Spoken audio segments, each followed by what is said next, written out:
This is Atomic Shinobi and today I'm going to narrate first part of what if Naruto was trained by a warrior from another world. If you enjoyed this video, please like, share and subscribe to this channel. Now wasting no more time, let's start the story. Blade dropped to the ground as he saw Drake burn to ashes from the Daystar weapon, but he soon sensed his own fading away after being warned that the weapon might affect his vampire side. As he gave in to the darkness, Blade reflected, "Well, I protected Abigail. She will carry on mine and Whistler's legacy."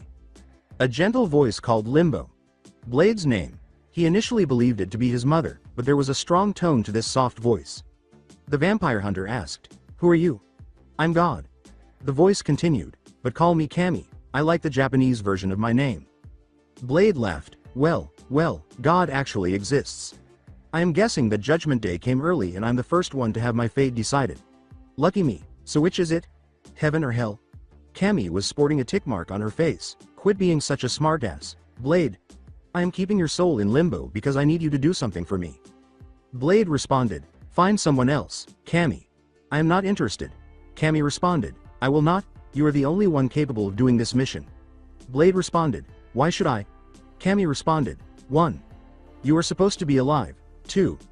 Abigail will die by vampires instead of old age with 4 children, and 3. This task is to find yourself and lose that attitude of yours. I already have to deal with Zetsume acting like that." After a brief period of silence, Blade responded, "Fine, what do I need to do?" Kami grinned and waved her hand, causing a picture to appear. Blade saw a blonde boy with 3 whisker-like marks on each cheek and soft, cerulean eyes. A.N. Before anyone points out that Blade doesn't know anything about the Narutoverse, Kami made sure to implant the knowledge of the world in Blade's head before he woke up. His name is Naruto Uzumaki Namikaze, the son of Minato Namikaze, the Kiroi Senko and Yondaime Hokage and Kushina Uzumaki of Whirlpool. Naruto in this picture became the Jinchuriki of Kyuubi no Kitsune sealed by his father, which resulted in his death. His mother died due to the stress of the Kyuubi's Yukai during labor. Blade looked at the child and felt a little sorry for him. Kami went on, "For the first 5 years of his childhood without parents, he has been poisoned, beaten, stabbed, stoned, burned and had at least 50 assassination attempts on his life. He also tried to commit suicide 15 times all by his own village." Blade clenched his fist and said, "Who the hell would try to assassinate a child?" Kami shook her head at the irony of his statement. "Unfortunately the civilians, along with some of the Junin and Shunin don't agree with your statement, which is why I need you to train him in weaponry, archery, martial arts, and demolition. Sure, he holds the harbinger of death inside him, but it is dead. It is not like it reincarnated as him." Blade replied, "That is not the full reason, is it?" Kami laughed, "Yes, you know what it is like to have something done to you without your full consent and the treatment of being unique." "Do you accept?" Blade replied firmly, "I will accept, Kami. He will be molded and shaped as a perfect blade." Nodded. "Good, your spirit will harbor in his body along with the Kyuubi. In his mind, time is different and there you will train him for 7 years. Also set up a training regimen for the child since he will need to get the physical experience." When she waved her hand, the image of Naruto being chased by a mob at age 5 appeared. Blade nodded as he leapt through the portal, saying, "Here is Naruto at 5 years old. I am counting on you, Daywalker." The thought crossed his mind as he traversed time and space. "Beware, Konoha, because you don't who the fuck you are going to deal with." Mindscape. Blade muttered to himself, "Man, his mind is fucked up. It must be the result of Kyuubi being sealed here. WHO dares to enter my domain," a loud voice exclaimed abruptly. Blade moved slightly forward to spot a cage with a pair of red, glowing eyes behind it and the seal in the center. The vampire hunter said, "Me, fox bitch, got a problem with it?" Kyuubi barked, "Leave now or face the consequences. The boy is mine to control. I will have him break down and take him at his weakest moment, then he will release the seal and I will be able to destroy my master and avenge my family. That bastard caught me at my weakest moment and I will do the same to him once I am free." The fox supped its paw at Blade, but the hunter just took out a gun and shot a few rounds into the appendage. Blade deadpanned, "So you got caught because you were PM Singh? Now that is a damn shame." Kyuubi roared, "You dare to mock me?" Blade said with a threatening voice, "You will do no such thing to the boy. Due to your rage, you condemned yourself and this boy to a living hell. If you had been alert, you would have your family and he would have his. As long as I am here, you will not touch this boy." Kyuubi laughed and said, "Please, you insignificant mortal, my plan is to only kill the ones responsible for this prison. My so-called friend Uchiha Madara requested me to give one of my kits to his subordinate, Orochimaru, for experimentation.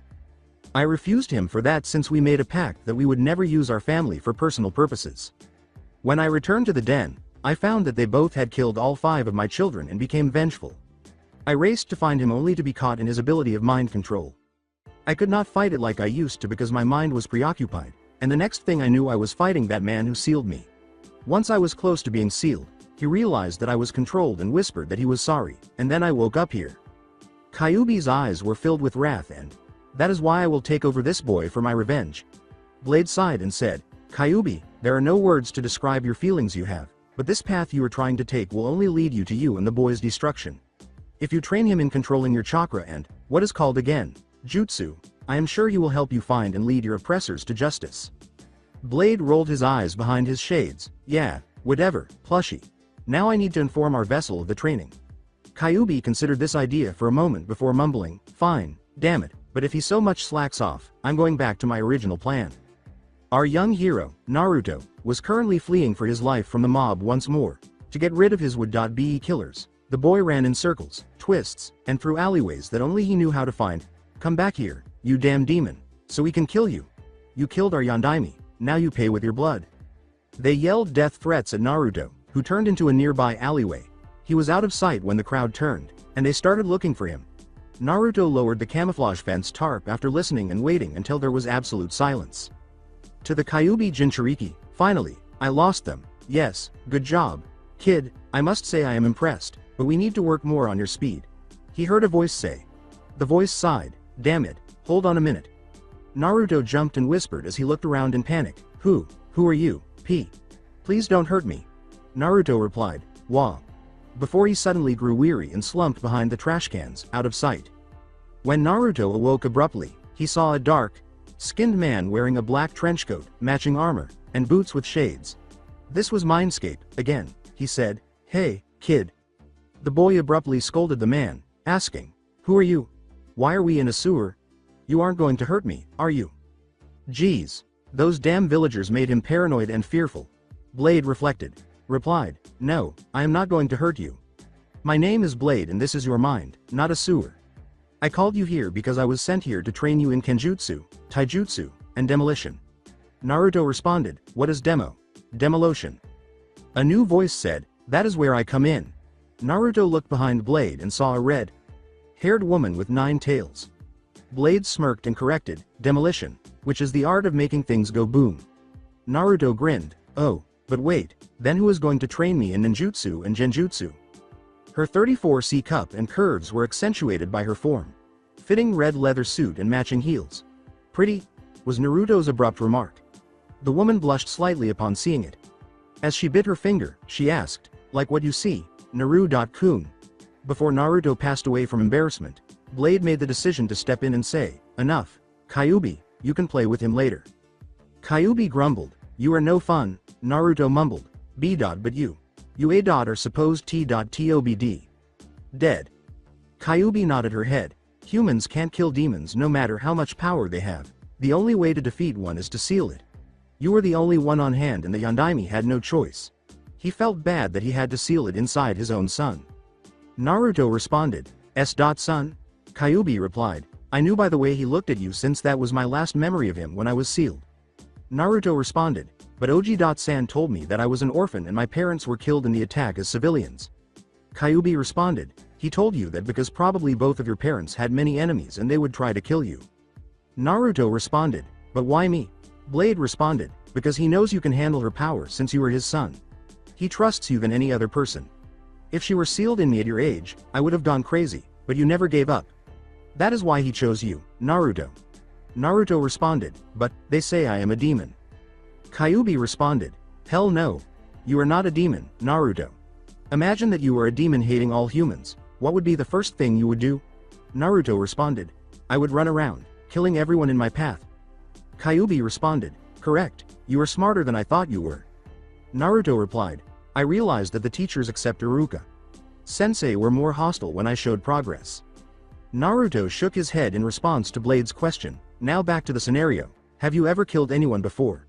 Then that proves you are not a demon, Naruto." Blade responded, You only prove that you are Naruto Uzumaki Namikaze, the son of Minato Namikaze and Kushina Uzumaki. Blade nodded, thinking to himself, Kami was right, this boy has a mysterious power, the power to change people with his words, and I am starting to change. Naruto nodded, feeling more confident than ever. You're right, Blade.san, and I will prove it by getting stronger and protecting my friends. The Daywalker responded, let's introduce ourselves, I will go first. My real name was Eric Brooks, but then I changed into Blade aka the Daywalker. I am a half vampire with all of the strengths and none of their weaknesses except the thirst for blood. My likes are vampire hunting, my car, training, Tai Chi, my mentor Whistler, making things explode. My dislikes are vampires, the thirst, my serum to calm my thirst, assholes and Drake, he was a son of a bitch. My hobbies are meditation, training, and blowing stuff up for no apparent reason. My dream is to find a cure to my power, eliminate all vampires, and keep my mentor's daughter alive and safe. Blade followed by saying to Kyuubi, do I have to? The man continued to stare at her until she gasped, fine, my real name is Yumi aka Kyuubi no Kitsune. My likes are the color red, carnage, terror, destruction, mayhem, my kits, blood, and pranks. My dislikes are humans except Naruto, fools, Madara, Teme, Orochi, Teme, and somewhat the Yandaime. My hobbies are hunting, interrogation, torture, and pranks. My dream is to kill Madara and Orochimaru and find a way to exist on the outside world. Her introduction caused Blade and Naruto to perspire, saying, we all saw that coming. According to Naruto, my name is Naruto Uzumaki, my likes are ramen, Hokage.g.san, Uruka, Sensei, Tuchi.g.san, Ayame.ne, Chan, Blade, Sensei, and Yumi. Sensei. My dislikes are perverts, the villagers, and tests. My hobbies are pranks, drawings. A.N. You will see why I need this, and watching sunsets.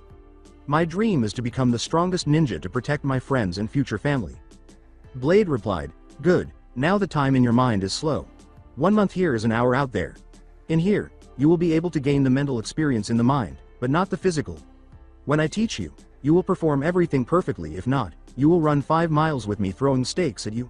Naruto gasped at the statement. So Blade and Yumi trained Naruto every day until he was unable to move a finger. Blade grinned and said, you will be wearing weights on each limb and they will be raised every 4 weeks. These will not show up in the outside world, but you will feel the effects. Now then, let's begin your training. Yumi taught him Kaden Housenka no Jutsu when he was 6 years old, and Blade helped him grow faster and more resilient. He learned how to fight with knives, stakes, and his favorite weapon, glaives, at the age of 7. He also learned Fuden K's no Tate. When he was 8 years old, Blade taught him Kenjutsu, karate, and kung fu. As a result, Naruto got his ass kicked every day. Naruto took up Blade's explosives hobby at the age of 9, particularly learning how to make grenades. In addition to learning how to smith his weapon and having access to an abundance of raw materials, he quickly created a replica of Blade's pig sticker. A.N.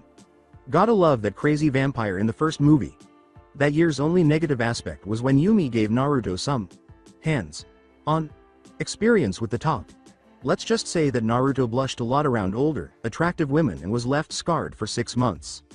Naruto, who was between the ages of 10 and 11, was skilled in martial arts and could compete with Blade and Yumi for 2 hours. In order to improve his speed and stealth, Blade supported Naruto's tricks on the village.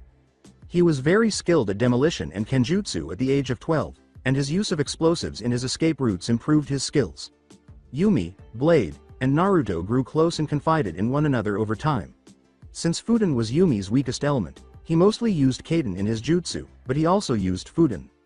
Naruto agreed to intentionally fail the exam 3 times, so today was the graduation exam, which allowed him to finally graduate. After all, a ninja's greatest tool is deceit. Note: until he receives the bell test, Naruto remains in the jumpsuit. Academy. Uruka stated, we will now start the exam. When your name is called, please proceed to the testing room. Naruto thought confidently, PSH, kid stuff. The jutsu required to perform is the Bunshin no Jutsu. After hearing his name called, Naruto woke up and yawned before heading to the room where Uruka and Mizuki, everyone's favorite kiss.ass, were waiting. Uruka said, please perform the required jutsu. Bunshin no Jutsu. Naruto nodded and sufficiently shaped his chakra. Iruka became proud of Naruto when 5 clones materialized at his side, while Mizuki panicked inwardly. The Chunin thought to himself, damn it all, he was supposed to fail, now I will have to rethink my plan. Mizuki fidgeted a little, and Naruto noticed it and put it in the back of his mind to look into it more. Before long, everyone had finished and passed the test. As Naruto sat beneath the tree with the swing and watched the clouds, the parents of the teenagers stopped by to congratulate them on their passing. Then, with sneers on their faces, he looked up to see 2 women. A.N. Those anime bitches, chatting about him. When Naruto turned to face them, his emotionless eyes caused them to shudder in terror. He then strolled to Ichiraku Ramen, his favorite hangout. Blade replied, "Oi, make sure you limit yourself to 5 bowls." Naruto responded, "Hell no, this is my chance to pig out. I graduated for Kami's sake, come on, sensei, just this once." Blade grumbled, "Fine, just this once. Damn, you remind me of Hannibal." "Hey, Tuchi.G.San, exclaimed Naruto as he hurried to the ramen stand. "Well, if it isn't Naruto. How have you been, boy?" inquired the old chef. "I have been great, I finally graduated today, so today is all I can eat day." Tuchi grinned and said, "I'm glad, Naruto. So miso ramen?" Tuchi exclaimed, "Yosh, beef, it is," as Naruto shook his head and said, "Nah, I am feeling beef today." Naruto then went on a ramen eating binge, finishing up to 35 bowls. Naruto patted his stomach and exclaimed, "Ah, that hits the spot. It's okay, considering the circumstances of your graduation, so this is our present to you," Tuchi said as Naruto started to take out his wallet. Naruto grinned at the ramen cook and said, "Thanks, Oji.san, I will see you sometime and tell Ayame that I said hello." He was about to leave for a brief night training when he noticed Iruka wearing a worried expression. Naruto pondered, "Iruka. Sensei? What is he doing?" Blade responded, "Judging by the look on his face, it must be something extremely important." As he followed Iruka into the forest, Naruto nodded silently, but Yumi added, "If you're right, Blade, then this is going to be one heck of a battle. I believe just to be safe, you should gather intelligence and help him out if needed." Iruka. The scarred Chunin wondered, why did Mizuki, of all people, steal that sealing scroll? Before long, he came to a clearing with an abandoned shack, and Mizuki was standing there with the scroll on his back. Mizuki scoffed and said, "You showed up." In an attempt to convince his friend and comrade to change his mind, Iruka said, "Mizuki, what are you thinking? Return the scroll back and I'm sure the Hokage will shorten your sentence." Mizuki chuckled, "Forget it, Konoha was forever trying to hinder my true potential. With this scroll, I will have more power than ever before and no one will be able to oppose me." Iruka replied, "Turn away from this path, Mizuki. If you use that scroll, only suffering and pain will surround your life." Mizuki scoffed at him, "Naive Iruka, don't you see that I don't care about anybody other than myself?" The silver-haired Chunin said, "HMPH, that Mizuki is dead." Iruka bowed his head at his statement, "So that is the way, huh? Fine, I see how it is. I'm sorry, Mizuki, but as your friend, I will stop you even if it means by killing you." Iruka yelled, "What about Tsubaki? Chan, what about her love for you, huh? Let's see you try, come on, Iruka." Mizuki challenged him, and the 2 Chunin rushed at one another. Iruka tried to punch Mizuki in the head, but Mizuki blocked and kicked him in the head instead. Iruka collapsed, shoving both feet and his hands into Mizuki's chest. Mizuki clenched his stomach, letting Iruka punch him repeatedly in the face and ribs. Iruka then gave him a powerful kick that sent him hurtling into a tree. Mizuki used the tree as support as he stood up, coughing up blood. Then Mizuki threw shuriken at Iruka. The Chunin instantly rolled to the side after deciding not to block the shuriken. Mizuki sent both of the Chunin to the ground with a somersault tackle. Mizuki gained the upper hand and started hitting Iruka in the head. Then he lifted the bewildered instructor and flung him to the ground. Iruka skidded until his back struck a tree's base with force. Iruka's jaw dislocated as he struggled to stand up, but Mizuki gave him a backfist. "You asshole, I was going to let you live, even join me, but now you leave me no choice." Mizuki growled at the Chunin that had fallen. Mizuki pulled out an enlarged shuriken and lifted him up by the neck. Mizuki shouted, "It's over," as he made his way to stab Iruka. Shink! Naruto's holding Mizuki's arm startled both of the Chunin. Naruto kicked Mizuki away from Iruka using that surprise. He said, "You okay, Iruka? Sensei?" Coughing and grinning, Iruka said, "I'll manage, Naruto." Mizuki grinned malevolently and said, "The demon and the pest. How fortunate, I'll bury you both together." Mizuki then used the shuriken to attack Naruto, but he blocked his arm and struck Mizuki in the stomach. Mizuki sat up straight, putting his face in the ideal position for Naruto to kick him in the face with a scorpion. After Mizuki dropped the shuriken and clutched his face, Naruto charged at him and gave him a roundhouse kick to the face. Kage Bunshin no Jutsu. Mizuki rolled on the ground and made a cross with his middle and index fingers. Yumi stepped in just as Naruto was about to attack in an attempt to break the jutsu. Yumi said, "Naruto, try gloating him into making more clones." According to Blade, why wouldn't make more of the bastard? Yumi quickly clarified, the Kage Bunshin is not an ordinary Bunshin, they're solid. But it evenly splits the user's chakra up, making the user weakened without the proper chakra capacity. Mizuki has low Chunin chakra level, so it will tire him quickly since this jutsu is a B-rank jutsu. Naruto could perform this jutsu with ease since his chakra levels are Kage level. Naruto yelled, "Oh, come on, Mizuki. Teme, you obviously think that 2 clones are able to stop me. I mean, I am a demon. I could kill you in a blink of an eye." Mizuki yelled, "Shut up." Naruto went on, "Face it, Mizuki. You're weak. Even with that scroll, you are worthless. You will always be weak. Hell, even Sakura can kick your pathetic ass. I'll show you weak." Kage Bunshin no Jutsu. Mizuki erupted in rage, and 10 clones were added, some of whom were panting from exhaustion. Mizuki was thinking, why am I? Wait, this jutsu distributes my chakra evenly to the clones. That demon spawn is trying to make me exhaust my chakra, but it will lead to his downfall. As the clones surrounded him, Naruto slowly cracked his neck and yelled, "I caught on to your little game, demon, and it won't work. Prepare to die." "Akuzo," Naruto said, rolling his shoulders and cracking his knuckles before reacting by kicking a clone, sending it flying backwards. Naruto turned, grabbed his arm, and used his free hand to deliver an uppercut as another clone charged forward to stab him in the side. After sending chakra to his arm, Naruto seized the airborne clone and dispelled it by slamming it into the ground, face first. The Jinchuriki dodged the attack and moved behind the 2 clones to silently turn their heads in a sickening crunch, destroying them. The clones had jumped from the smoke, using it as cover to ambush Naruto. One appeared and attempted to cut him in his blind spot, but Naruto dodged the wild blow and then gave him a sweep kick instead. Naruto leapt to his feet and stomped on the clone's head before he could rise. With their kunai out, the others charged at him. After grabbing the closest one and head-butting it, Naruto kicked a clone, dislocated his arm, broke the bone in 3 places, and sent a knee to the stomach before moving on to another. He then swiftly kicked one of his clones in the roundhouse, causing it to collide with another. Before Naruto tripped him and broke his neck, the final clone turned to flee. Mizuki watched in disbelief as Naruto loomed over him. The frightened Chunin hurled his last enlarged shuriken at Naruto and attempted to flee, but Naruto caught it in the hole and threw it back at him, decapitating Mizuki. "Mizuki, you will not escape from here. Your lust for power and arrogance will never leave here," the Jinchuriki said. He then faced Iruka, who was both proud and astounded by Naruto's skill and cruelty. Iruka asked, "Are you alright, Naruto?" Naruto responded, "I'm okay if you are talking about the kill. He was a traitor, so I have no remorse for him, just for that lady Tsubaki." Iruka questioned, "Where did you learn how to fight like that?" Naruto answered, "Ninja never reveals their secrets, sensei." Iruka chuckled and then clutched his bruised ribs, saying, "I guess I taught you well." Naruto grinned and said, "That you did. Now let's get you to the hospital and return that scroll." Mindscape. He retired to his apartment after dropping Iruka off at the hospital and returning the scroll to the Hokage.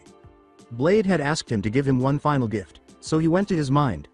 Blade replied, "Naruto, I have taught you everything I know. I have nothing left to teach you, and sadly my journey with you must separate from here on end." Nodded, "Of course, sensei, you did told me that Kami was letting you train me for 7 years. I understand that you have to go. Everybody has their own path to follow." Blade laughed, "I have taught you well, my apprentice. Now I will leave you with one last gift, some of my essence. I figured that I could leave at least a part of me to watch over you. You will have superhuman strength, heightened senses, and a high pain tolerance. That is all I can give you." They both laughed for a while. Naruto said, "Meh, better than none." Blade laughed, "Hey, I'm gonna miss that attitude of yours. Remember what we always say." Naruto and Blade said, "You obviously don't know who you're fucking with, together. All right, then, let's get started. I sense that time is of the essence, pun not intended. Take my hand now, Naruto." Naruto followed Blade's instructions and felt a surge of power emanate from him. He experienced some burning on his neck and chest, and his canines lengthened as it moved through his body. Blade then released his grip, and the Daywalker said, "There, the process is complete. Now go out there and kick some ass." Naruto sensed his canines returning to their usual position. You can activate with the command, Daystar, and deactivate it with the command, Night Stalker. Your eyes will be a cloudy blue and your canines will lengthen. That way, you can pass it off as a Kekai Genkai, Blade clarified. Blade gave him his first smile and said, "As will I, Uzumaki Naruto." The vampire hunter then gradually disappeared back to his own world, leaving Naruto alone. Naruto nodded. "I think I will call it the Daywalker bloodline. Arigato, sensei, I will never forget you." Yumi entered after that because she provided them with some privacy. Naruto nodded at her and said, "I am going to miss that man." "Well, kid, you have turned into a sharpened blade and I will take over your training and up your weights."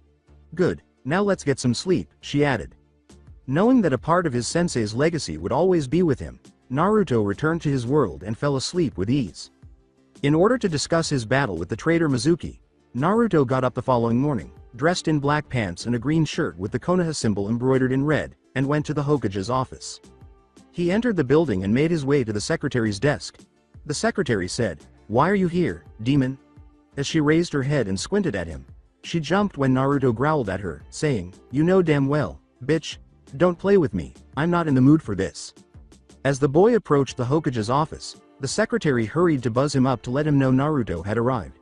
Seething with rage, Naruto thought, "I hate it when they call me that." In an attempt to appease the young warrior, Yumi remarked, "I know, kid, but you can't let them get to you. If you lash out at them, it would worsen things even more, and then they would call for your death." As he got closer to the office and entered, Naruto became a little more composed. Naruto smiled and said, "Hey, Oji-san, how you been?" The Sandame looked up and said, "Hello, Naruto."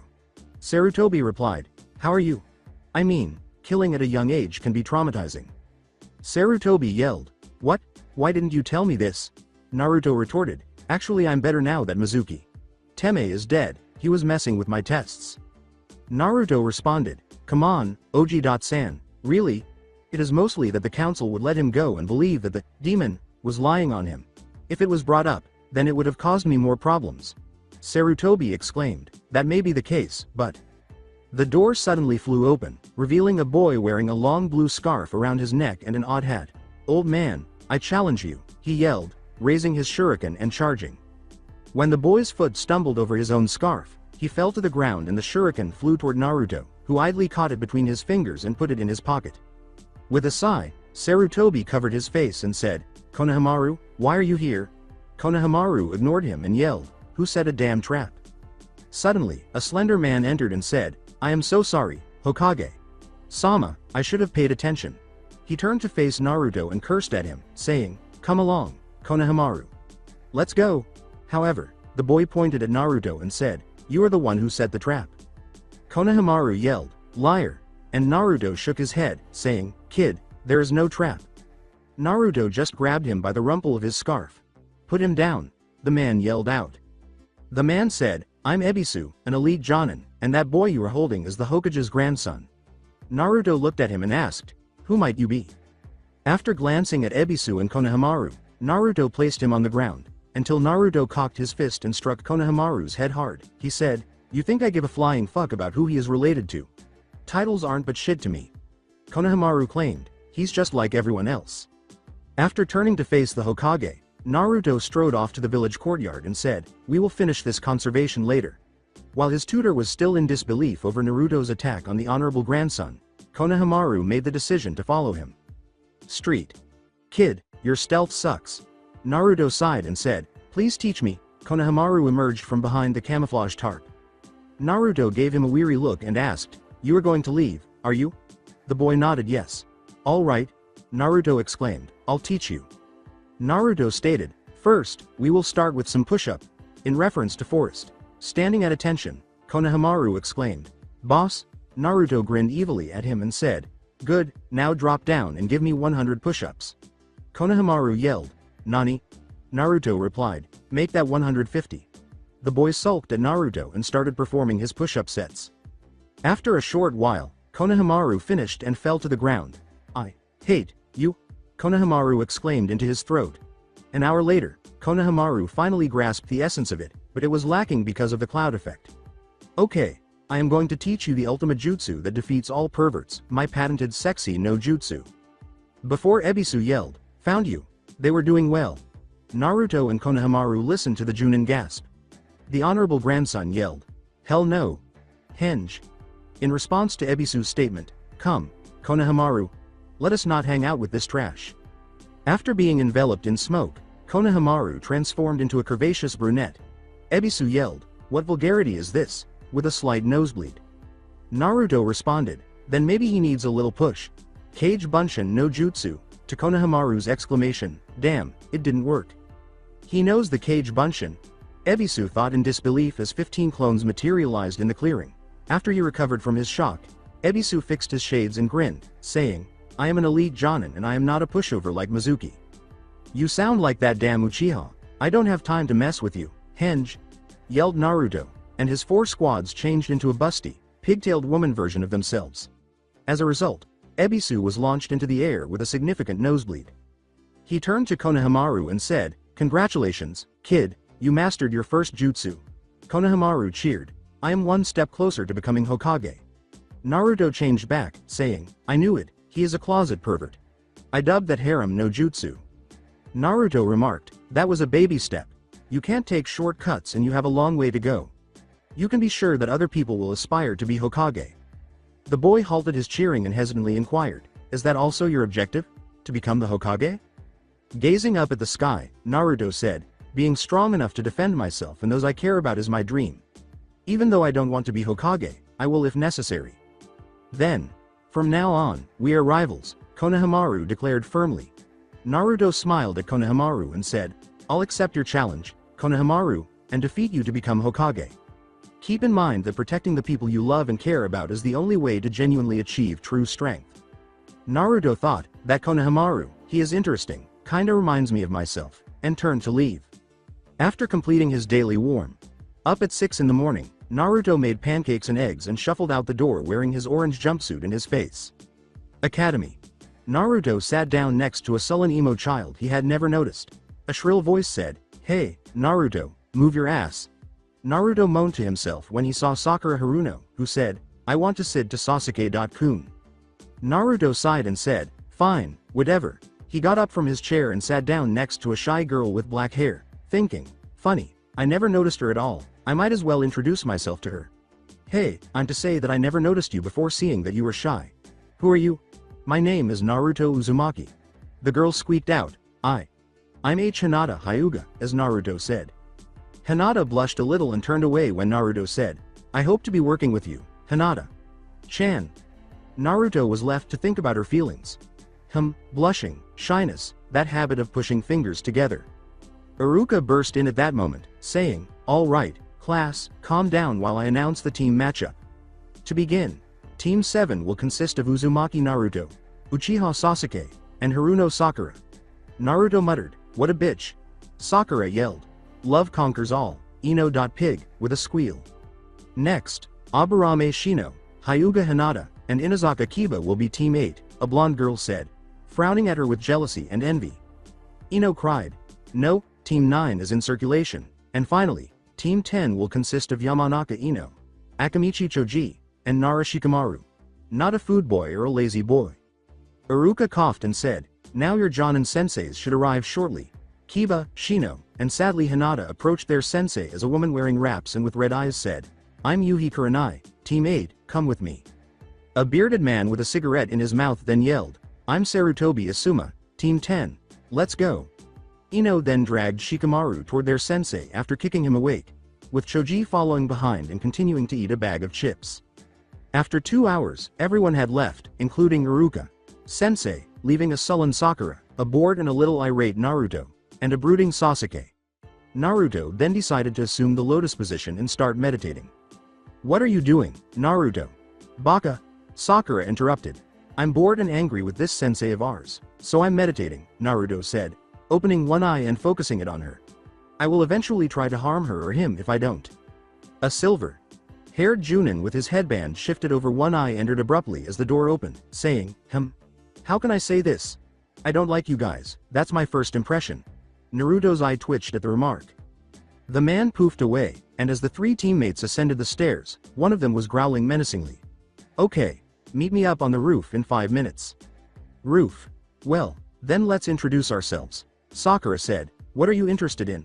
Naruto retorted angrily, how about you start off since you were so damn late? The man responded, your likes, dislikes, and dreams. Alright, my name is Kakashi Hitaki, I have a lot of hobbies, my dream is on a need.to. No basis, and I don't want to share my likes or dislikes, the man said, dismissing the rage in Naruto's voice. Then Sakura stated, I'm Sakura Haruno, my likes, insert squeal and blush. My dream, insert high squeal, blush, and possible thoughts of whips. My dislikes are Naruto, Baka and Ino.pig. Akei, borderline obsession with Uchiha, shuddered Kakashi. I need Enko on this one, he thought. Alright, Emo King. Sakura frowned and Naruto snickered as Kakashi said, my name is Sasuke Uchiha, and I have a lot of dislikes and few likes. My goal is to kill a certain man and bring my clan back to life, but I don't have a dream. Like I suspected, he is obsessed with Itachi, Kakashi thought. The Jonin then turned to Naruto and said, alright, Blondie, let's go. Dislikes. Villagers, rapists, perverts, power. Hungry bastards. Ironic, huh. And most especially fangirls, my dream. To protect everyone I care about, Naruto stated monotonely. Likes. Not gonna tell you. When Kakashi said, you forget your name, Naruto shook his head and said, read the name tag. Kakashi looked at his name tag and saw that it said, hello, my name is fuck you. He sweated at it and said, besides you know your name already. Sakura interrupted, saying, but we already did that. Kakashi responded, yes, but there are too many graduates, so we use this test to see if you have what it really takes to be genin. Okay, move on, we will do survival training, the real graduation test. The failure rate for the test is 66%. The Jinchuriki yawned, are you done trying to scare us cuz that shit ain't working? Sakura and Sasuke's faces lit up with shock, while Naruto sat there looking bored. Kakashi went on, anyway, tomorrow, you have to show your real skills, bring all your weapons and you might skip breakfast, you might throw up. Naruto was thinking to himself, trying to weaken us up, it is not going to work on me, Cyclops. Later that day, Naruto purchased a bingo book and hanged into a brown-haired, black-shaded Junin. Well, we'll see. Known for copying 1000 jutsu, taijutsu. C rank, genjutsu. B rank, ninjutsu. A rank, status. A rank, copy ninja Kakashi, and Sharingan no Kakashi. Kakashi Hitaki is a very cautious person. Alright, so ninjutsu is a bad way to go. Genjutsu is out of the question, so I'll use taijutsu, Naruto thought to himself after dispelling the henge in an alleyway. Additionally, it stated that he consistently arrives 2 hours late, which allows me ample time to organize multiple plans. Okay, I think my order should be in now, so it's time to get it. Naruto entered his favorite gun store ever since. Flashback. Blade said, Naruto, you need some weights and weapons to train with, so I need to henge just in case they throw you out. Naruto, then 9 years old, nodded and hanged into an unmarked, brown-haired boy. Welcome to Higurashi shop, where the best ninja gear and weapons are made, he said as the bell rang as he entered. My name is Daiki, and I would like to purchase some weights as well as 20 kunai and shuriken, Naruto said tremblingly. Naruto tensed, shit, Blade. Sensei, what should I do? The owner grinned and said, I'm Jin, nice to meet you, but first, release that henge.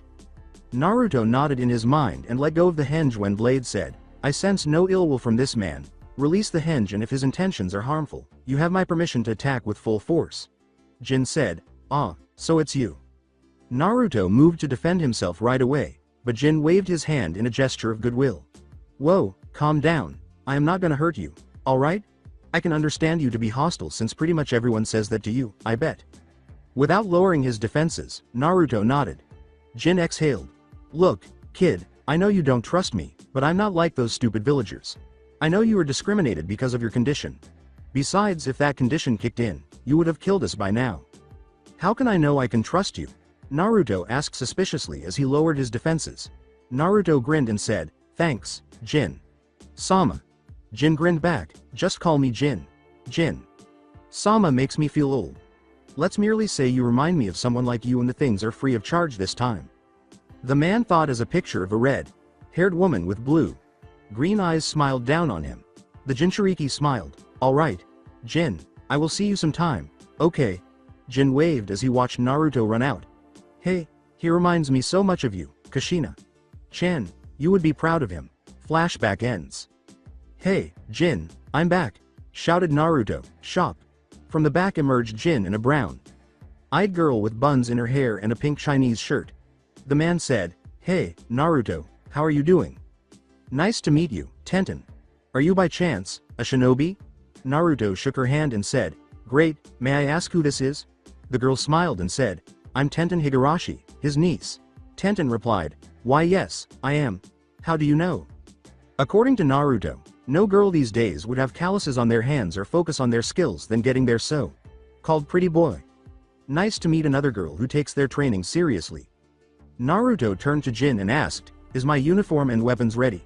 Jin nodded and held a bag, saying, Yep, bagged up and ready to go. Here is my sword. Tenten scowled, sadly, you are right. Those kunoichi are nothing but fangirls. It's a disgrace. Double-edged chakra. Reinforced titanium blade. Acid-edged, good. Perfect, Naruto exclaimed, setting down the bag. Those drawings did come in handy. If you are unclear about the drawings, refer to chapter 1. Naruto grinned and said, Thanks, Jin, I better go home. I need to plan for my survival training with Kakashi. Hentai. The Jinchuriki nodded at Jin and waved at Tenten as he left, saying, Geez, to think he would have Kakashi of all people. Jin asked, That chronically late Kakashi is your sensei? Naruto replied, Unfortunately yes. Jin shook his head and sighed, Well, good luck, Naruto. Jin whispered. As Tenten said, Uncle, it could be worse, he could have Guy. Sensei. Jin's face contorted in horror, conjuring up pictures of thick eyebrows, bowl cuts, and green spandex. After waking up and eating breakfast the following day, Naruto dressed in his new attire, which was inspired by Picture Blade's outfit from Blade 2, and said, Blade, I will make you proud in your image. He put on his shades and left the house with his sword slung over his back. As he put on his shades and left the room, he said, Let us welcome chaos. 10 minutes prior to Kakashi's arrival, Naruto calmly strolled past a furious Sakura and Sasuke. You're late, yelled Sakura. Sasuke asked, What's with the new clothes, Dobi? As Naruto shrugged and sat on a nearby stump. Sasuke sneered, Doesn't matter, Dobi, just don't get in my way. The Jinchuriki rolled his eyes behind his shades. Naruto shot back, What? A guy can't change into some new clothes once in a while. Yeah, you can't be cooler than Sasuke-kun anyways. Sakura spoke up in an attempt to win his crush's approval. Yeah, keep kissing the Uchiha's ass. Maybe you just might get some from his little screw. Naruto's remark caused both of his teammates to flush, and Sakura was on the verge of punching Naruto when Kakashi embarrassed himself by saying, Yo. You're late, yelled Sakura, but he disregarded her and placed an alarm clock on a nearby stump. It's set for noon. The copy ninja replied, You have to get these 2 bells from me before time's up. If you don't have a bell, I will tie you to one of the stumps and eat a bento in front of you. The stomachs of Sakura and Sasuke rumbled in disapproval. Kakashi went on. There are only 2 bells, so one of you is going to be tied to the post and sent back to the academy. So if you want them, come at me with full force. Everyone shifted at once when Sakura said, But you'll be in danger. Naruto responded, Sakura, I am pretty sure that he is not a Junin for nothing. Kakashi then said, Okay, then let's begin. Start. Naruto sat atop a stump, while Sakura and Sasuke hid in the bushes. Kakashi remarked, You know when I say start, you are supposed to fight me. Naruto unleashed his sword, slamming it into the stump before removing his trenchcoat to reveal his toned muscles. Oh god, he was hiding that. Wait, no, I love Sasuke-kun, not Naruto. Baka. Sakura blushed, thinking of the cherry blossom. Naruto set up a boom box, cracked his neck, shoulders, and knuckles, and then slipped into his stance. Questioningly, Why do you have a boombox here? Kakashi said. In response, the boy said, I like to fight with music sometimes. The theme from Mortal Kombat plays. Naruto pulled his headband tighter before charging at Kakashi, who was taken aback by the speed. Naruto launched a barrage of blows, forcing Kakashi to dodge them with some difficulty.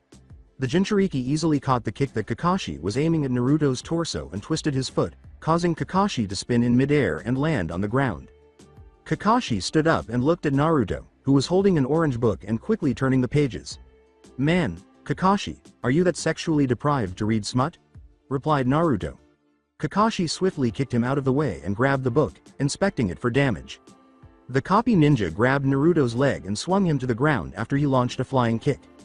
Naruto coughed out, "Wow, a man who is chronically late and reads porn in front of underage children.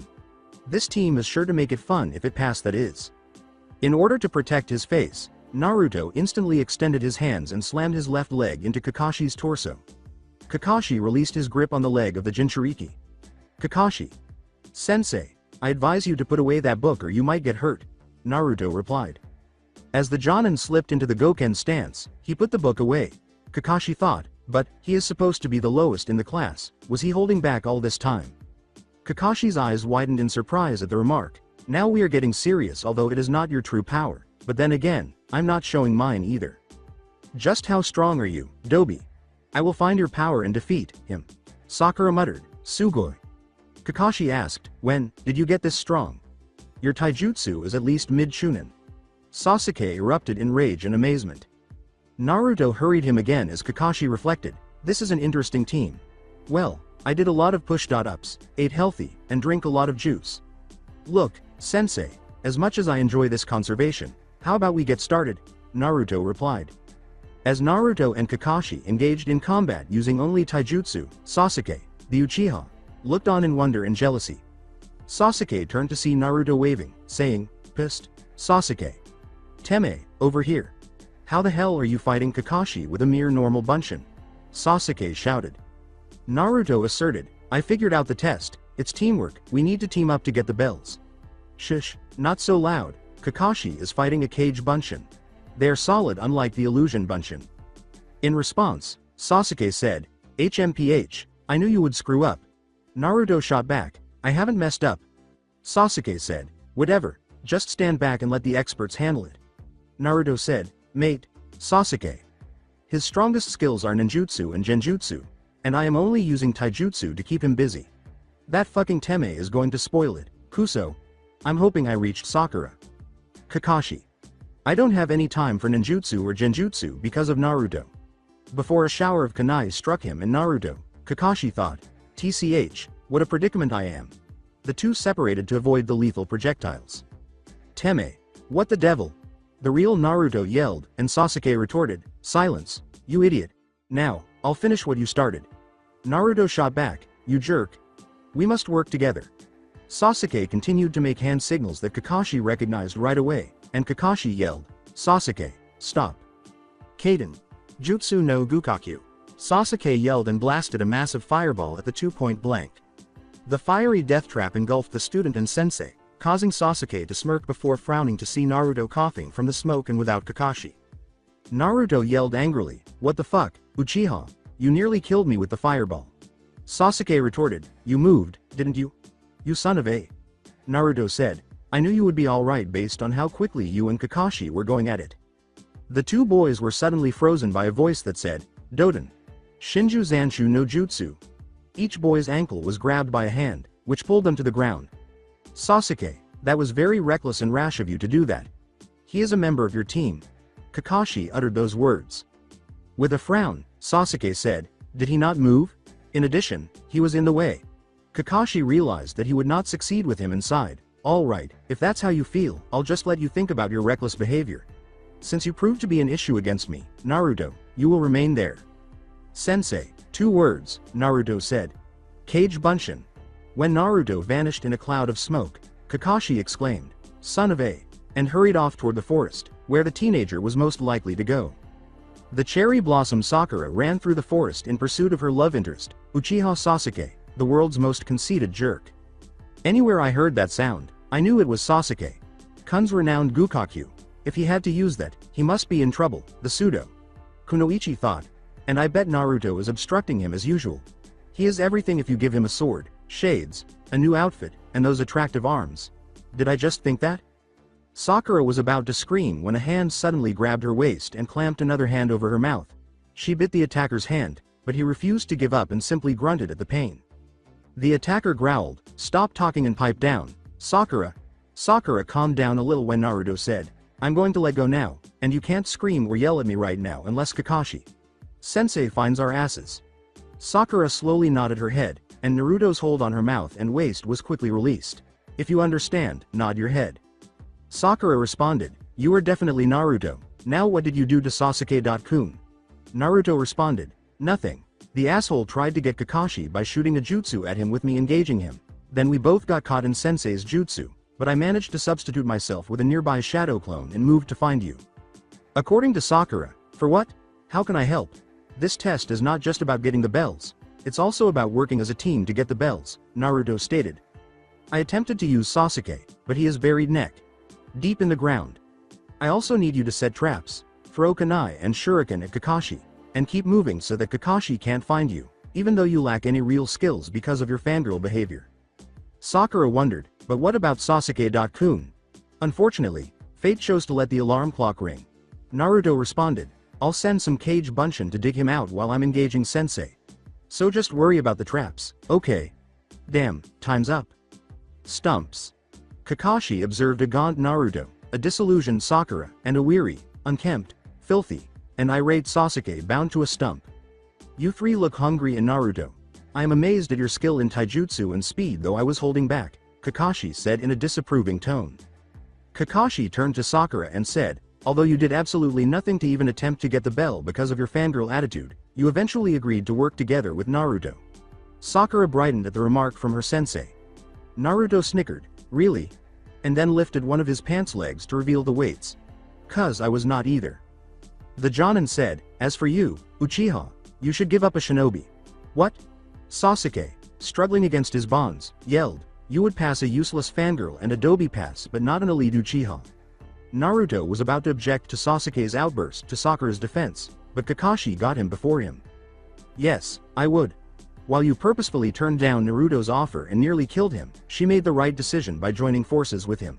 Learn to act like a team member and suppress your pathetic superiority complex because you are meant to be a part of it. On his way to the stone slab, Kakashi said, look at these markers with all the heroes of our village, but the ones here died in the line of duty. My best friends' names are on here. Sasuke appeared unconcerned, while Sakura and Naruto had pitying expressions on their faces. All right, said Kakashi, I'll give you another chance. Eat your bento and don't share with Sasuke if you're ready to go on. You both fail if you give him food. You understand that I'm the law? After that, Kakashi poofed away. Until Sasuke's stomach rumbled loudly, Naruto and Sakura ate the bento in silence. Then, Naruto thrust the bento in front of him and yelled, here, Sasuke, eat. But Kakashi. Sensei told us not to, Sakura said, and Sasuke nodded docilely. I don't care about what Kakashi says. I ignored his advice to avoid eating this morning since I was in need of strength. We won't be able to get the bells if he doesn't eat anything. He may be a jerk, but we have to put up with it. Sakura, feed him. After giving a nod, Sakura started feeding the Uchiha. Head peeking out of the smoke, Kakashi yelled, what the fuck I just say? Sakura stumbled, we have to stay together, we are a team now. You, pass, said Kakashi. Naruto responded by raising his eyebrows. Masked motherfucker say what? Kakashi responded, most of you have been following my orders like little robots except Naruto. A shinobi must look underneath the underneath. Those who fall to follow orders are trash, but those who abandon their teammates are worse than trash. Smirking, Naruto thought, you got to admit, that was kinda cool. Sakura smiled softly but regretfully as Kakashi said, Team 7, your duties will commence tomorrow. I'm a ninja now and with Sasuke-kun, so why do I feel so sad? With a glance in her direction, Naruto whispered, Sakura, you did well, but you should focus more on Long Akunoichi than on Sasuke and maybe he might notice you. Sasuke thought, I'm one step closer to killing him. Sakura nodded, thank you, Naruto.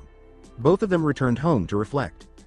Kakashi spoke into the microphone, this is Scarecrow, report in. Sakura said, this is Blossom, I am in position. Emo Avenger, here, Naruto, I despise you, said Sasuke. Naruto replied, blade in position, and fuck you too, you emo bastard. Maybe next time you will think before you speak.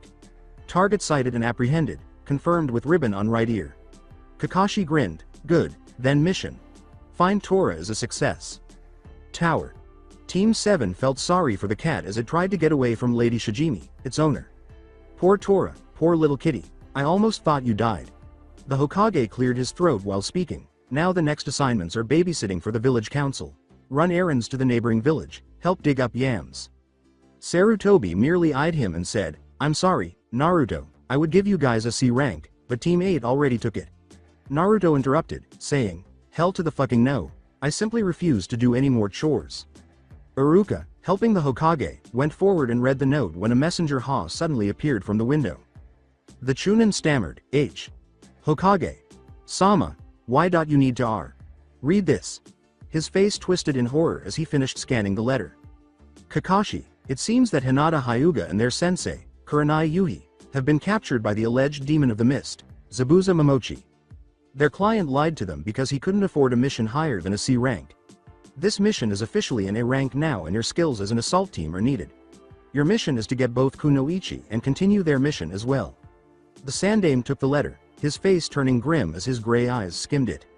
All three of the genin nodded and hurried off to get ready for their journey after Kakashi turned to his team and said, you have exactly 20 minutes to get ready. Why would Zabuza kidnap Kurenai? Sensei and Hinata.san. According to his profile in the bingo book, he wouldn't do that, it just doesn't add up at all. Naruto pondered. In his mind, Yumi exclaimed, what is wrong, Naruto? Naruto yelled, what in the nine hells were you doing? I have been trying to reach your ass for weeks. Yumi shrugged, what, I need to sleep for once in a while. Yumi thought, good, now what is the situation? Naruto perspired, you slept for 4 weeks. What caused you to sleep for? You know what, I don't want to know. Naruto said, it is this guy, his name's Momochi Zabuza, the demon of the mist. He captured Kurenai Yuhi and an acquaintance of mine named Hinata Hyuga. Usually someone with a reputation like his would kill them on the spot, but he spared them. Replied Yumi, this Zabuza might see some potential in the Hyuga and use the sensei for pleasure or he was hired to capture them, but you need to find out the reason. Naruto said, the only way to do that is to get to Wave quickly. We don't know how much time they have left and I feared that there is only a little. Are you sure that they are virgins? The short man Gato asked a Wave. Gato's treehouse. Zabuza murmured, the girl is a fresh genin, so I know that she is one. Plus the red-eyed bitch attacked me ferociously when I asked her the question up front. Replied, good, then one of your jobs is complete, now the last thing you need to do is to kill that annoying pest Tazuna. Soon this land will be under my thumb completely. When is the ritual going to take place? Zabuza asked him, staring at him. A week from now, then you can kill Tazuna. Gato replied. After giving a silent nod, Zabuza relaxed and let his apprentice Haku tend to his wounds. First, I will take out that dog boy and pay him back for that drill attack, and his little dog too, he was thinking maliciously. River. Konoha, Wave. 2 hours later, Team 7 discovered the battlefield littered with blood, puddles, dead bugs, claw marks, and craters. Naruto thought, damn, they were mixing it up here. Kakashi stated, seems like the claw marks and craters are the results from skirmishes with Kiba and Zabuza. The blood might be from Hinata, Kiba, Kurenai, or Zabuza. Highly unlikely that Shino is hurt since he is a long-range fighter. Let's keep moving. Kakashi commanded, while Sakura sympathized, I hope that they are alright. Sasuke pondered, this Zabuza might be a challenge to see if I can kill him. Ow, that hurts! Exclaimed Kiba as she waved toward Tazuna's house. Tsunami warned him, then stop fidgeting, you have a deep gash in your side and we have to reapply the dressing every few hours. You are lucky I used to be a nurse before I got laid off. Kiba snarled and clenched his fist, I swear I am going to kill that monster for taking Sensei and Hinata. Shino remarked, it's a good thing that Hinata warned you in time or else you would have been dead. Shino replied with deliberation, it's highly illogical. In your condition, you would lose in a matter of minutes with or without Akamaru. Leave the avenging to me and the reinforcements. Kiba turned to Tsunami and sulked, murmuring, fine. How is Akamaru? He asked. Tazuna sadly remarked, it is my entire fault, Tsunami said, he is fine, his leg is healing up fast, but I think he should rest, so it can heal properly. Shino responded, what's done is done, there is nothing that you could do to change it. A knock on the door abruptly prompted Tazuna to go downstairs, with Shino following in case of an attack. Team 7 emerged as the door slowly opened. Shino! Exclaimed Naruto. The Aburame said, Naruto, Sasuke, Sakura, Kakashi. Sensei. Kakashi answered, hey, Shino. Are you alright? Shino replied monotonously, Kiba and I are fine, but he has sustained injuries to his lower abdomen and some lacerations on his arms. Akamaru has a deep gash on his front right leg and resting peacefully. They entered and sat on the table after Sakura exclaimed, "That is a relief." Tazuna said, "Come inside before somebody suspects something." "Okay, Shino, brief me on the events," Kakashi commanded. According to Shino, apparently, Zabuza is hired by Gato of the Gato Shipping Inc. He appears to be a legit businessman, but he makes dealings in the black market and he is a ruthless criminal that hires mercenaries and Nuke.nin. He starts by buying out companies and takes over countries. Kakashi continued, so since he controls the marine transportation, Tazuna is a target because of the bridge, but why capture Kurenai and Hinata and not get a ransom for Tazuna or kill for that matter? Shino buzzed angrily, but Naruto slapped his teammate's hand and attached an odd device to his head. I deduced that Gato is going to use them as sex slaves or something far more sinister. Sasuke huffed, who would want to use that weakling as a sex slave? Look, being a sex slave is no laughing matter, especially with Kunoichi. If you dare joke about this matter or belittle anyone on this mission, that device on your head will send excruciating jolts of electricity coursing through your head, eventually destroying your eyesight, thus your Uchiha lineage will end. If you try to take it off, it will still send electricity through your brain. Now am I making this clear to you, Uchiha? Naruto stared at him. Fearing the loss of his cherished bloodline, Sasuke kept his mouth shut. Naruto said, I say that we should gauge a frontal assault on the hideout. Once we do recon, I'm sure that they don't know anything about reinforcements. Kakashi responded, though that is a good idea, we will focus on protecting Tazuna for now. We don't know what will happen to Kurenai and Hinata, so we will lay low until then. But I am going to increase your training exercise. Arguing, but what will extra training do against Zabuza? He was powerful enough to defeat and capture both Hinata and Kurenai. Sensei. Plus he might attack at any given moment.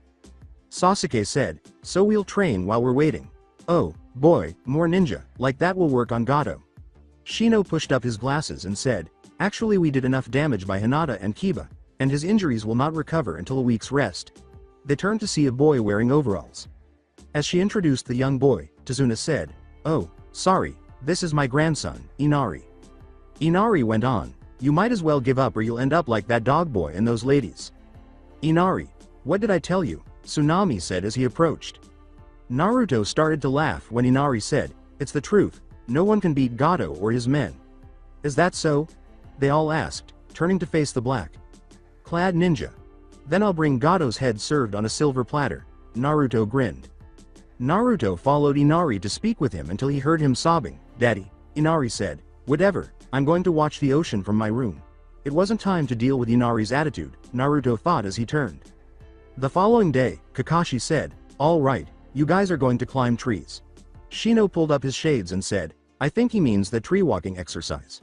Sakura shivered, sensei, I'm pretty sure we can all do that. Shino responded, Kurenai. Sensei mentioned that we would do it while protecting Tazuna. Kakashi raised an eyebrow, you heard of it? Well, then I will show you this exercise, watch. To his students' surprise, Kakashi created the ram seal and sent a tiny wave of chakra out from his feet before climbing the tree. The trick is to gather the right amount of chakra to the soles of your feet and climb up a tree. This will benefit you since you haven't been controlling chakra properly. Right now, when you do a jutsu, you usually expend more than the amount and tire you out. If you master this, you can do any jutsu with ease. Sakura was looking amazed, Naruto and Shino were both expressionless, and Sasuke grinned. Use those to mark your progress and try running up the tree instead of walking up it. You guys haven't been able to get used to it like I have, Kakashi said, brandishing 4 kunai and throwing them at their feet. Naruto rolled his eyes at Sasuke's boast, with this training, I will master it in a matter of minutes. All of the genin performed the ram seal, and their feet released the same force. They all sprinted with all their might at the trees. After running several feet up, Sasuke's foot abruptly cracked the bark, pushing it away and slashing the tree. Shino got a little farther than the renowned Uchiha, but he had the same outcome as Sasuke. Although Naruto climbed the tree, he was not as high as the two boys. Naruto responded, why again do I put up with you? Yumi responded, because I'm sexy. Which made Naruto perspire. Damn, I knew I forgot something to teach you. Sakura exclaimed, this is pretty easy. When they all look up, Sakura is seated on a tall branch. Glancing through his book, Kakashi remarked, it appears that Sakura is the most skilled at chakra control. Thank you, Captain Obvious, sarcastically exclaimed Naruto. Sasuke was thinking, I can't believe it, she got farther than me, a useless fangirl. Kakashi responded, okay, Sakura, I want you to keep going, so you can increase your chakra capacity. When you feel lightheaded, you can stop. The rest of you continue. After silently nodding, Sasuke and Shino ran toward the tree once more. Naruto approached the tree and placed the chakra on his foot before placing it on the trunk. Naruto had to think hard as the tree cracked under the strain, saying, "Too much chakra, I need to calm myself, I'm getting too agitated." "Hey, Dobi, finally giving up?" gloated Sasuke after noticing this. Ignoring him, Naruto relaxed and became calm before slowly climbing the tree. Kakashi watched as the black-clad assassin passed the markers of Shino and Sasuke. He then proceeded to the point where Sakura paused and sat silently on a branch, leaving an incredulous Kakashi, a furious Sasuke, and an inquisitive Shino. With a secret smile, Kakashi thought, "Interesting, he is completely different from the boy from the academy." "Sensei, do you mind if I practice my katas?" asked Naruto. Naruto leapt to his feet and started practicing his moves after Kakashi shook his head. Everything went smoothly until that evening at dinner after Kiba was able to get up and start the exercise with the other genin after a few days. Tazuna's house. If you're thinking of the story about Inari's father, then know it's very difficult to write and takes too long, so imagine that Shino told them the story and that the Haku encounter comes after this. The table was quiet, except for Kiba's boisterous conversations with Akamaru. Inari silently scowled at Naruto as he ate, and then Kaisa's image appeared to cover Naruto's body. Remember, they already know. When Naruto saw that the boy was crying, he asked, "Kid, what's the matter?" Inari screamed, "Why the hell you guys bother to try so hard? No matter what you do or no matter how hard you train, you're nothing to Gato and his men. When facing the strong, the weak will only end up getting killed." "Your point?" shrugged Naruto. Inari went on, "I'd hate to be you. You don't know nothing about wave, but you make claims you can't keep. What the hell you know about me? I'm different. While you acted so cool and calm about everything, you don't know how hard life can be." Something inside Naruto suddenly snapped. "I don't know how hard life can be, Tell me, have you even been hated or discriminated for something out of your control? Have you ever grown up without parents? Wait, you have your parents, why am I asking you? Have you ever been beaten, burned, and poisoned before? If all answers are no, then stop crying about that shit because they are people who have been in the same position as you.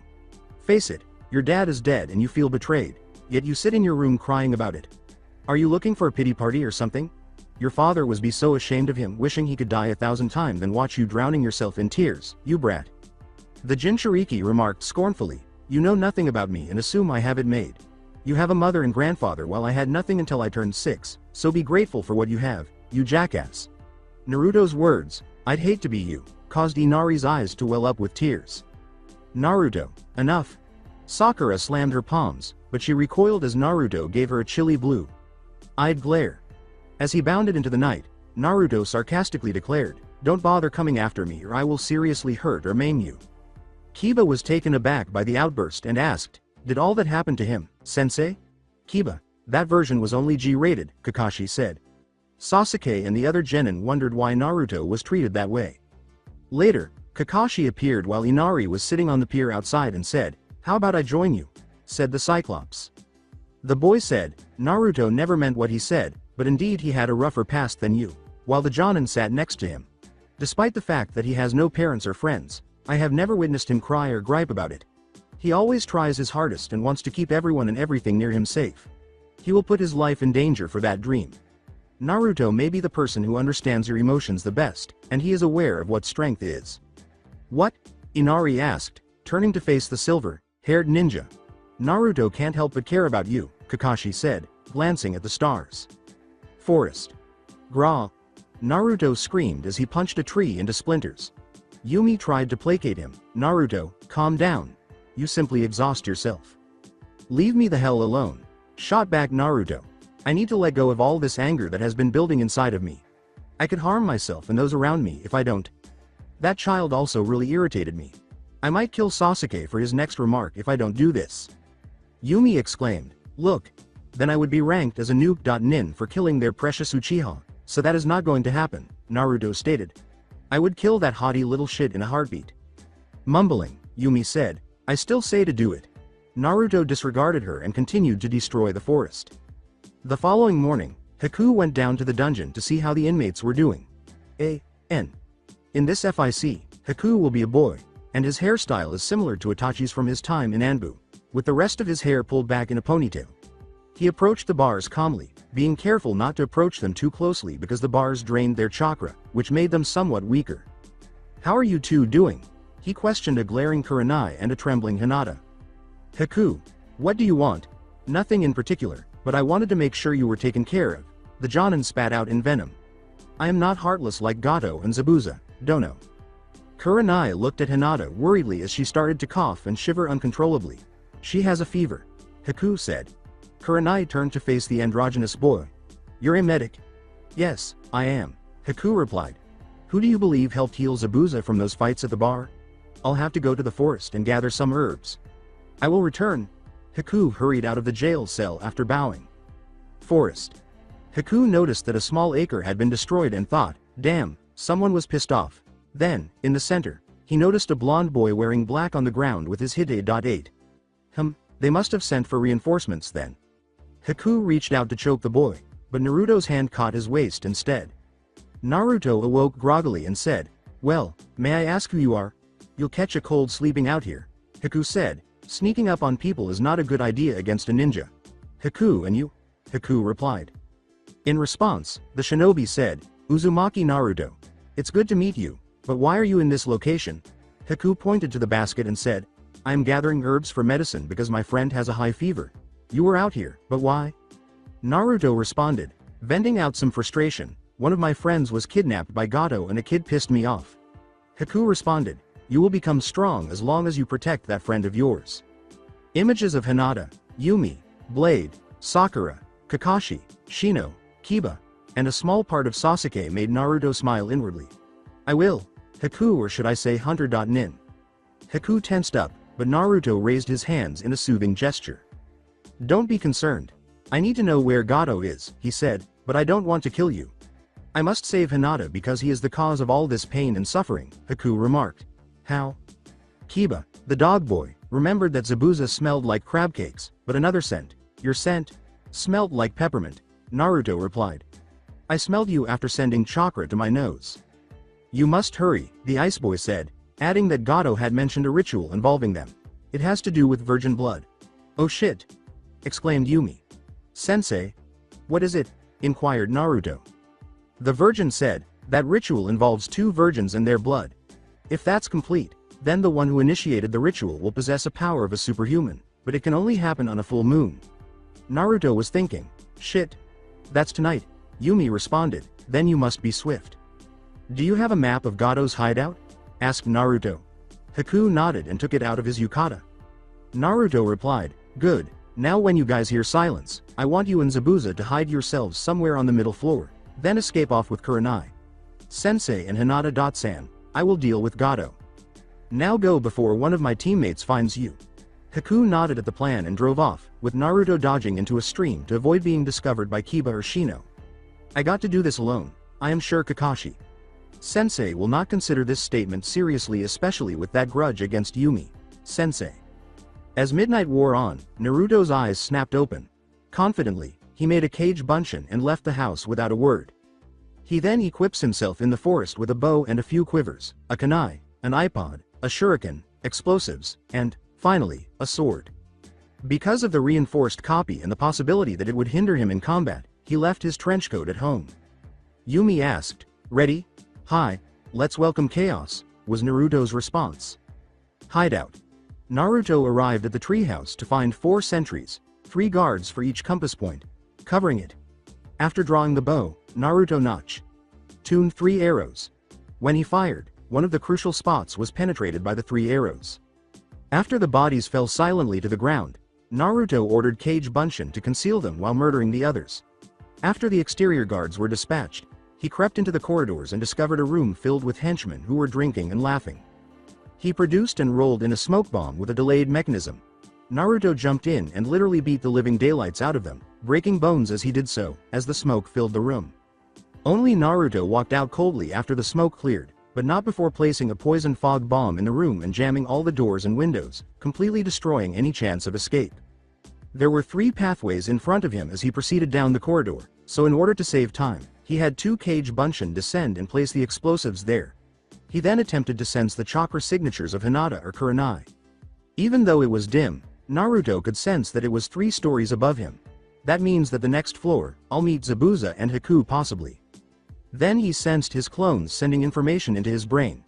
Naruto walked down the middle hallway and soon found Haku and Zabuza. Good. Naruto muttered, the explosives are in place just near the base. Soon Gado's base of operations will be destroyed. According to Naruto, hello, Haku, and you must be Zabuza. Zabuza responded, so you are the one who figured out Haku, You are a little short. Naruto responded, perhaps, but looks can be so deceived since 2 of my friends put you in your previous condition. When Zabuza heard the implication, his eye twitched. Well, then what is the situation, Haku? Haku responded, they happened to be on the next floor and the samurai henchmen that were disposed of.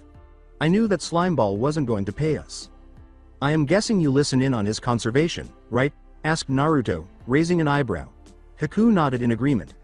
Then you were right, as soon as you destroyed Tazuna, he would have killed once he had that power. Zabuza inquired, so why are we still here? The contract has been voided. Naruto chuckled, don't worry, you will still get paid along with my payment as well. Zabuza responded, oh, and how do we propose to do that? Naruto replied, I will use my A-rank mission payment to pay you along with my savings. Zabuza responded, fair enough, but why should I listen to you? Naruto replied, I happen to place explosives on the base and middle of the tree. I have the detonator and could destroy this place. Zabuza responded, wow, you really thought this out, huh, Gaki? I thought I was crazy. Naruto replied, yeah, no time to talk about insanity. Kurenai and Hinata's lives are at stake. Room. Kurenai yelled at a mercenary who was holding the weak Hinata, let her go, you cowardly snake. Kurenai became disgusted with him as the mercenary copped a feel. Urusai, he growled, slapping her with a crack. You are lucky that Gado needs you for his damn ritual, or we would do something far worse to you. Wearing a business suit, Gado walked up to them and said, good, just in time. Bring them to the altar now, we must have the timing exact. After strapping both Kunoichi to a table, the mercenaries took a step back. Gado started chanting in a language from long ago. As Gado menacingly approached with a shining knife, Kurenai fought weakly against her bonds, thinking, damn it, I can't break free. Even though my chakra is returning slowly, I can't break these bonds. When he was done, Gado stabbed Kurenai in the thigh with a downward blow. He strode out toward Hinata after the Genjutsu mistress failed to contain her scream as her priceless blood spilled down the table. Kurenai attempted to object, but she was unable to do so due to the pain of her recent wound and the depletion of her chakra. She saw Gado stab Hinata in the thigh as well, causing her to scream in agony before Gado silenced her by knocking her unconscious once more. Kurenai yelled weakly, you bastard! I will kill you for this. Then Gado drank the blood from her and Hinata. The moon abruptly turned pale red, and Gado and the 2 mercenaries were struck by lightning that descended into the room. Gado managed to survive the blast, but it was horrifying to see how his bones and muscles twisted and fractured, turning him into a monstrous creature. Gado chuckled. Hey, Naruto, maybe you should hack into Gado's computer to get his money. Yumi offered the idea. Naruto sent a cage bunshin into the room after nodding. Okay, this is it. I sense about 40, maybe 50 mercenaries. Thanks to the poison gas and explosives, I must have terminated about half of his force, and since Zabuza and Haku dispatched those 2 wanna.be samurai and the rest lurking around, these must be the last ones here. Damn it, they never make things easy. Every boss always has 100 or more expendable goons to slow people down. Naruto was thinking. In agreement, Naruto kicked the door open and exclaimed, hiya, fellas. Yumi responded, how about we give them a warm welcome, by snapping their necks.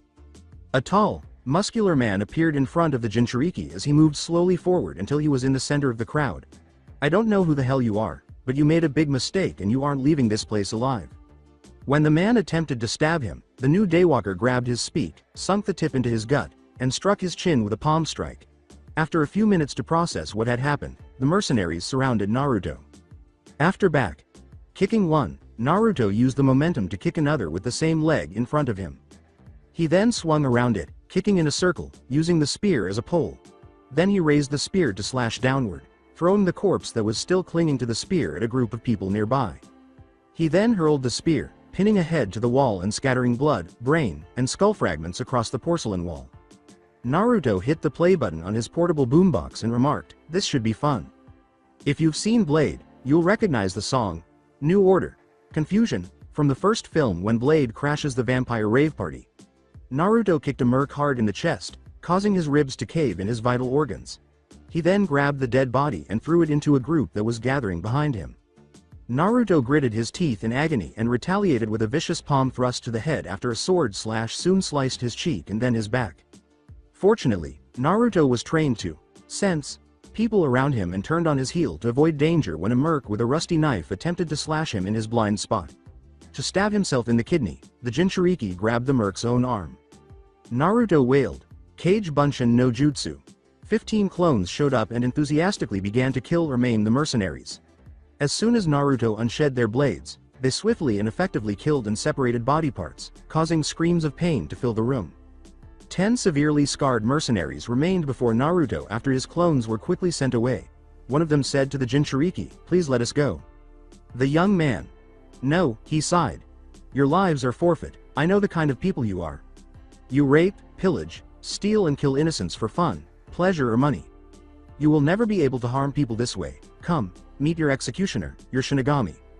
Holding on to the last glimmer of hope that they would win, the 10 men exchanged glances before charging at him. After slipping into his stance, Naruto punched one and deflected a spear thrust from the other. Then he kicked the mercenary who swore for the lives of his fellow money grubbing thieves and cut one's neck with his sword. He then shifted to the left, elbowing one in the ribs before stabbing the collarbone with the tip of his blade. Then, he caught a mercenary who was running away by the neck and, with a loud snap, crushed his windpipe by pinching it. Naruto smiled at the other 5 and hurled 2 of his glaives at them, causing blood to spatter like mist and giving them a new way to breathe in their necks. Good.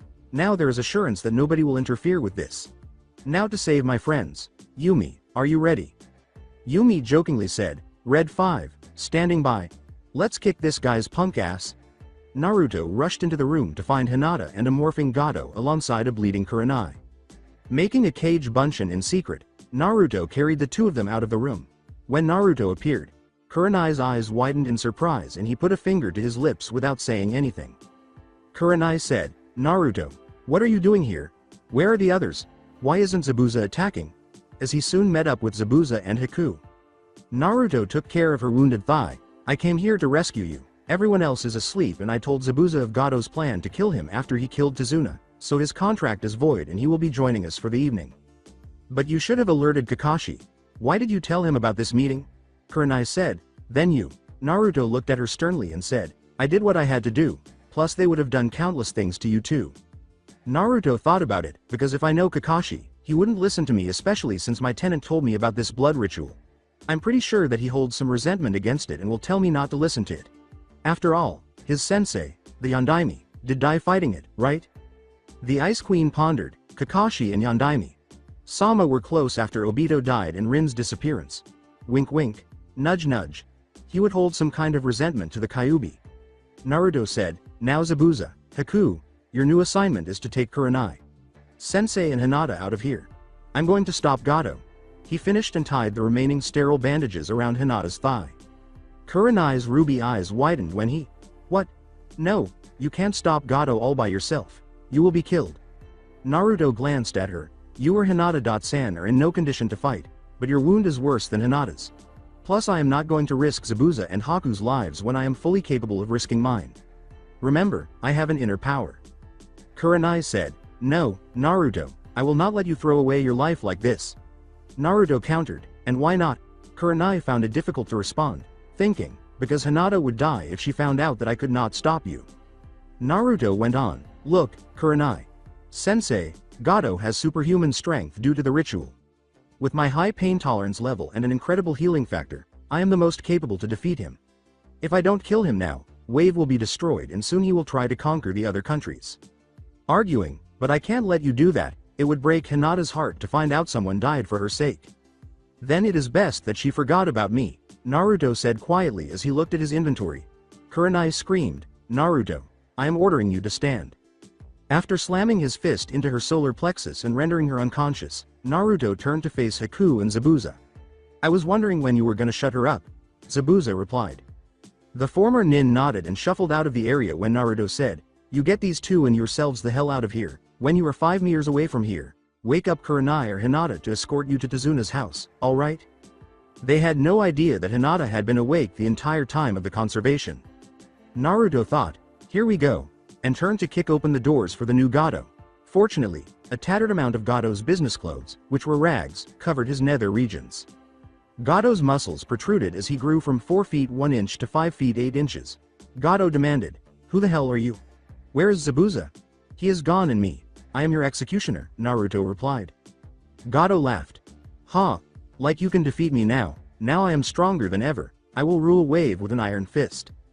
Gato charged in with his newfound speed, taking the initiative. Shit, Naruto exclaimed. He is fast and strong since he completed the damn ritual. I gotta be careful around him. One fatal mistake and it will be the end of me. Gato threw a punch, but Naruto ducked under his arm and hit him in the chest instead. Gato laughed uncontrollably, saying, ha ha ha ha ha ha. What marvelous power. Nobody has the power to defeat me. My turn. Gato grinned as he accepted it without flinching. It sent Naruto slamming into a wall. Naruto grimaced as he withdrew from the wall, saying, ow, that fucking hurt. Let's see how he responds to a chakra-infused fist now. After Gato abruptly appeared in front of Naruto and kicked him across the room, the tyrant swiftly grabbed the back of Naruto's head and dragged his face against the floor, heaving him across the room while his eyes widened. Naruto woke up and coughed up blood. The Jinchuriki raised his hands in his favorite hand sign and yelled, Kage Bunshin no Jutsu. 20 clones attacked Gato, diverting the tycoon long enough for the real Naruto to drop his weights. I need a distraction. Yumi yelled, time to break his neck. Let's show him what we can do. While Nelly's song, Here Comes the Boom, played. Naruto struck Gato with a kick infused with chakra as the final clone was destroyed, causing Gato to stagger back, but he didn't stop there. Gato's head snapped back up after Naruto rushed in and punched him in the stomach and then again in the chin. Gato crashed into a nearby wall after Naruto delivered a powerful right hook to the head and a roundhouse punch. The left side of Gato's face felt damp as he forced himself out of the crater. Slowly, he lifted his trembling hand to feel it, then held it up to his eyes to see blood.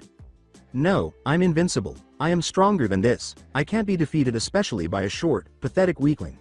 The man screamed. Gato turned pale and said, you're bluffing. Naruto smirked and said, well, this short, pathetic weakling hacked your bank accounts, killed all of your mercenaries, and sold all of your stocks. Your account number 8006.6696.4678. Naruto's grin grew even wider as he added, face it, even if you manage to kill me, you have to start over from scratch and you will never get your account back since I transferred them to mine. This confirmed Gato's fears. With a sly smile, Gato said, then I just subdue you and have Zabuza torture those 2 female friends of yours. Naruto grinned broadly, evoking Jin's eerie smile. I figured you would try to do that, which is why I outbid your contract to kill Tazuna and hired him to protect Kurenai, Hinata, and Tazuna lest I am defeated. With an angry roar, Gato grabbed a mercenary's katana and lunged at his adversary. Naruto quickly pulled his own out to counter Gato's crazed blow. Naruto, with his years of experience in youth, and Gato, with his speed and power, exchanging blows back and forth. Naruto quickly took control and successfully disarmed him, declaring, it's over. Haku and Zabuza, the 2 mist ninjas who were carrying Hinata and Kurenai, respectively, made the decision to take a short break due to exhaustion. Haku, if your new friend actually pulls this thing off, we're going to Konoha to enlist. Zabuza shrugged and said, to be honest, I have no clue. It's like someone is implanting these words in my mouth, and plus I have a feeling that boy is going to be great someday, including the fact that I kinda considered you like my own son. Haku raised an eyebrow and asked, why is that, Zabuza? Sama. The 2 Newtonans walked back and began to grab Kurenai and Hinata, but Haku fell through her body as he reached for her. Zabuza said, anyway we gotta keep it moving. Zabuza swore, shit. A Bunshin, that damn girl. Haku replied, she must have used Kawarimi and sent more chakra to retain the clone's solid form, she must be here somewhere. Then, however, he went pale and said, Zabuza. Sama, I believe we are in deep shit, very deep shit. Zabuza knew immediately from experience that Haku was serious, angry, or afraid when he cursed. So the former Jonin asked his apprentice, what's the matter, Haku? Oh, fuck me. Zabuza yelled as he seized Kurenai and fled back with Haku. What if she heard our conservation and went back to the hideout? Haku replied. Naruto. Gato, give up. Gato was about to concede defeat and make a life or death plea when he saw movement near the door, Naruto said. The man moved swiftly and grabbed the figure before Naruto could understand what Gato was doing, and the figure was, N. I could have been a jerk and left you hanging, but I'm going to continue. Hinata, Naruto yelled. With a malevolent sneer, Gato yelled, drop your weapon or the girl dies. Naruto squinted and said, you vile coward. Gato tightened his grip on Hinata's neck and arm. Do it, he let out a hiss. Naruto grabbed his sword and tossed it aside, saying, now release her. As you wish, Gato said with a sickening smile. Then he carelessly tossed her away heavily into a wall. Hinata, Naruto hurried to her side and yelled. No, this can't be the end, he said, rapidly feeling for a pulse and waiting. Naruto pondered. Naruto felt a weak pulse in her and abruptly opened his eyes, saying, she's fine. That jerk will be held accountable. When Yumi called, Naruto. Her cries were not heard by Naruto, who said, you bastard, you nearly killed her. Holding the unconscious body of the Hyuga heiress, he yelled. So what? Laughed Gato. When I'm finished, I'll either kill her or turn her into my personal sex slave. As soon as he finished speaking, Naruto yelled, I know that this motherfucker simply did not say what I think he said. That's it, Naruto thought. I am going to kill this motherfucker with no excuses. Gato stopped laughing as he clenched his fists and saw that Naruto's body was leaking red chakra. That's it, I've had it. By my own hands, you will perish. Unearth's zombie autopilot plays. Naruto raised his head to display his broadened whiskers, then took off his shades to reveal blood-red slitted eyes, and Gato looked in horror as the malevolent chakra gathered above him to form a fox's head. I'm coming. Naruto showed off his claws. Fortunately, his gloves were designed to withstand his sharp limbs. Gato whimpered as Naruto looked at him. What are you? With horror, he inquired. I am Blade, the Daywalker to you and my adversaries, but I am Naruto Uzumaki to my friends. Naruto gave Gato a vicious ass kick in a flash. When Gato flew across the room after being smacked by the possessed Jinchuriki's clawed hand, Naruto X kicked his chest, causing Gato to fall to the ground and cough up blood. Gato weakly attempted to crawl away after Naruto kicked him, causing the tyrant to roll, but Naruto grabbed his ankle and waved his finger, saying, ah, ah. I am not done with you yet, get back here. The best move in Blade's last battle in Part 1 was when Naruto threw Gato to the ground and kicked him viciously in the ribs before roaring loudly and kicking him clear into the air. Every hook, uppercut, and haymaker Naruto delivered to Gato's face, chest, and abdomen as he fought to stand up caused the business magnate to falter and turn into a walking bloody pulp. After that, Naruto took hold of Gato's arm and used Kyuubi's chakra and his own killing intent to immobilize Gato. As the Burning Gundam theme plays, Naruto says, normally if I would have been in this state, I would have killed you now, but I want to try out a move and someone is inputting this move in my mind. His fist clenched, encircled by a mixture of blood-red and purple chakra. I have a demonic power that makes my fist glow, and its roar of malice commands me to crush you. Wait, stop. Gato's eyes widened. He yelled, but his cries were met with deaf ears. I'm going here, Ken, Kuroi, Nenshu, Naruto yelled as he launched his attack directly at Gato's face, saturating him with his red and purple aura. As the chakra returned to his body, Naruto panted in effort as his body felt ready to impale itself on a spike on the wall. Yumi said, remember that Naruto will kill you if you ever hurt his friends, but you came up with a really great attack. Yumi said, go check on Hinata, she should be awake since you made all of that noise. Naruto picked up his sword and then approached Hinata slowly, kneeling next to her, saying, are you okay, Hinata? My shoulder, it's dislocated. N. Identify this scene. Hinata grimaced in pain. Naruto grabbed her arm and felt the spot. Okay, Hinata, I'm going to need you to scream, so your mind is not focused on the pain.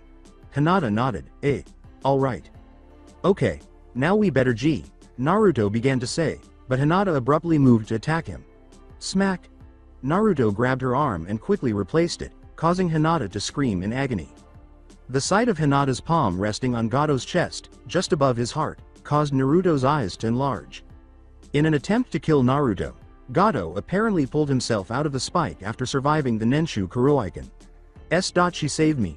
Naruto pondered. Gato retreated a few paces until he passed out, at which point he was definitely dead. I.K. Killed H. Him. The Hyuga squeaked as Naruto said, thank you, Hinata. Hinata didn't hear him, but instead glanced at her hand upon realizing her first kill.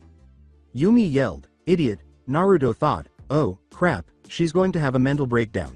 What to do, what to do? Damn it, comfort her. Hinata, you saved my life by reacting like you did. There was nothing you could do to avoid it, Naruto said, putting his arms around her. Then you have nothing to be ashamed of, now let's go, Hinata said, but Naruto asked, tell me, Hinata, would you want me lying there instead of Gato? Hinata replied, no. Before choosing Hinata's bridal style, Naruto took Gato's head and sealed it, making her blush profusely. She's blushing. Wait a minute, blushing. She likes me. At least now I've caught it. I mean, it could take 4 years for me to realize that I'm a bumbling idiot. The cool thing about it is that Naruto and Hinata never turn around. This is because of Nami Tamaki, or is it Tamaki Nami plays? As soon as they left, Naruto pulled out the detonation device and pressed the button, destroying Gato's base of operations. The two meet up with Zabuza and Haku while Kurenai is still unconscious. You defeated him. I didn't, Zabuza said, and Naruto leaned his head toward Hinata's sleeping form before saying, she killed him. Zabuza arched an eyebrow. Really? She appears to be a person who would not harm a flea.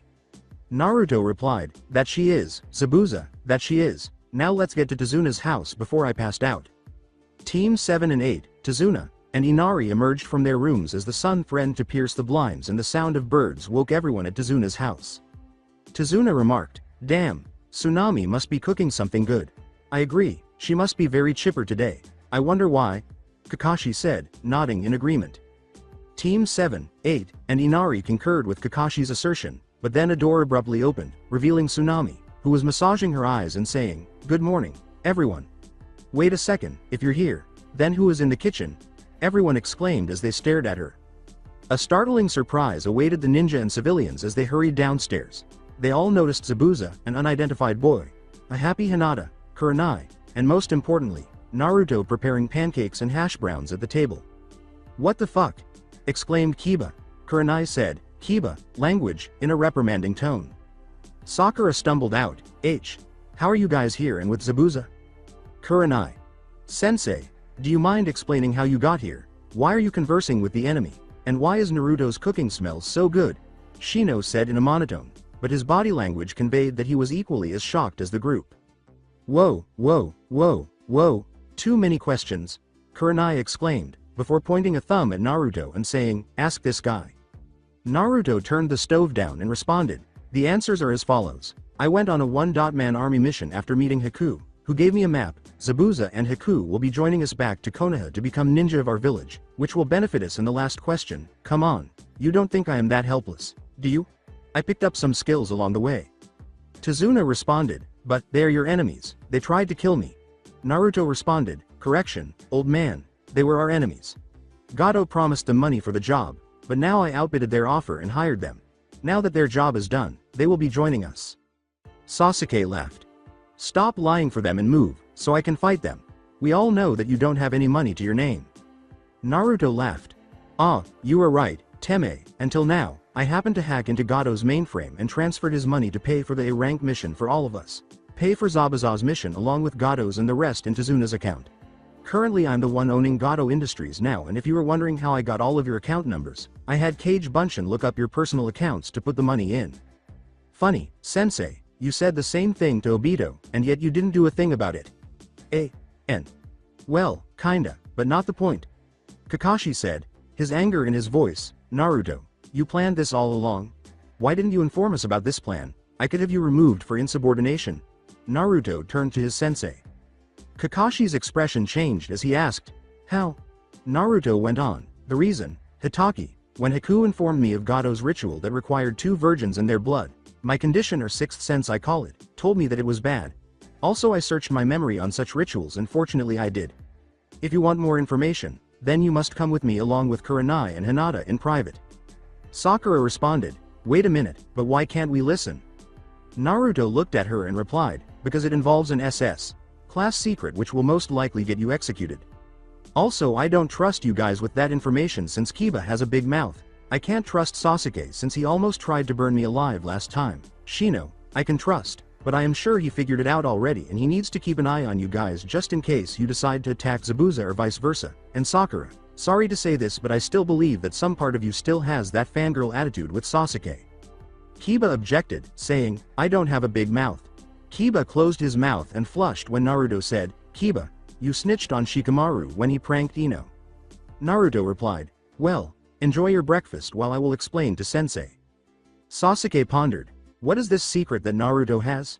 Is it a way to gain some sort of power? I must find out no matter what. The others stayed with Zabuza and Haku, while Naruto, Kurenai, Hinata, and Kakashi went upstairs. So, anybody knows how to play war. Room. Kakashi installed a sound barrier in case Sasuke became interested and chose to listen in. Hinata, I brought you here since you saw that power escape. I trust you the most of all of the people in this house. What I am about to say will never leave this room, alright? Naruto replied. By nodding, Hinata said, Hi, N Naruto.kun. Remember how the Yondaime died fighting against the Kyuubi? The Jinchuriki asked, taking a deep breath. The shy Hyuga nodded once more, and Naruto answered, the truth is, the Yondaime couldn't defeat it, he had to seal into a baby, newborn, and the lucky bastard was me. Naruto nodded at Hinata as she uttered, oh god, S.So that's why, that day. Kurenai said, pardon me, but what day are you guys talking about? Started, it was my 5th birthday and as usual I was hunted by the villagers for their annual Kyuubi hunting ceremony. When they were finished, someone came, a 4-year-old girl ran up to me timidly and used a handkerchief to clean my bloody face. She seemed unafraid of my appearance. Then she smiled and ran off. Later on the academy, I found out her name. Her name was Hinata Hyuga, princess and heir to the Hyuga clan. Hinata replied with a warm smile, I remember now, you were covered in blood and bruises. Tears were streaming down your face. I felt sorry for you and wanted to help you, so I gave you my mother's handkerchief. But Naruto-kun, you keep the Kyuubi at bay. I don't think you are like those fools. Hinata blushed, and Kakashi interrupted, saying, okay, can we get on task now? Naruto grinned and said, thank you, Hinata, and just so you know, I still have that handkerchief, and you stopped stuttering. His scowl was replaced by a smile, causing Kakashi to gasp. The Kyuubi and I came to a company existence, a partnership. She was the one that informed me about the ritual. It makes one a superhuman and inherited a high pain tolerance and only works if a full moon is in effect. I didn't inform you because if I told you about it, you would tell me that Kyuubi was manipulative since you still have a grudge against her, am I right? It is a she. Kakashi's eye widened, and Naruto rolled his eyes. Yeah, now do you understand why?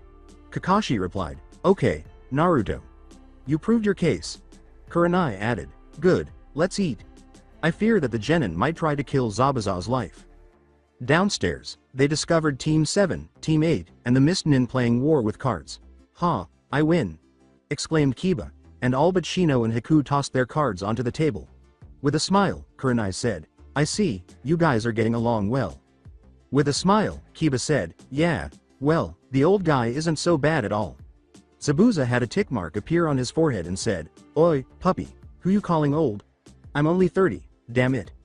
Naruto turned to Inari and said, hey, Inari, remember that promise I made?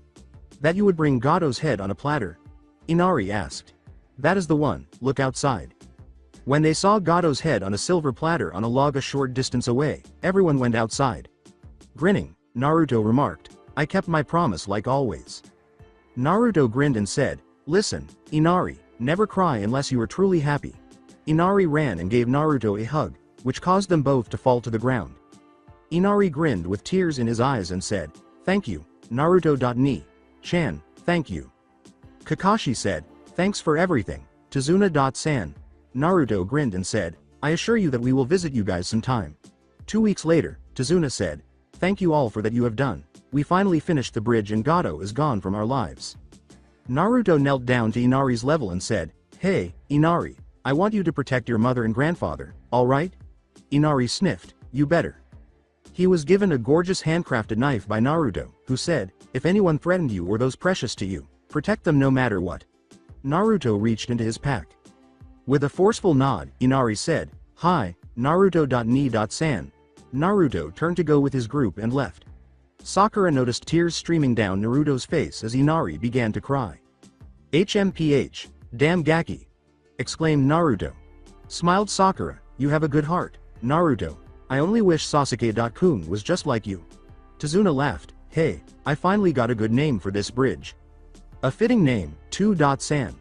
This bridge will remind the deeds of the hero of Wave and spread his fame across the lands as he progresses in life, Tsunami said. Really? What is it, 2-san?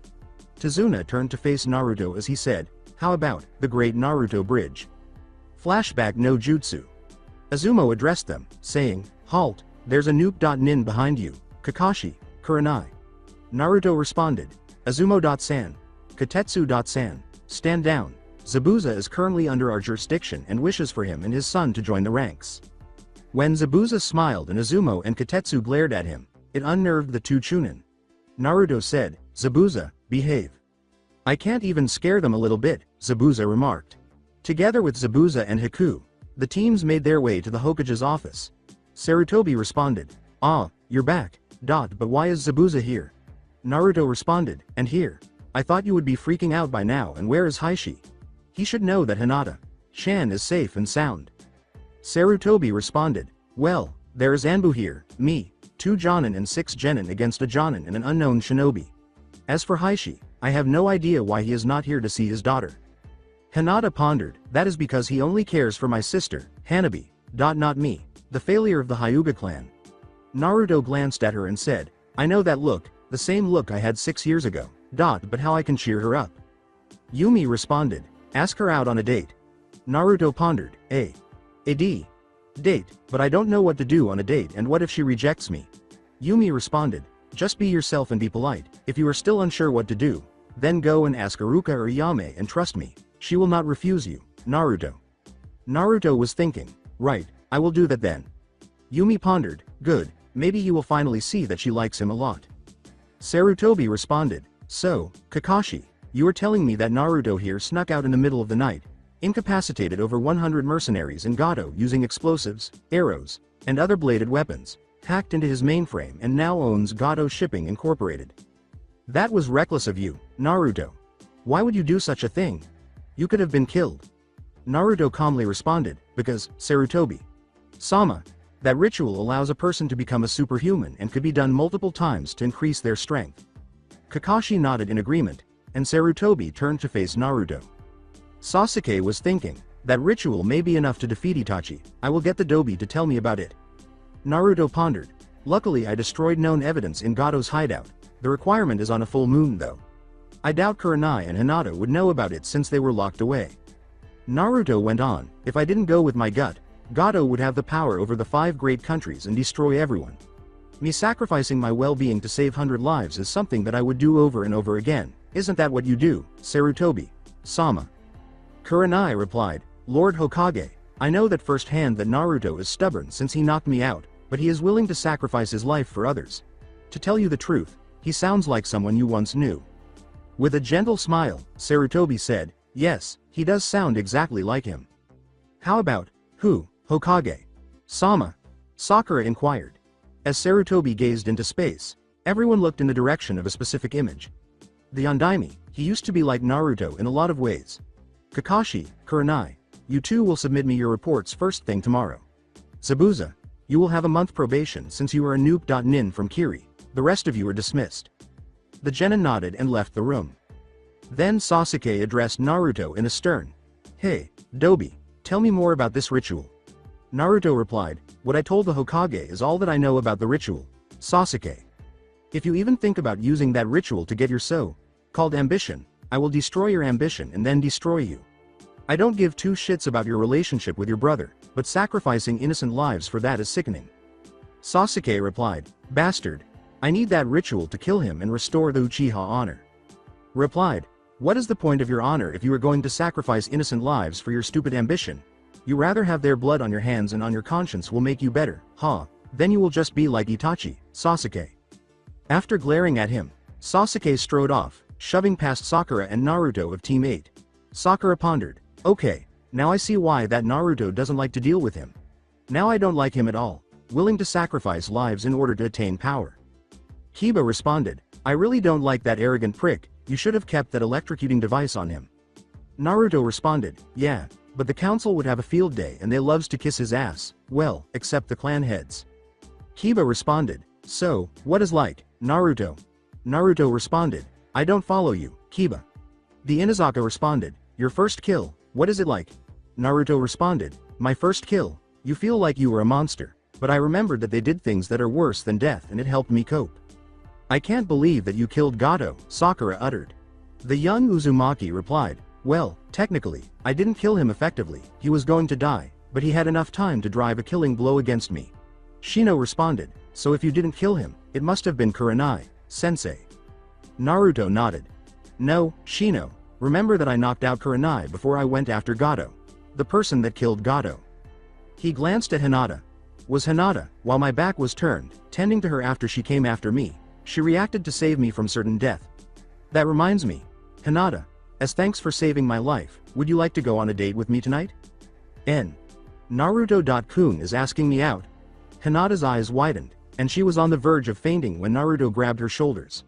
Oh no, you are not fainting on me, are you Hinata? Hinata woke up and muttered. I would be honored to go on a date with you, N. Naruto.kun. Well maybe. Hinata can finally express her feelings for Naruto, everyone grinned. Okay. I will pick you around 6. Said Naruto. Nodding, Hinata said, alright. The genin left for their homes after the Kyuubi Jinchuriki thought, good, now I need to ask Iruka and Ayame both for advice. Hinata. The Hyuga heiress took her time walking to her home. With every painful step, memories of her father's stern words, her younger sister's sneers, her cousin's glares, and the council's icy mockeries replayed in her mind. When Hinata finally arrived at the dreaded location she calls father, he was standing in the entrance with his arms crossed and his signature frown on his face. The more she considered it, the more angry and frustrated she became at her dysfunctional family. With a bow, Hinata said, Hi, father. With a frown, hi she said, you messed up. Hinata, I don't know what to do with you, you always freeze up on missions. You fail at everything you do, and to make matter worse, you can't even beat your younger sister. HMPH, I can't believe that my daughter is a complete failure. Like Hinata and all shy introverts, she finally lost it. You can tolerate a certain amount of mockery before losing it and lashing out, which is exactly what Hinata is going to do. Shut up, Hinata was saying. Excuse me? She asked, glancing at her. Hinata looked up slowly and showed her Byakugan to her dad, briefly jarring him. I said shut up. I am sick and tired of your incessant blabbing about failure, the fate of the Hyuga clan, and lack of success. For once in your life, can't you ask for once what happened to me? I mean, I just got back with my life and traumatized by my first kill, but you treat your daughter like chess pieces, trying to push a pawn to the battlefield and convert into a queen. I am your father, how dare you speak to me like this? Scowled Heishi. Coldly chuckled Hinata. Father? I don't have a father, all I have is a shell trying to masquerade as my father. Half of him died with my mother in childbirth and the rest with my sacrificed uncle. I tried my best to please you, but it seems that it wasn't enough, father. Now if you will excuse me, I will be in my room, Lord Hyuga, planning my date. After walking past her father, Hinata entered her room. Sadly, her cousin walked by and gave her a glare, but he was shocked to see the icy embers in her eyes when she looked directly at him. Then she went by Hanabi. Well, if it isn't a fail, the younger sister said, but before she could finish, Hinata turned around and Juken bitch slapped her across the face. Listen well, sister, Hinata said icily, I am not going to be your Lord Hyuga's or the council's bitch anymore. Know your place, dear sister. Hanabi collapsed to the ground, clutching her cheek. Hanabi experienced fear, an emotion that she would never be able to experience from his former shy sister. After entering her room, the new Hyuga heiress went straight to her closet and chose her favorite dress, the one her mother had worn when she first started dating Heishi. It had a slit that reached the mid-thigh and was a deep indigo with delicate lavender vines. The end of the dress reached her ankles, as she could see when she held it up to her body. She thought to herself, this time, I will tell my feelings for him. Okay, here we go. Naruto sighed and knocked on Iruka's door. After a few minutes, the Chunin opened it. Naruto. How are you doing and how was the mission? Naruto said. Naruto replied, long story short, the mission was a success and we got Kurenai and Hinata Chan back safely, dispose of a corrupt businessman and some hired man. Anyway, I need some dating advice. Who is the lucky lady? Asked Iruka. In response, Naruto said, Hinata Hyuga. It's about goddamn time he noticed her. Iruka said, well, the advice I can give you is to be polite, wear something casual, take her somewhere other than Ichiraku Ramen, and most importantly, be yourself. He began to hear Hallelujah playing in the background of his thoughts. Thanks, Iruka. Sensei, I owe you one, Naruto grinned. No problem, Iruka smiled back, just give me the details and we are even.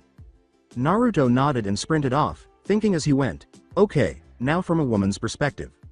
He yelled, hey, Tuchi.og.san, is Ayame here? The cook went to the back, and sure enough, Ayame emerged. Oh, hi, Naruto.kun, do you need anything? Ayame said, yes, I need some dating advice. I am taking Hinata Hyuga out for a date, so I was wondering if you could help it out. Ah, our best customer's first date, this is so exciting, she squealed. Naruto wept. Why do girls always squeal over something like this? Yumi responded, don't ask me, I am a demon vixen. I can basically seduce any men and fuck their brains out with a bash of my eyelids. According to Ayame, I recommend going to the Tamara restaurant, the owners are good friends of ours and they have a piano, karaoke and a band in there. Also compliment her looks, don't curse, major turnoff on girls. Make sure you dance with her and ask her about herself. Women love guys that listen to them, and since I know that you used to play the violin, guitar, and the piano, you can serenade her if you want to. With a nod, Naruto said, thanks, Ayame.ne.san, I will see you around 6. Why? Inquired Ayame. In response, Naruto yelled, because I am meeting her here. Hinata sprayed perfume and walked out the door until Hishi opened her room door, saying to herself, it's 6:45, I am so late, I can't believe that I overslept. When he thought of his deceased sweetheart, his breath caught, but he composed himself and asked, where are you going, Hinata? In response, Hinata said, out. With whom? Hello, Hishi asked. Her father put his hand on her shoulder and yelled at her, Hinata, I'm your father. Hinata responded, that is none of your concern, now if you will excuse me, Lord Hyuga. He took her hand. No, like I said, you are a shell of my father, you never acted like one, so why start now? All you care about is the fate of the Hyuga clan, now if you excuse me, Lord Hyuga, I am late for my date. Neji, follow her and tell me who she is seeing. Hishi yelled in rage at his daughter's sudden rebellion and a tiny bit of guilt at ignoring her. Eager to cause trouble for his cousin, Neji gave a silent nod and slipped away. Ichiraku Ramen. Naruto, wearing a casual shirt, black dress shoes, and pants, glanced at his watch and asked, it's 7:15, I wonder what could hold her up. Then Hinata appeared and said, I apologize, Naruto.kun, for being late. Hinata? Is that you? Naruto asked, tilting his head to one side. Says Hinata, yes, why? Naruto replied, well, for starters, you are not stuttering and you can look me in the eye though you are still blushing. Plus, there is a certain fire burning in your eyes that I have never seen before, are you okay? Also you look beautiful in that dress tonight.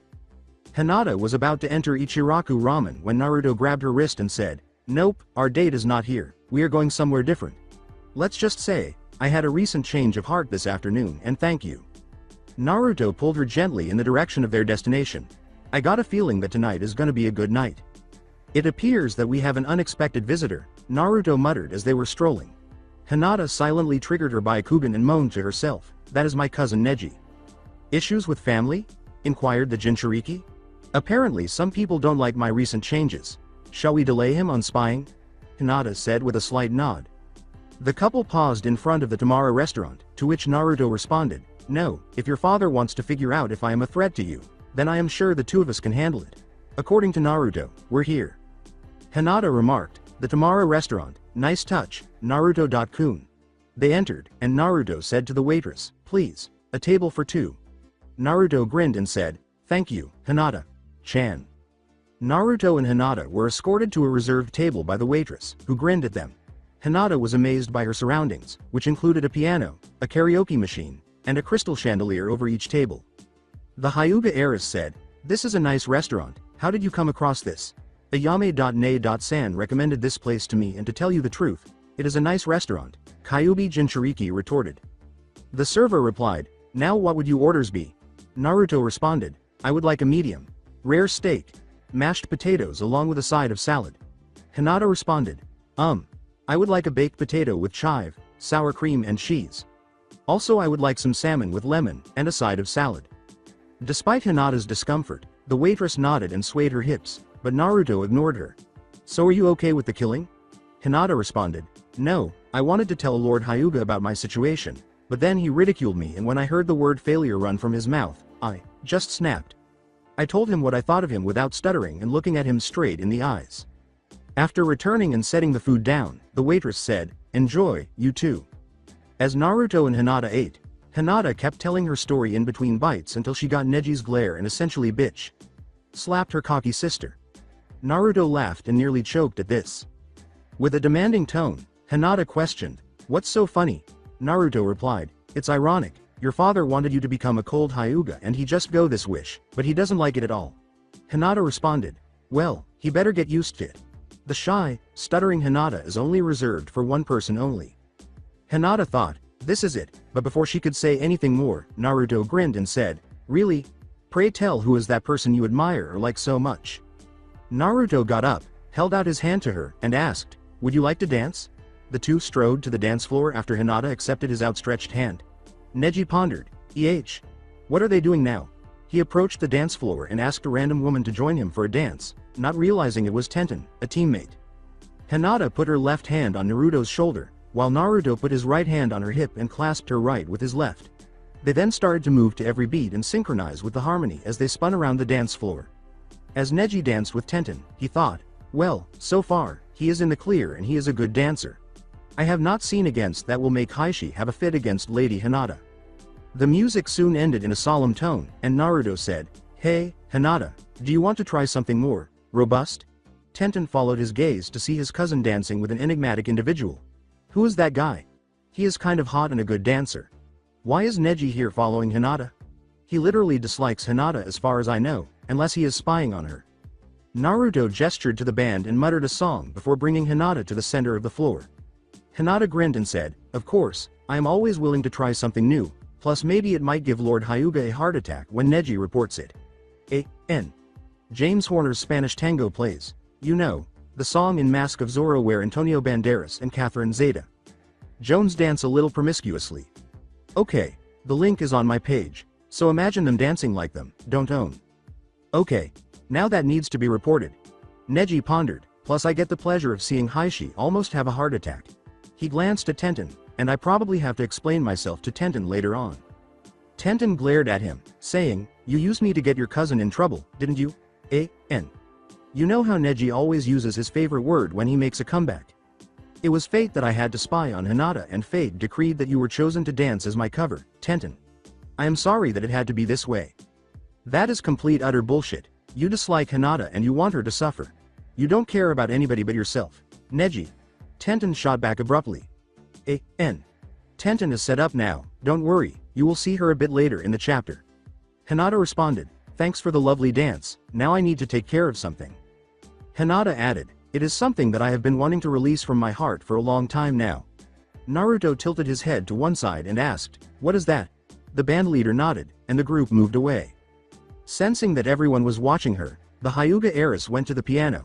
She said into the microphone, "This is a song for the person that I really admire the most, the only one who actually cared to ask me how I feel about a tragic event in my life." She's talking about me. I am the person she admires the most, the one she likes? Naruto thought. Ding, ding, ding. We have a winner, sir. You just won the grand prize. The key to Hinata's heart. Naruto asked. You knew about this?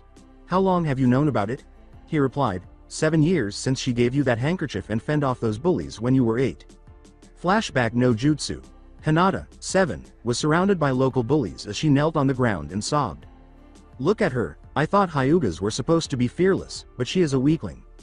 One of them replied, Ah, what is wrong? Is the little baby Hyuga gonna cry? Someone else replied. Hinata sniffed, threatening to cry once more. Hey! The bullies exclaimed as they turned to see Naruto wearing indigo shorts and a black shirt. Naruto yelled, leave her alone right now. Or what, short stuff, what are you going to do? The pack leader asked. Naruto scowled.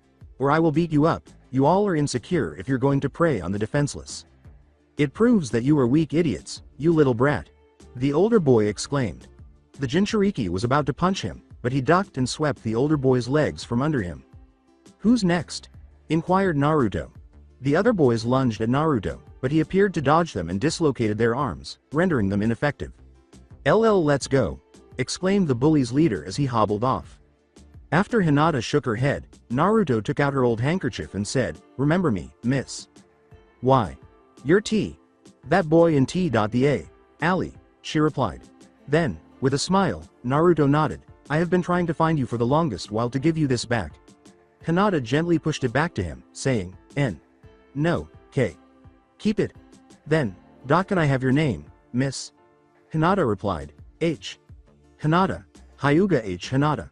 Naruto said, thanks, Hinata. You better go home before they show up again. Jutsu. Less flashback. Kai. Naruto laughed at the recollection. Now I remember that, why didn't you tell me? Yumi replied, because love was meant to be found by your heart, not your demon conscience. It wasn't my place to do such thing. The only thing I could do was push you in the right direction. Naruto reflected, I feel so stupid for not realizing it. The blushing, the fainting, the finger poking, hell, even the stuttering were signs and I never noticed it. Yumi replied, well, like you humans say, better late than never. A.N. Neither are mine. Cascada is mine. We touch every time, slow version. Even now, when you sleep beside me, I can still hear your voice. In my dreams, I can still feel your touch. I apologize for my weakness, but I'm not sure why. It's difficult to survive without you, because I always get this feeling when we touch. And I swear I could fly every time we kiss. I want this to last. Can't you feel my heart pounding quickly? I need you by my side, because I can feel the static whenever we touch. And I aim for the sky each time we share a kiss. Is it not possible for you to hear my heartbeat? I can't let you go. I want you in my life. Your heart is my sky, and your arms are my castle. My tears are wiped away by them. We have experienced both the good and the bad. When I fall, you help me get back up, because I always get this feeling when we touch. And I swear I could fly every time we kiss. I want this to last. Can't you feel my heart pounding quickly? I need you by my side, because I can feel the static whenever we touch. And I aim for the sky each time we share a kiss. Is it not possible for you to hear my heartbeat? I can't let you go. I want you in my life, because I always get this feeling when we touch. And I swear I could fly every time we kiss. I want this to last. Can't you feel my heart pounding quickly? I need you by my side. Neji crossed his arms and said, your cousin is still weak as ever though. Tenten said softly, she has a beautiful voice and she is good on the piano. Tenten replied, you are such a complete stuck-up jerk. It's like you have an icicle shoved up your ass. I can't believe this. I can't believe that I liked you. Neji looked at her and replied, HMPH, am I supposed to care? You don't know anything about me or my suffering, so go away with your petty crush. I have no need for this. Tenten fled from him, sobbing uncontrollably as her eyes widened in shock. As he approached Hinata and embraced her, Naruto channeled chakra to his ears, heard the conservation, and promised to speak with her when he was done here. N. Naruto.kun. I'm sorry, for not noticing sooner, Naruto muttered. It's fine, Naruto.kun. I would have waited an eternity, it's my fault for not telling you how I felt, the woman said in response to his embrace. After your performance, I saw Neji leave. When did you learn to play the piano like that? Naruto said, well, we better go.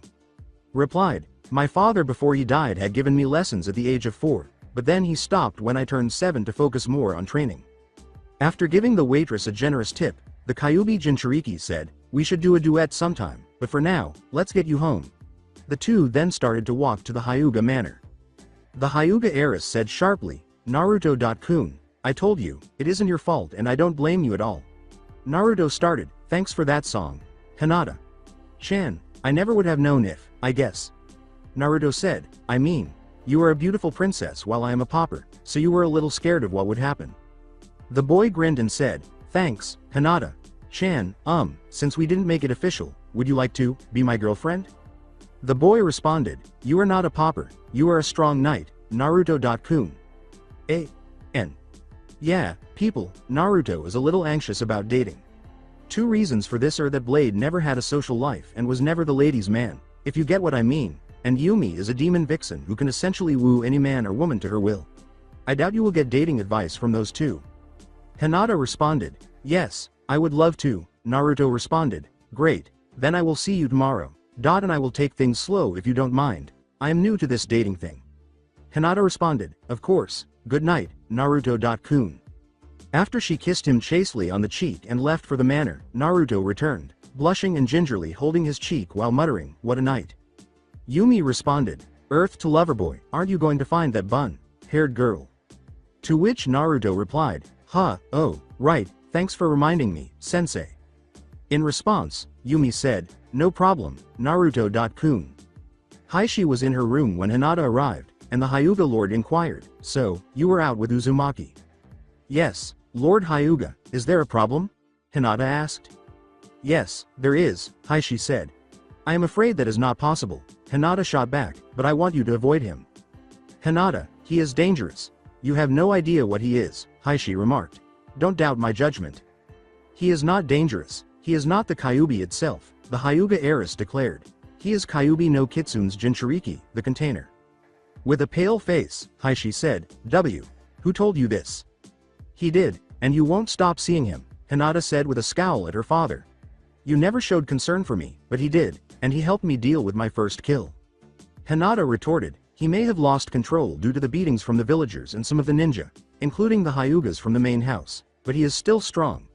Heishi snarled, he will lose control to it sooner or later, and when he does, you will see it my way.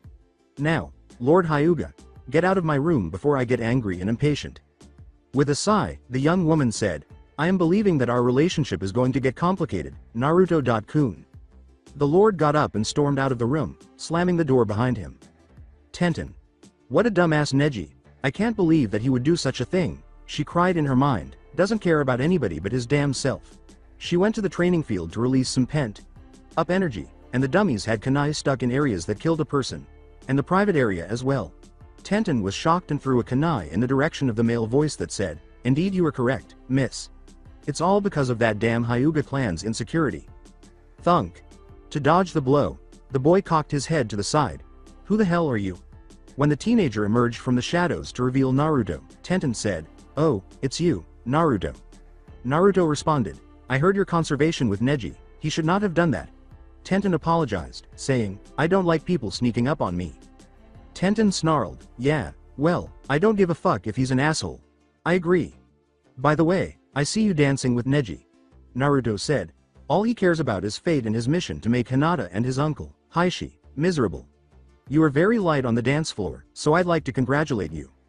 With a slight flush, Tenten said, thank you, Naruto. Hinata and I were both aware that Neji was spying on us, Naruto remarked. We didn't confront him because if we had, Heishi would have thought I was a danger to his daughter. Tenten said, I don't blame you. That Kumo incident has made Neji's uncle paranoid. Tenten nodded, yes, then you feel better, Tenten. Naruto responded, I see then. I am guessing that the incident involves Neji as well. Tenten broke in, saying, thank you, Naruto. I do feel much better now. Nice to meet you, Tenten. I see you sometime, Naruto said with a smile. It was kind of you to do that for me. After that, Tenten thought, Uzumaki Naruto, huh? Wow, I got a girl and a potential in one night, tonight is a good night. He then strode off to his house. Even though I've only met him twice, he seems like a nice guy with a strong aura. One day, I hope to fight him. Haku and Naruto frequently sparred, with Haku honing his speed and learning how to use a Zanbadu from Zabuza.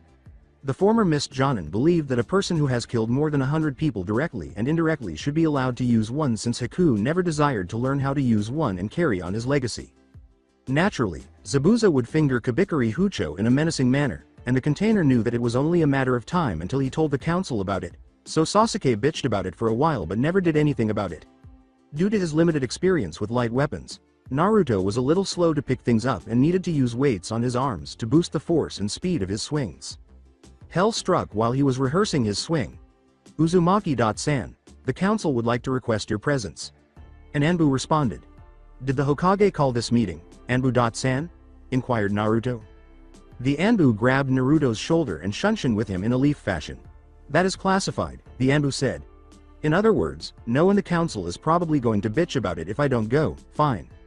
Until the Anbu escort and Naruto entered the room, Heishi Hyuga, Shibi Aburame, Sume Inazaka, Inoichi Yamanaka, Shikaku Nara, Shuza Akamichi, Danzo, Kaharu Utatane, Homura Mitokado, and the other members of the civilian council were sitting in the council room, muttering loudly among themselves. Naruto said sourly, okay, what do you guys want from me? You will address with the proper respect we deserved, yelled a fat merchant. Replied, respect is earned, not given, fat ass, and so far you have done nothing to earn it, so fuck you, bitch. Only a few people on this council have earned it, now I ask again, why am I here? Danzo, who was the council's leader, responded, we called you here to talk about your recent exploits on the previous mission to Nami no Kuni. Well, what do you want to know about? Danzo asked, is it true that you hacked Gado's mainframe and transferred money to your account? Naruto thought. So the Uchiha did bitch about it, huh? Naruto replied, yeah, what is to you? Koharu responded, then you know that the council is supposed to receive a percentage of the money. The Jinchuriki responded, it was already sent, don't try to pull that shit, I don't play with my money. Sume inquired, is it also true that you killed over 100 mercenaries by yourself? Naruto replied, yeah. Homura inquired, now who taught you to fight like that? Surely it was not Hitaki Kakashi. Nobody has ever seen that taijutsu style. Unfortunately, I don't know where he went, and when I asked his name, he kept saying, I'm a blade. Naruto skillfully lied, saying, I was trained by a man when I was attacked by a mob 6 years ago, so I could defend myself from such an event from happening again. Koharu said, tell us who he is and where he is located. One civilian council member remarked, then you will teach the Uchiha everything you know. Shikaku responded, troublesome, you know that he will not agree with it. And Naruto replied, Nara, Dono is right, I won't do it.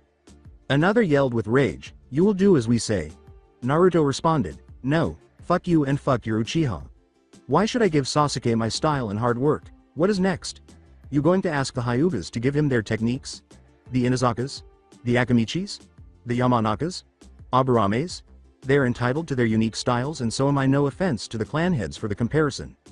All of the clan heads nodded, with the exception of Shibi and Heishi. If he wanted to get stronger, tell him to master the jutsu he has got for now, because he is nowhere near Itachi's level, Naruto said, turning back to the civilian council. But, Uchiha Sama need to get stronger or he will not be satisfied, objected Homura.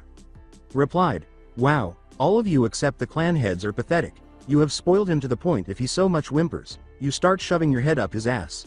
So what if his family got massacred by his brother? I have been on my own since I got kicked out of the orphanage at 4 and you don't see me bitching about my life. Sasuke only wants power and revenge. If he wants to learn from me, he better give up his revenge. After pausing briefly, the Jinchuriki repeated, and another thing, the council is supposed to advise decisions, not order people around. You will do as we say, brat, sneered Koharu. Suck Danzo's left testicle, you wrinkled old bitch. Naruto shot back as he flipped her off.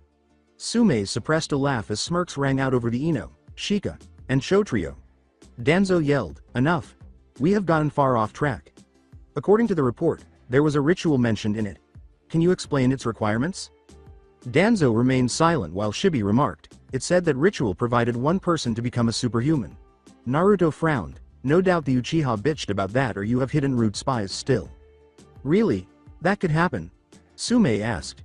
Shikaku responded, if we knew this ritual, we would be more powerful. Naruto replied, yes, that could happen, we would be unstoppable, but, you would have to sacrifice innocent blood of virgins to get that power, which is exactly Kurenai and Hinata. Chan were captured. If I had not gotten in time, they would have died that night, and nobody will ever use that ritual again because Gado was the one who had the authentic thing and I burned it along with his body. Danzo replied, if Kurenai and Hinata were unconscious at the time, it means that you are the only one who knows it. Naruto replied, that is correct, but I will not tell it to any of you or use it. I rather die than kill an innocent for power. Koharu responded, why not? Naruto looked at her and replied, because the council is filled with bigots and power. Hungry bastards. Oh, and even if you should order a Yamanaka to enter my mind, you would remember that I have a fox guard inside me and it doesn't take well to intruders. Torture won't work on me either, enduring 6 years of pain, beatings and various torture methods would never work on me now. That is my solemn word. While the civilian council and advisors yelled in wrath and anger, the clan heads, aside from Heishi and Shibi, smirked. Then maybe we should torture your new friends instead to make you talk, Danzo said, grinning sickly. Inoichi responded, Danzo, that is barbaric of you to think such a thing. When the temperature dropped too low, Naruto tilted his shades and fixed Danzo with icy blue eyes. Try it, bastard, and you will face the unleashing of the Kyuubi, he said icily, grinning. The civilian council and advisors looked frightened as Naruto kept going. I am the only one who can control the Kyuubi due to the Yondaime's seal. Surely you don't want Konoha decimated along with thousands of lives on your heads. I could destroy this city if I wanted to, and the reason that is holding me back is because that there are some good people here, or maybe I could just kill you guys and everyone who has crossed me except the clan heirs, the Hokage and some of the women and children. Plus you can't because you would have the Aburame, Inazaka, Sarutobi and me on your heels. Danzo grumbled, damn you, Sarutobi. The boy is too independent now. If I had him en route, this would have never happened. Naruto tapped his chin with his finger. Maybe I should defect to Kumo or Suna, better yet, Iwa. I'm sure that they would welcome my power along with the Demon of the Mist and his apprentice. That wouldn't be necessary, Uzumaki, you are free to go. Meeting adjourned, Danzo said hastily as everyone huddled past Naruto, scowling at him. Naruto and Heishi were left facing each other alone after Sume, Shibi, and the original Ino. Shika.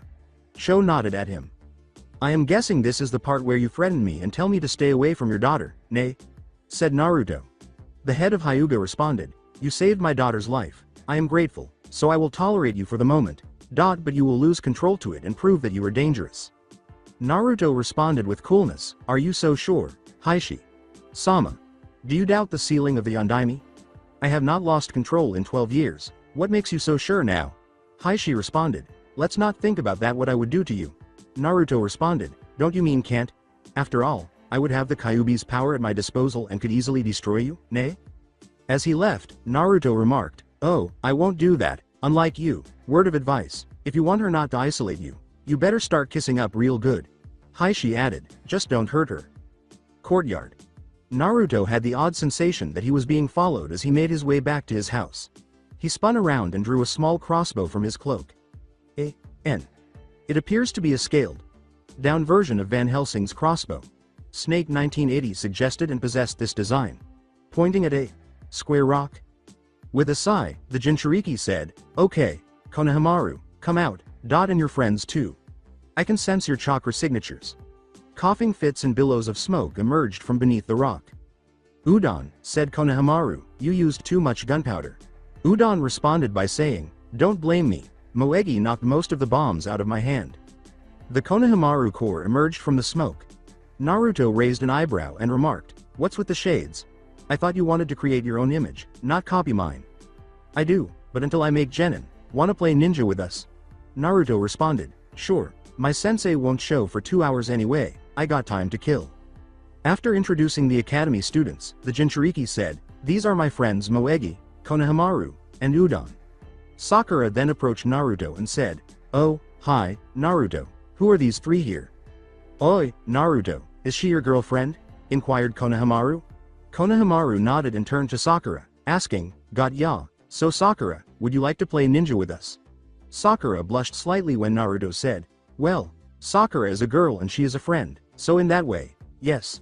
Relationship-wise, I don't know, it is up to her and time. Konohamaru grinned and he and his friends ran, with Sakura and Naruto pursuing them. Sakura grinned and said, sure, I will play with you guys. Konohamaru struck someone hard as he veered around the corner. OWW, that hurt. A man's voice announced. When the honorable grandson looked up, he saw a blonde pig-tailed girl and a 13-year-old boy dressed in a catsuit and purple makeup.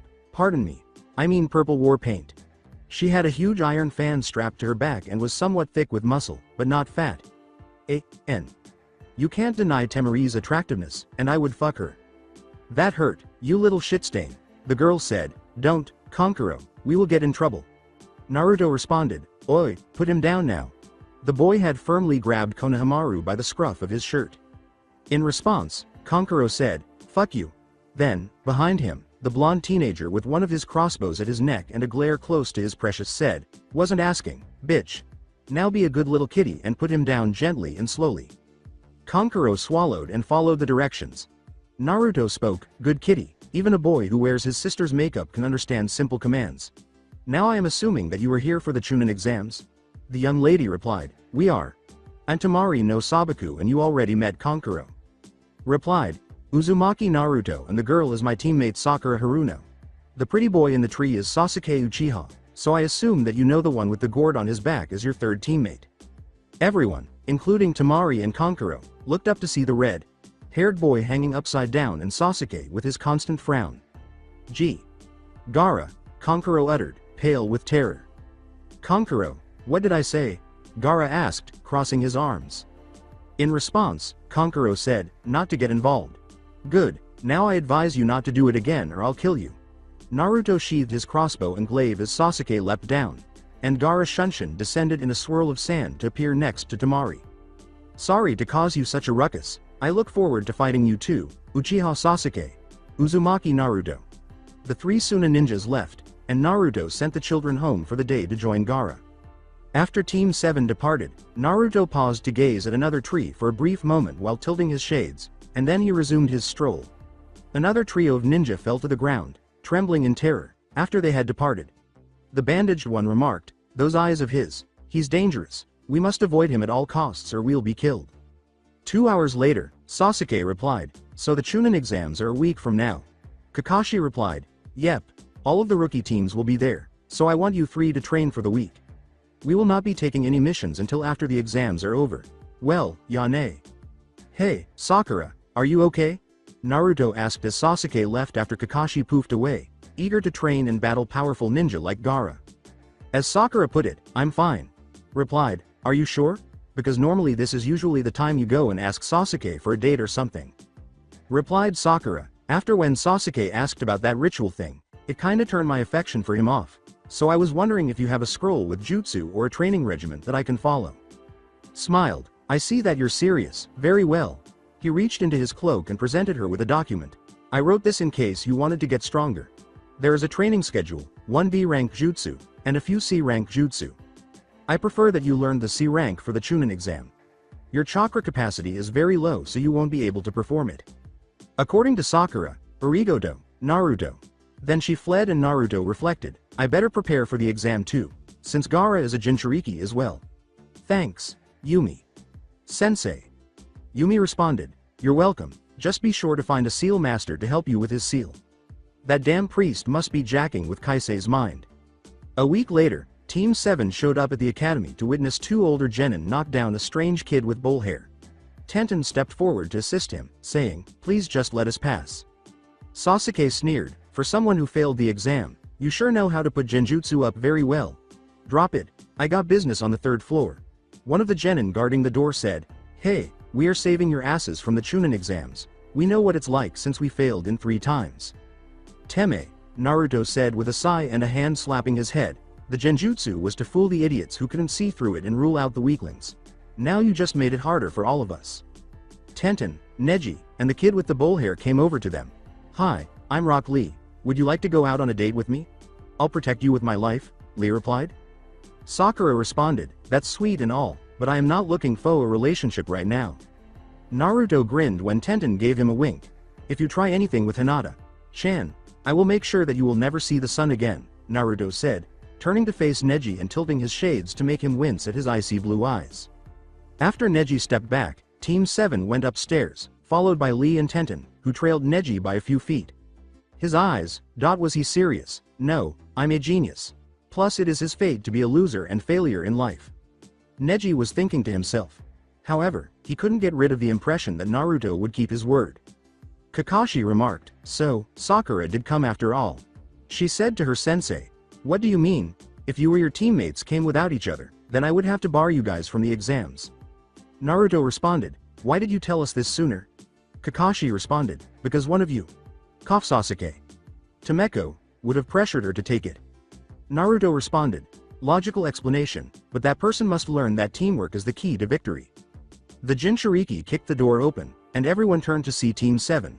"Right, anyway give them hell and protect one another." Kakashi stepped away from the door, and Naruto flaunted his trenchcoat. "Time to screw people over royally. The fuck y'all looking at? Never seen a shinobi before?" The blade smirked as he drew his and Yumi's killing intent to blast them, causing them to shudder in terror as the ninjas glared at them and focused their killing intent on him. Ino suddenly glomped on Sasuke, saying, "Sasuke-kun, I was so lonely, it must have been unbearable with forehead on the team." To the surprise of Naruto and Ino, Sakura didn't even shout at Ino for hanging on Sasuke or retaliate for the barb on her forehead. Sakura's new outfit, which I didn't mention in the previous chapter, is from the 3rd Naruto, the Moon Kingdom movie, and I thought it fit her well. Hell, none of them noticed. Sakura, wardrobe change for Sasuke and you cut your hair," Ino replied. Fingering her hair, Sakura said, "I figure that it was a liability to me, Ino." Naruto laughed, "Wow, Sakura did a complete 180 in a short period of time, she is taking this seriously." Shikamaru grumbled, "Geez, this whole exam is a drag, I just want to watch the clouds." Choji ate his onion chips and sour cream. When Team 8 appeared, Kiba said, "Hey, guys, it seems all the rookies are here together." Naruto turned to Hinata and said, Hey, Hina-chan, how have you been? I have been well, and you? Hinata grinned. It seems that way, Kiba. Better now that you're here. Hinata laughed. Oh, stop. Naruto kissed the back of her hand, making Kiba, Shino, and Sakura smile. Team 10 gaped at the sight, and Sasuke blinked even harder. Sasuke reflected, not only he is getting stronger and killed before me, but he got a girlfriend too. He looked at Sakura and thought, Sakura has finally changed, maybe I can get her to be my bitch since she likes me and all. Sasuke inquired, hey, Sakura, what do you say after the exams, we go on a date? When her crush asked the question, Ino's eyes widened, but Sakura's response startled everyone, including herself. Sorry, Sasuke, I am not looking for a relationship right now. I decline your request, she responded. Listen, bid, Sasuke said. Naruto's glaive, held perilously near the Uchiha's neck, caused him to stop. The haughty jerk swallowed and nodded slowly before Naruto took off the glaive and slipped it into his cloak. Finish that sentence and I will make a second mouth in your throat. According to Sakura, thanks, Naruto. Ino looked up. Okay, what the hell just happened and when the hell you two got together? Sakura replied, a week ago. Oh, which reminds me, nice dancing you two. Hinata responded, how do you know about that? The only ones there were Tenten, my cousin, me and Naru.kun. Naruto grinned and said, well, somebody is going to have a heart attack. Sakura added, someone recorded it and posted it on YouTube. So far it has 739 views. A silver-haired ninja with glasses then approached and remarked, geez, you are such a noisy bunch. I assume that all of you are rookies. May I ask who are you? Asked Naruto. The kid replied, oh, I'm sorry, I'm Yakushi Kabuto. Sakura responded, you seem to know about this exam. Is this your second time? Kabuto responded, no, this is my seventh, the exams are held twice a year. Shino replied, your failure is a good thing. I assume that you collected valid information to help you pass hopefully this time. Kabuto responded, you're right, all this information is on my ninja info cards. Yumi replied, this kid believes in the heart of the cards, I should stop watching you. Gi. Oh. But on a side note, he smelled like snakes. Grr, he is a spy for Orochimaru. Naruto pondered, wait, Yumi. He may be a discarded apprentice like Mitarashi.san. Let's see what he does. Team 8 Sakura and Naruto scowled as Ino questioned, Sasuke.kun, why do you want to know about that baka?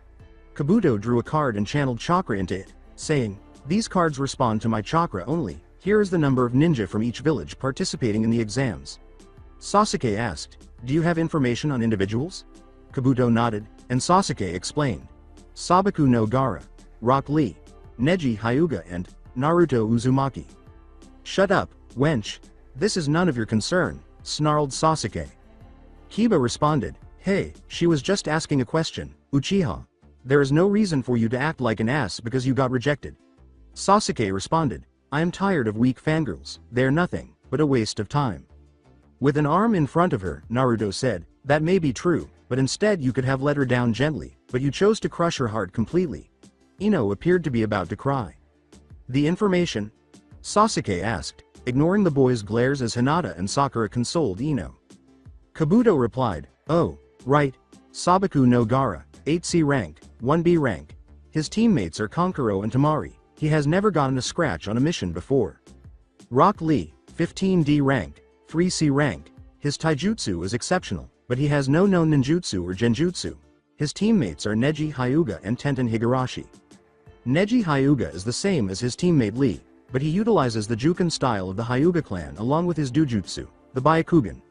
Naruto Uzumaki, 20D rank, 1B rank, 1A rank. Alias, Blade of Konoha, his taijutsu, ninjutsu and kenjutsu along with weaponry is exceptional almost near the weapon mistress, Tenten Higurashi, but no known genjutsu. His teammates are Sakura Haruno and Sasuke Uchiha. Anyone else? Says Naruto, yeah, you? Me? Kabuto asked.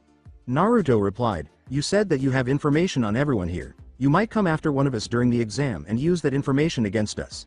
Kabuto hesitated before drawing his card. Yakushi Kabuto, 35D rank, 12C rank. Taijutsu and medic skills are exceptional, ninjutsu and genjutsu are hardly used. Teammates are Yoroi Akato and Masumi Tsurugi. Yumi responded, I'm right, he is in league with Orochimaru. Naruto reflected, we alert the proctor and if his spy is here, Then Orochimaru is not far away. He hesitated, he is hiding something. Kabuto continued, now the ones that you should watch out for are Iwa, Aim, Kiri, Suna and Kusa. Otto is a new village, so there is no threat from them. Dosu murmured, did you hear that? He said that we are insignificant? Kin nodded, and the Otto team scuttled through the crowd as Zaku asked, really? What do you say that we teach him a lesson? Zaku threw shuriken as he leapt into the air. Dosu emerged in front of Kabuto, exposing his melody arm as he dodged. Dosu was about to swipe at Kabuto when Naruto used his arm to block it. He said icily, enough, save your energy for later. Oi, Otto, no misbehaving or we will be giving you the boot, Ibiki said as the door flew open and a group of Chunin proctors entered. Dosu replied, sorry, I guess we were a little excited. Ibiki yelled, all right, you sons of bitches, get your asses up here and pick a number. Kiba muttered, I call bullshit on that statement. Naruto muttered, wow, either this guy is riled up or pissed off at something. One by one, the genin went to determine their seating arrangements by pulling out numbers. As he sat down beside his girlfriend and Ino, Naruto whispered, well, this is pleasant, I get to sit by Hina Chan and keep an eye on Ino, she seems a little down with that comment from Teme. Hinata blushed when she heard the first line, nice to see you too, Naru.kun. Narrowing his eyes, Ibiki said, oi, lovebirds, no love fest. Naruto responded, flipping the bird, you are just mad because you're not getting some with somebody. Ibiki said, what did you say? I could have you kicked out. Naruto said, bored, oh, you will try, Scarface. You will try. The words exchanged caused the Chunin and Genin to go pale with fear. Ibiki Morino, the mind sadist, was being verbally attacked by the Kyuubi brat. Ibiki grinned. You're interesting, kid. I like you, now here are the rules. This is a written test with 10 questions. You each start off with 10 points, you miss 1, and then you will have 9 and so on. If you cheat, 2 points will be deducted. Also this is a team test, to see how many points up to 30 your team can hold on to. You have exactly 1 hour to complete the test, begin. The rustle of papers and the unwavering efforts of those who were trying to answer the questions broke the silence. Sneaky bastard, he wants us to cheat. First, he scared the genin into answering the questions carefully, covering up the fact that you only lose 2 points for cheating. Naruto was thinking. He glanced at Hinata, who was using her Byakugan in a covert manner. Hey, are you done? He whispered. Knowing that Ibiki and the proctors were observing, Hinata nodded slightly to him before Naruto took her paper and copied it. That son of a bitch, he saw through that and made the test requirement. Mocking me, huh? Ibiki grinned when the Jinchuriki finished. Before long, everyone was surreptitiously obtaining answers, but some were exposed by Ibiki or a proctor through a thrown kunai. The Jinchuriki didn't budge when Ibiki deliberately threw one near Naruto's head. Instead, it went through and lodged itself in a genin's test a little behind him. A proctor yelled, number 38, you failed, numbers 74, 29, you failed as well. A few minutes later, Ibiki said, okay, time's up, now we will begin the 10th question, but there are some added rules to this question. The rules are for you to decide whether to take it or not. A ninja from AIM yelled, what happens if we don't, what if we say no and don't take the question? Ibiki responded, easy, you failed along with your teammates. A random genin yelled, then of course we will take the question. The proctor laughed menacingly, but if you answer this question incorrectly, you will never be able to take the Chunin exam ever again. Akunoichi yelled, that is some bullshit. Ibiki turned to face her, causing her to flinch, and said, you got a problem with it, and then you can leave. Anybody else want to leave? Naruto grabbed Ino's hand as she raised it and pulled it downward. Ino, you can do this. You don't listen to Sasuke at all. You may not have skills to defeat someone like him, but you are Ino Yamanaka, Kunoichi and heiress of the Yamanaka clan. Don't give up, Naruto said softly. Ino was touched by his words and smiled at him, lowering her hand. Soon team after team left the room, leaving the Rookie 9, the Suna team, the Kusa team, 3 AIM teams, an Iwa team, 6 Konoha teams, and 2 Taki teams. For everybody else that is here, passes, Ibiki said with a smile. A loud shout of what broke the tense atmosphere in the room. Naruto stated, this test was not to answer questions, but to see our information gathering skills and use them discreetly. Notice how he gave us many opportunities to cheat when usually teachers disqualify you at the first glance. The 10th question was to see if you could handle the pressure. Leaders often have to make difficult choices with valuable information in their hands. A leap of faith as it may. You must take chances, be courageous and fearless. Those are the qualities of a leader. When Ibiki untied his bandana, he showed horrifying burns, screw holes, and scars. Continuing off the brat, the enemy or a third party notices you with information vital to them, they will do everything in their power to get it, he said. When they saw Ibiki, the majority of the genin grimaced. Naruto pondered the after effects of torture. Sakura put her hand to her mouth and thought, oh my Kami, who would do such a cruel thing? According to Ibiki, the ability to make snap decisions and have courage, that is what it takes to be a chunin. He put it back on. A window suddenly burst, and Naruto used silver stakes to pin the banner to the board in response to his instinct. A purple-haired woman fell from the banner and landed on her ass after the bundle stumbled a little. Ibiki chuckled. I guess that this will teach you not to come early anymore, huh, Anko? As Naruto approached and removed the stakes holding the banner in place, the woman known as Anko Mitarashi flinched and glared at Ibiki. She pointed a finger at him and said, so you are the one who threw those stakes. Guilty as charged, Anko.san. It was just I have a reflex, I don't like surprises, you understand that, right, hubby? The Jinchuriki said, making Anko stiffen at her codename. She got demoted to Tokubetsu Junin after defying a direct order to save Naruto from a villager mob, but she didn't mind because she felt better kicking her superior's ass everywhere. Ibiki looked at Anko. Your test was too easy this time, you left 26 teams. Ibiki raised his hands in the air, hey, the kid figured it out and left them here. Anko responded, whatever, in my test, I will cut them in half. Oh, I'm getting excited, I'll explain everything once we change location, follow me. Ibiki. After everyone had gone with Anko, the man gathered the papers. He saw a little note at the bottom of the paper when he got to Naruto's. Nice job on the torture, Ibiki.san, also known as Scarface, but I've been through worse. Additionally, I think that a certain Kabuto Yakushi is working with Orochimaru, Snake Sanin, Konoha traitor, and gay pedophile. He hesitated for a moment when he asked for information about himself and has a slight snake odor. I propose that he be pursued by 4 Anbu squads. He may be comparable to seasoned Anbu, or Kakashi Hitaki in terms of terms, based on his background as the adopted son of the Anbu Medic Corps and his training under him and Orochimaru. Naruto Uzumaki, Yane. Ibiki remarked, Uzumaki Naruto, interesting kid. Training Ground 44. Anko yelled, welcome to the stage for the second test, Training Ground 44 also known as, the Forest of Death. Glancing up at the forest, Naruto said, it doesn't look like much to me. With a smile, Anko said, you're a spirited one. Then a kunai appeared from her sleeve and was hurled at the Jinchuriki. Naruto then glared at her in retaliation. While Naruto caught the kunai, the Tokubetsu Jonin escaped it. She said, kids like you are the ones who always get killed first, he, as she emerged behind him and cut his cheek. Naruto held up a glaive with some blood on it and said, like I said, I hate surprises.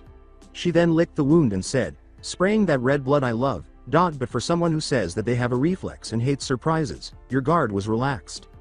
Her cheek was bleeding when Anko felt it, and the Jinchuriki licked the blood on his glaive, saying, dango.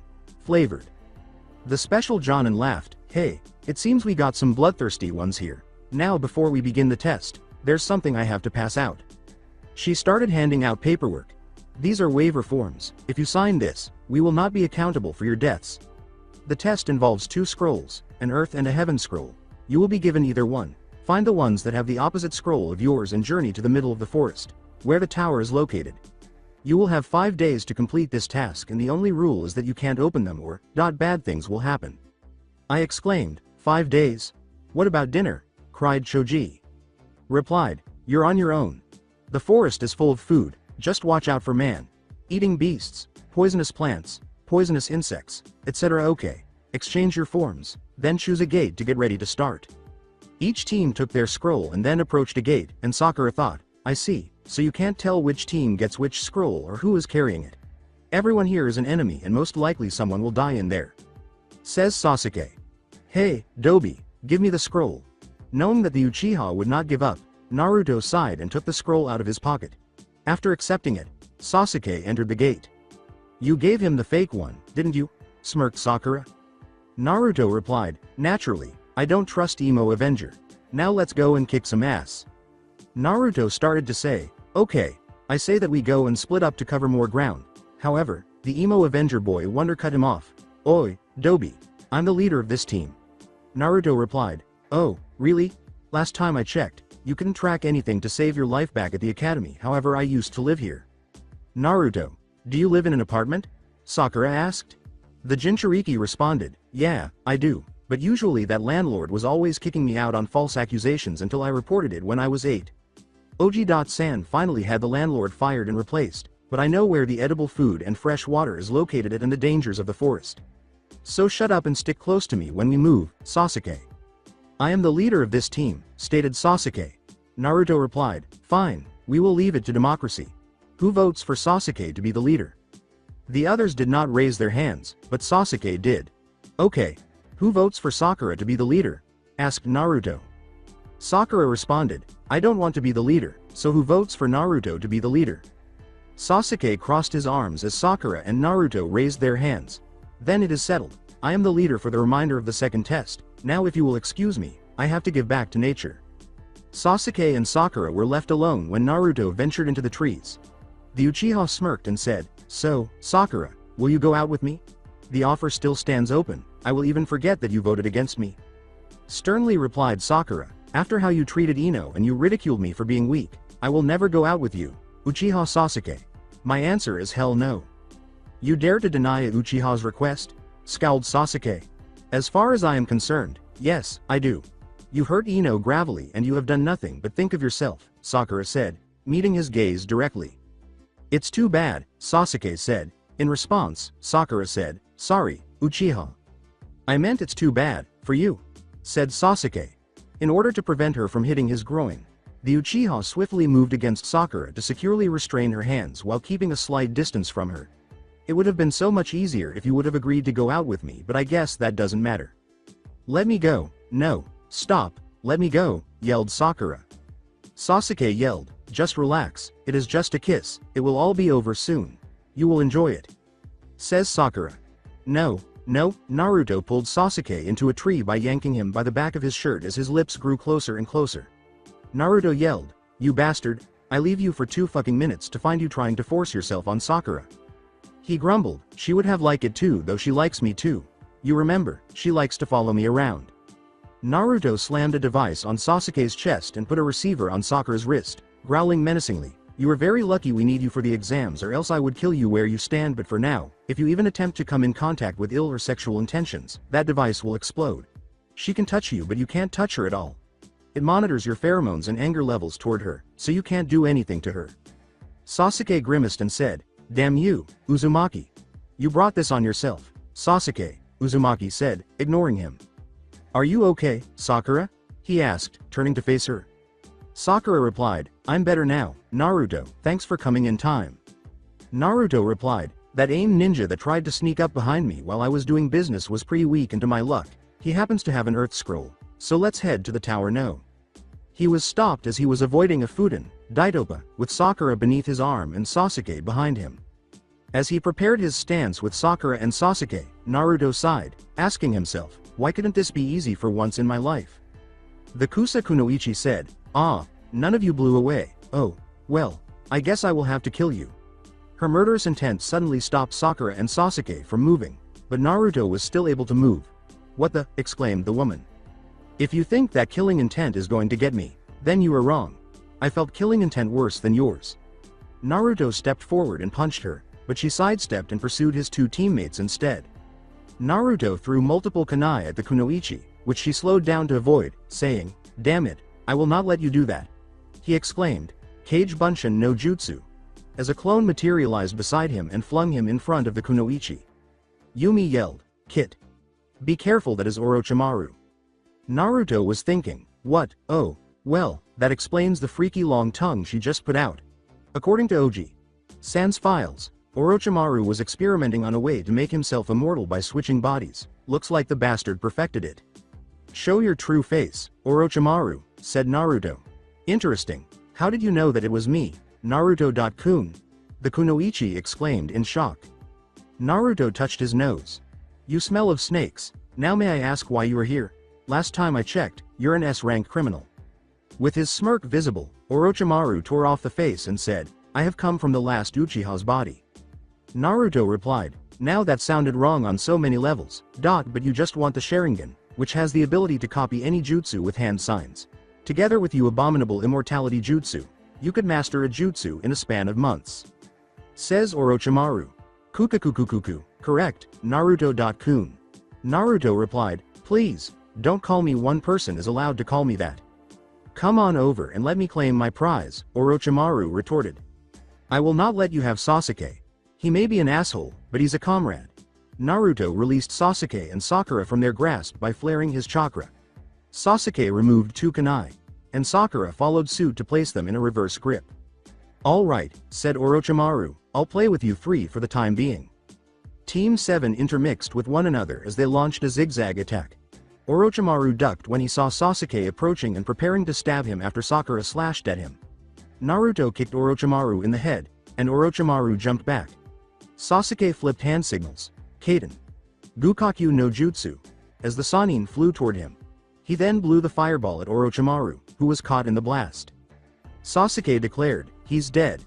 Naruto replied, not yet, a Sannin can't be brought down by Chunin-level genin that easily. Orochimaru emerged from the earth and wiped blood off his arm contract by biting his thumb. Team 7 was attacked by a massive brown snake that emerged from a smoke plume. While Sasuke and Sakura threw projectiles to repel the snake, Naruto unshed his sword and attacked Orochimaru, fighting atop the snake. In their confrontation, Naruto said, the legendary Kusanagi no Tsurugi, I believe I will take that from your dead hands. Orochimaru had brought out Kusanagi. As Orochimaru put it, let's see you try. The friction and force of their blows caused sparks to fly from each other as they pushed and struck each other. By hurling kunai and shuriken into the snake's open maw, Sakura and Sasuke were able to finally dispel it.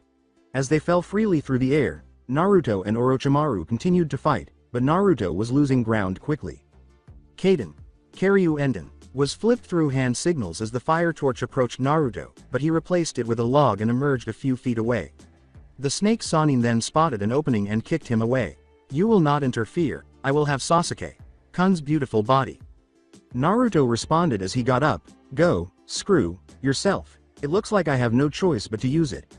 To tell you the truth, I dislike bloodlines. People tend to parade their bloodlines like it is the greatest weapon when it is best to keep it as a trump card. They eventually become arrogant and tend to get themselves killed. Me, on the other hand, I prefer to fight with my own strength, and when push comes to shove, I use it.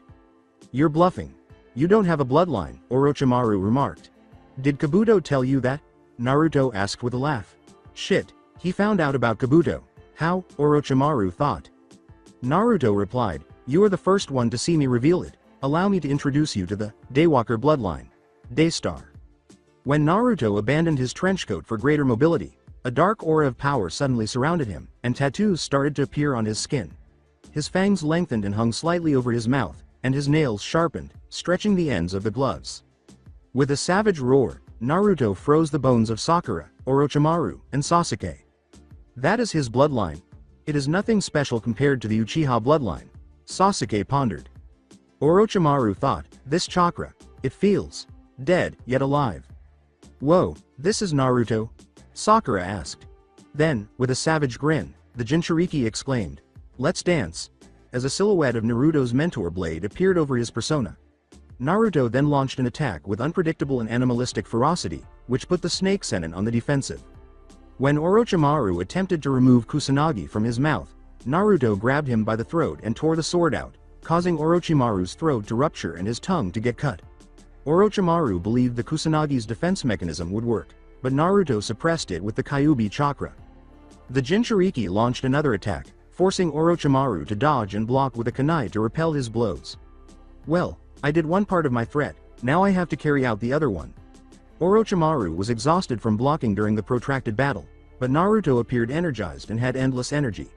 His moves are fast, and fluid, but wild, and unpredictable. Shit, I can't last long. Then, when Naruto eventually broke through his defense, Orochimaru's arm was cut off, causing blood to spray. The Sannin screamed, son of a bitch, my arm, my arm. Naruto glanced at the bleeding Kusanagi, I miss, but at least you won't be able to use any jutsu. Good thing I used this since the poison surrounding the wound makes it useless for you to get another limb. Orochimaru swiftly shunshin and bit Sasuke on the neck, saying, a gift for Sasuke-kun. He will seek me for power as long as he still harbors hatred for his brother. The snake Sannin gritted his teeth and said, you bastard, damn you. I will deal with you later, but first. Damn. Orochimaru sank into the ground as Naruto attempted to stab him. Sakura bent down to tend to Sasuke as he screamed in agony and clutched at his neck. Naruto yelled, "Damn it, he got away."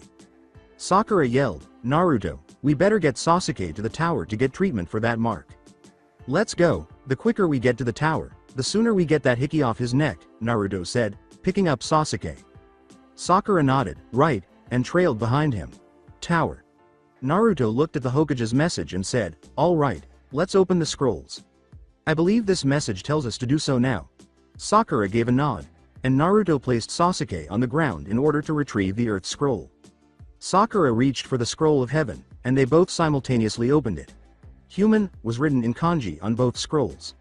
The two of them threw them, and smoke shot upwards as Naruto said, "What the fuck, human? Oh shit. Sakura, drop them, they're summoning scrolls." Iruka emerged as it cleared. "Wow, that was fast, it only took you guys about 8 hours to get here though you didn't break the record." Naruto responded, "No time for celebrating, sensei. Listen, Orochimaru is here and he placed, well, more like bit some kind of seal on his neck." "What? Give me Sasuke, I will give him to the Hokage to seal it up," Iruka said, her eyes widening. Iruka, who shunshined to the Hokage's office, received Sasuke from Naruto. "You two stay here for the rest of the 5 days." After Sakura and Naruto gave Iruka a nod, the Jinchuriki uttered the words, "Night Stalker." Sakura questioned, "So you have a bloodline, what does it do?" as the tattoos faded into his body. Replied, "The Daywalker bloodline, it gives me a boost of strength, speed, power and agility. I have heightened senses and flexibility and I also have a higher pain tolerance than usual along with my regeneration ability." "Regeneration ability?" Sakura asked. Naruto replied, "My body tend to heal faster than yours or anybody for that matter. This is a permanent effect and it is always on." Sakura said, "That is convenient, it allows you to survive longer when you have it on and thanks again for saving me from Sasuke." Naruto replied, "No worries, are you going to press charges on him?" Sakura said, "Hell yeah, after what he tried to do to me and how he insulted Ino, he needs to be punished. I don't care if he is Uchiha." Her eyes hardened. Naruto replied, "I figure as much, but it will be hard especially since the council love to blow smoke up his ass to make him happy." In Sakura's words, "You are right, according to Naruto, but luckily." Taking a tiny gadget out from beneath her headband, he said, "I always happen to come up one step ahead." Sakura explained, "When did you?" replied, "I planted when I told you had something in your hair and Sasuke was easy to do. I bumped into him, slipping another one in his pocket. With those 2 recorders, you will be able to win along with my testimony. The civilian council including your father will have no choice but to suspend Uchiha from his ninja duties after the exams." "I can't believe you bugged me," Sakura remarked. Naruto replied, "I had no choice, if we somehow got separated, I would have used that to find you and I suspected that Sasuke would try to bother you again since he doesn't like to take no for an answer." "That is true. You like to think ahead," Sakura remarked. Naruto replied, "That is one of the rules I was taught, always anticipate and think 2 steps ahead. Oh, I forgot my code. Kage Bunshin no Jutsu." When a clone materialized, Naruto gave it instructions to go get it. "Well, in the meantime, are you able to perform those jutsu?" Sakura responded, "I have gotten Kaden, Housenka, Kaden, Gukakyu, and Kaden, Enden." Naruto took out a syringe that was Konoha issue and filled with a dark blue liquid, saying, "You probably need more chakra to efficiently use those, here, take this." As Sakura put it, "What is that?" Naruto stated, "This is a chakra serum, unlike the soldier pill, this will have an immediate effect on you. You are limited to 3 only, take more than that and you will experience chakra overload and die. It's perfectly safe and tested, thanks to my Kage Bunshins." With the 3 vials in hand, Sakura said, "Thanks, Naruto." "No problem, just use it when you are in danger. If you use it unwisely, you will lose or die," the Jinchuriki said, waving his hand. "I got it," Sakura said, nodding. Naruto replied, "Now let's see your taijutsu, then your ninjutsu." Dojo. Naruto removed his armor to reveal his black muscle shirt and assumed his stance, placing his right arm downstairs and his left arm parallel to his chest. "Show me what you got, Sakura." After nodding, the cherry blossom launched a kick at Naruto's head, but the Jinchuriki dodged it and twisted to kick her in the torso instead. She pushed back and pushed both of her feet into his cheat after falling backwards. "Nice hit, I never thought you would come back so quickly, you have improved, which means I shouldn't underestimate you now. Come on," Naruto said, stumbling to the ground in surprise at her return. Sakura zigzagged and aimed a punch at his torso, but Naruto blocked it and delivered a machine gun punch combo, which consists of 3 consecutive blows to the face, upper chest, and stomach. A.N. Refer to martial law from Tekken. Sakura retreated, but Naruto thrust her palm in front of her. It looks like I am going to have to rile her up a bit, Naruto thought. Sakura became enraged and started to strike the Daywalker after he taunted, "Come on, you will never beat Sasuke at this rate, or maybe even Ino." Sakura grabbed him and attempted a knee thrust after Naruto sidestepped her blow, but Naruto placed his hand over her knee and pushed it away. Then he kicked her in the chin with a high kick, breaking her grip. Naruto flipped in the air and landed on all fours after Sakura sidestepped and grabbed his leg to throw him using his momentum. He then performed a Shaolin spin kick and a capoeira move to trip her. "Good job, your anger helps fuel your strength, but you must remain calm as well, harnessing it, Sakura," Naruto said as he stood up. Panting, Sakura said, Right. Naruto replied, "We will rest for a few minutes and then you will show me your ninjutsu."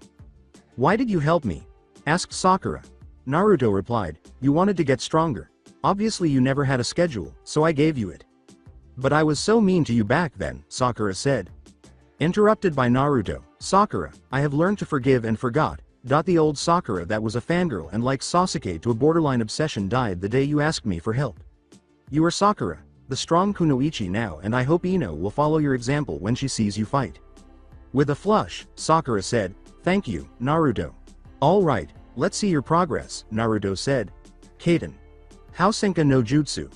Sakura expelled 7 tiny fireballs at the dummies after gathering chakra in her chest and nodding as she stood up and flipped through hand signals.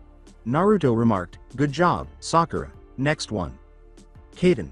Enden, Sakura said, flipping another set of hand signals. For 10 minutes, Sakura holds a huge stream of fire in her mouth. "Amazing, I never thought you could hold it for that long with your chakra capacity. I believe that this should be your limit."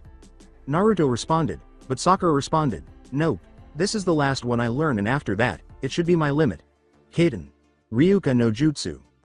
A long stream of dragon-shaped fire sped across a narrow line and struck the wall, scorching it. Naruto was thinking, she has an uncanny ability to use jutsu to its full potential, but her chakra should be at least high genin. How did she get to low chunin chakra reserves in 1 week and less? She said, "That is my limit. I can use Housenka 5 times by itself, Ryuka 2 times by itself and Kaiten. Enden twice by itself." Naruto responded, "I never thought you could do that in 1 week, Sakura. I am impressed. You are using chakra rings, aren't you?" With a smile, Sakura asked, "How did you know?" Said Naruto, "I thought it was funny that you could use that last C-rank jutsu since it requires a lot of chakra than the Enden. Your chakra reserves should be only high genin by now, but you showed that you have low chunin reserves and there is only one explanation for that. You store at least half of your chakra each day into those rings." "I never knew that you were so smart," Sakura remarked. Naruto stated, "Deception is a shinobi's best tool next to information. Just keep on doing what you are doing. It is a great method since you have low chunin reserves. By the end of the 5 days, you should have at least mid-chunin reserves." Sakura responded, "Right, let's go to our rooms. I am tired from that battle along with the spar and jutsu." "That is okay. I am a bit tired myself," Naruto remarked. To meet Gaara and his team, the two of them made their way to their rooms. Naruto inquired, "When did you 3 get here?" In response, Kankuro said, "About 4 hours." Naruto replied, "Damn, that was fast. I wanted to break the record." "Where is the cute brooder?" asked Tamari. When Naruto said, "The sick bay," he got a nasty bite, but he should be okay in a few days. Sakura clenched her teeth at the word cute. "Good, then I can kill him along with you," Gaara added. Naruto responded, "Let's not get hasty now, Gaara-san. We will fight each other eventually." A voice replied, "That is true. I hope you survive so I can fight you as well." "Who are you 3? Sakura asked courteously as they turned to face a group of waterfall ninja. A tall, hooded figure in black was accompanied by a red-haired, black-eyed girl dressed in a red gi and black ninja shoes. A green-haired girl with red-orange eyes was standing to the right of the hooded figure. She was dressed in a light gray shirt and top, with a fishnet shirt underneath and ninja heels on. The girl with the red hair introduced herself as Natsumi Komamura. They said, "I'm Fu. My name will be revealed in due time, but not yet. In the meantime, you can call me V," the hooded figure stated. Yumi replied, "The hooded guy, I have no idea about that. But Fu, she is indeed a Jinchuriki of the Shichibi, and I am sure that Shichibi informed her already. Naruto noticed that Fu's expression changed from neutral to surprise. Why, does he seem familiar to me? And Fu, she has an aura of demonic power, is she a Jinchuriki? Sakura nodded and bowed before departing with Naruto after Naruto said, "It is nice to meet you three. I hope to fight you guys as well, let's go, Sakura-chan." 4 days ago, Naruto and Sakura came upon Team 8 dozing off in the lounge area. Sakura yelled, "Hey, Hinata-chan, Kiba, Shino, Akamaru." As they looked around, Team 8 noticed Sakura and Naruto. Kiba said, "So you guys made it before us, damn it. Hey, where is that bastard Uchiha?" Naruto turned to face Sakura, who clenched her fist and uttered, "Sick bay, he got bit by a nasty snake." They hurried towards them. Laughing, Kiba said, "Serves him right." Glancing at Sakura, Hinata asked, "Sakura, what did he do to you?" As Kiba and Akamaru snarled and Shino buzzed in rage, Sakura gritted her teeth and uttered, "He fucking tried to kiss me while Naruto was giving back to nature." The Inazaka replied, "I swear, if I get that bastard in a fight, I will rip him to shreds." Naruto responded, "Take a number, Kiba, because I am first in line." Says Hinata, "Same goes for me." Naruto replied, "Now to get that idiot out of our minds, how did you get your scroll?" Shino replied, "We ambushed them with leeches that paralyzes the body, then we tied them in a net." Kiba here wanted to rush in and take them. Kiba murmured, "I was excited and wanted to fight. It is in my blood, I can't help myself." Kiba remarked, "That is not all. You know those Suna nins, the redhead," as Naruto gave a small laugh. Sakura responded, "Gaara, we know, he's dangerous and gives me the creeps." Said Shino, "We saw him killing some Kusa ninjas with sand in cold blood. He didn't even flinch an eye of remorse while he did it." Hinata replied, "He located us, but for some reason, he stopped and whispered, 'She has his scent.'" Naruto replied, "He must mean me, since you are the only one that I have been close to. He didn't want to hurt you because he is afraid of what will happen to him." Kiba replied, "Anyway, I am warning you to stay away from him, he will kill you in an instant." After nodding, Naruto said, "So he controls sand, interesting." According to Shino, it seems to be used for both attack and defense. It will be hard to get past it unless you are extremely fast. Yumi responded, "He derives that ability from Shukaku. You will have a hard time getting past that barrier." Naruto pondered, "But it is also his weakness. If we somehow can disable that sand, he will be defenseless since he is highly dependent on it. We will be cautious of him, but enough of Gaara. Let's relax for the days we have," the Jinchuriki remarked. Naruto, Sakura, and Team 8, who arrived in the middle of the third day, trained diligently over the course of the 4 days. Well, the majority of them did. With the exception of Gaara, who was constantly elsewhere, they also engaged with the Suna team. After hearing Sakura's story, Tamari became enraged and apologized if her mentioning his name had offended her. Sakura, however, dismissed this and forgave her. Shoji was too busy stuffing his face to train, according to Shikamaru, and it was too bothersome. When they were in the academy, Ino, who had a little more chakra than Sakura, trained hard with Sakura. Sakura gave her an extra set of chakra rings, which caused her to have low Chunin reserves and teach her Kaden, Hausenka. As Shino planned strategies to counter his known adversaries, who appeared one by one, Kiba practiced his taijutsu with Akamaru. Tenten grinned at Naruto as Neji and his group entered.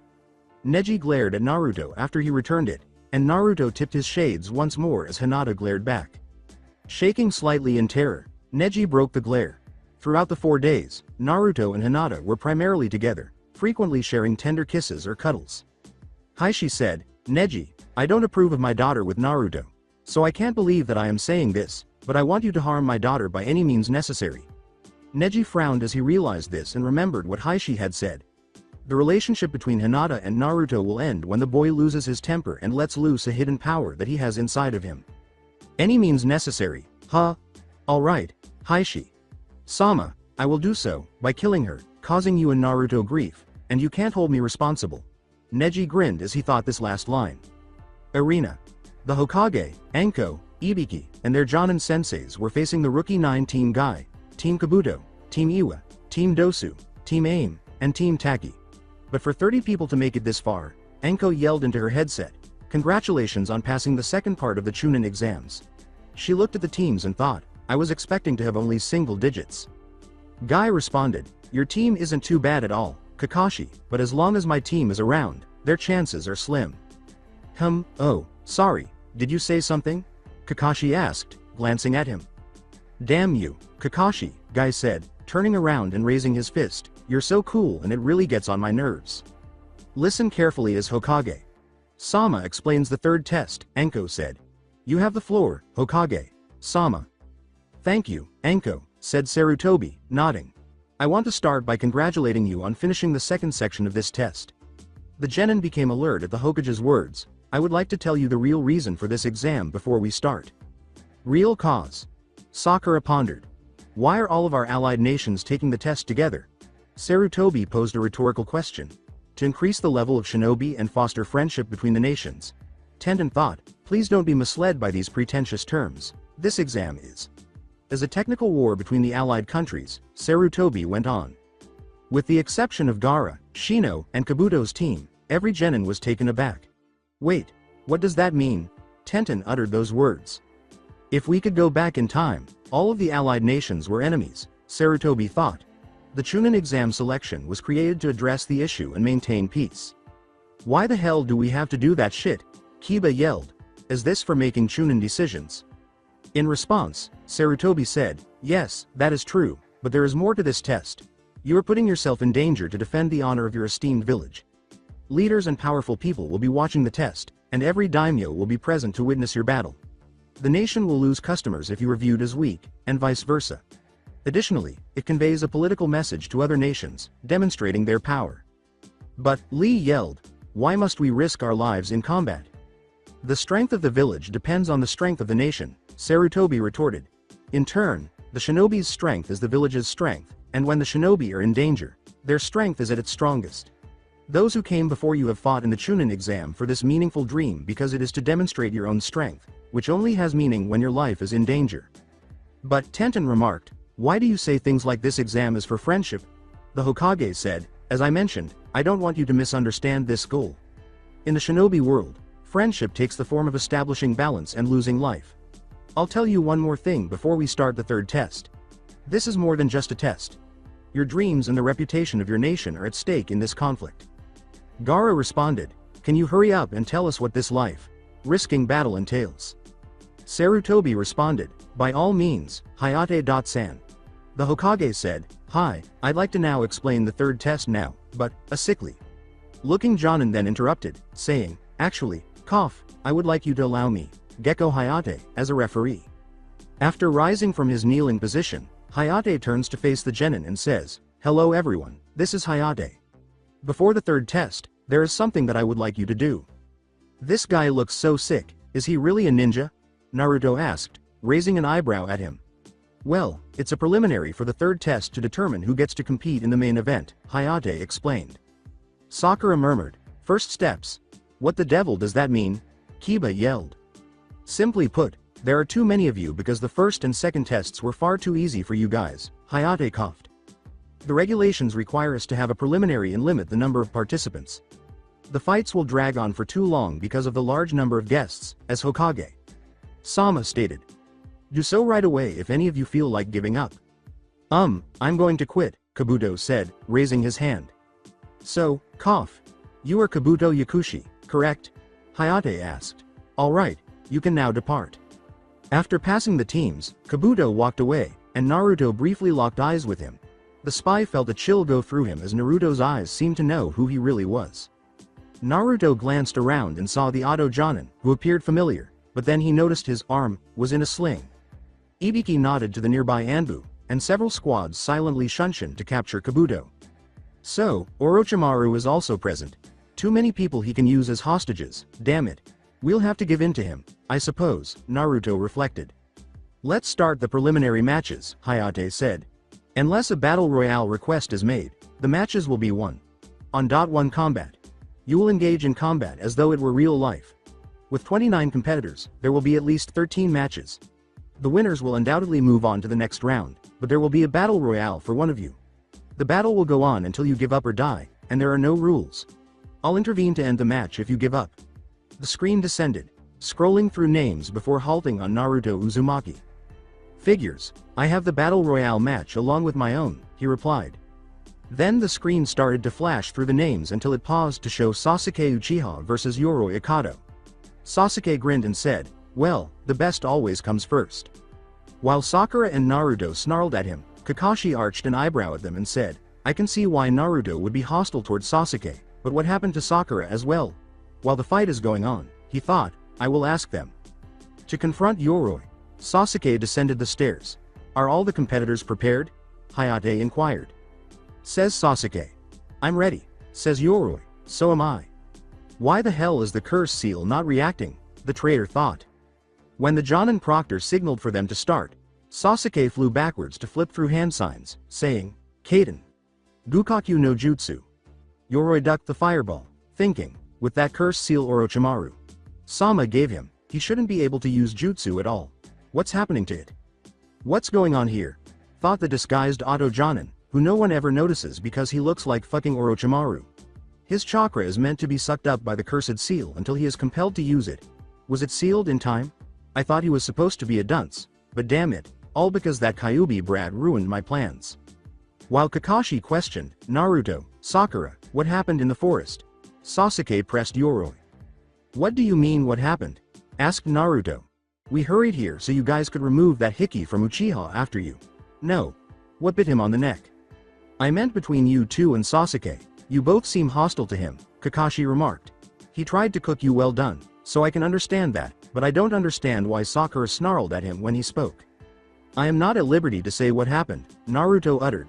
Sakura is the only one who does. Sakura turned to Kakashi and said, the first time, I politely declined Uchiha's invitation to go out with him. I told him no when he asked to go out with me again after he had hurt my friend Ino. He then surprised me by pinning me to a tree in an attempt to make me kiss him. Don't worry, I am not going to vouch for him. I told him never to do anything, said a visibly irate Kakashi. According to Naruto, thanks, Kakashi. Sensei. Kakashi responded, but you do realize that you need proof. Though Sakura's mother is on the civilian council, I believe that the well-being of her daughter should overthrow her affections for the Uchiha clan. It would not be enough since it is your word against Sasuke's. That is why we have a recorder, Naruto said with an evil smile.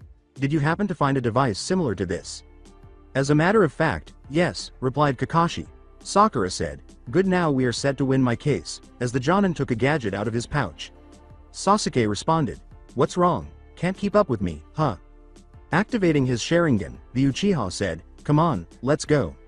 Shaking his head, Naruto said, cocky bastard. Kaden. Housenka no Jutsu, Sasuke said, flipping through hand signals. Sasuke appeared behind Yoroi as he was attempting to avoid his tiny fireballs, and the Uchiha stabbed him in the back. When Yoroi screamed in agony, Sasuke kicked him in the head, knocking him out cold. Uchiha Sasuke won. Hayate uttered those words. Will the next contestants please, come down? The proctor then said. When Shino Aburame vs Zaku Abumi appeared on the screen, the idiot remarked, man, I wanted the damn Uchiha and I get some no-name faggot. As Shino turned to face Zaku, Kiba thought, oh no, Shino is furious. The only thing that irritates him the most is not getting credit for his abilities. He is completely screwed. I will take that bet, Dosu said, in response to Naruto's statement, I bet 500 on Shino. With an inward smirk, Shino said, thanks, Naruto. You didn't have to do that. Zaku is going to win hands down. Start, said Hayate. Zaku attacked first by running close range, hoping to end it quickly. Shino brought up his arm to block his attack and Zaku said, idiot, Zankuha. Hey, he is done. Zaku blasted Shino off his feet and onto the ground with a sound wave after opening his hand to reveal air holes implanted in his arms. Are you sure about that? Shino said as he stood up. TCH, Zaku said, I will definitely get you this time, Zank. What the hell are you talking about? Zaku said, interrupting Shino, I wouldn't do that if I were you. Then he heard a soft clicking sound and looked behind him to see a horde of bugs converging on his position. Shino replied, the way I see you have three choices. The first one is that if you attack me, my Kakaichu bugs will attack you and devour your chakra. The second is if you attack my bugs, then I will have the opportunity to attack you. The third, which should be the smart choice for you, is to give up and you will be able to walk away from this without going to the hospital. Zaku replied, it would be wise not to underestimate me, you forget. But how? How my arms? Zaku screamed in agony as his arms suddenly imploded from the inside. I have two arms, I will blast you and your stupid bugs away. Zankuha, ah. Zaku turned to his side and pointed his arms at Shino and the bugs. Then he noticed insects scuttling out of his holes. Shino replied, "You think I would just let you hit me like that? I sent some bugs silently onto your body when you hit me and the rest was able to get to your arms when I stalled for time." "You bastard!" Zaku exclaimed. Shino charged at him, punching his opponent in the face with devastating force. Zaku fell on his face after spinning for a moment. To quote Naruto, "Told ya, now pay up, bitch," according to Dosu, hell no. When Naruto tilted his shades to show his blue eyes, Dosu flinched and gave him the cash in fear. Naruto said with a smile, "It's a pleasure doing business with you, Otto Nin." Hayate replied, "Okay, now the third match, will Sabaku no Kankuro and Masumi Tsurugi please come down to the arena?" "Hey," acknowledged Kankuro, "this will be easy enough." Their sensei, Baki, warned Kankuro not to become arrogant. Kankuro went on to the arena while acting as though he hadn't heard him at all. "That idiot is going to get himself killed," Tamari muttered as Kankuro turned to face Yoro's teammate Masumi. "Just throw the match or I'll kill you," Masumi said. "I apologize, but I intend to win this match," Kankuro said. Then Hayate yelled, "Begin!" Kankuro began by punching Masumi in the face, but the Konoha spy deflected it with his forearm, and then an odd thing occurred. Kankuro was startled when Masumi's arm twisted around his arm, enabling Masumi to tighten his grip throughout Kankuro's body. "You see, my bloodline allows me to dislocate my bones and become like rubber. Now forfeit the match or your neck will snap." With a smile, Kankuro replied, "Never." Masumi continued to squeeze until Kankuro's neck snapped, causing everyone to hear it. When Kankuro's face began to peel off like ceramic, he said, "God damn it, I really didn't want to kill him." He then raised his head and completely rotated it to show that the person Masumi was holding was actually a marionette. "Now it is my turn," the puppet said in Kankuro's voice. Next, the puppet's arms sprang from the cat suit and wrapped around Masumi's body. "A puppet. Then where is?" Masumi said.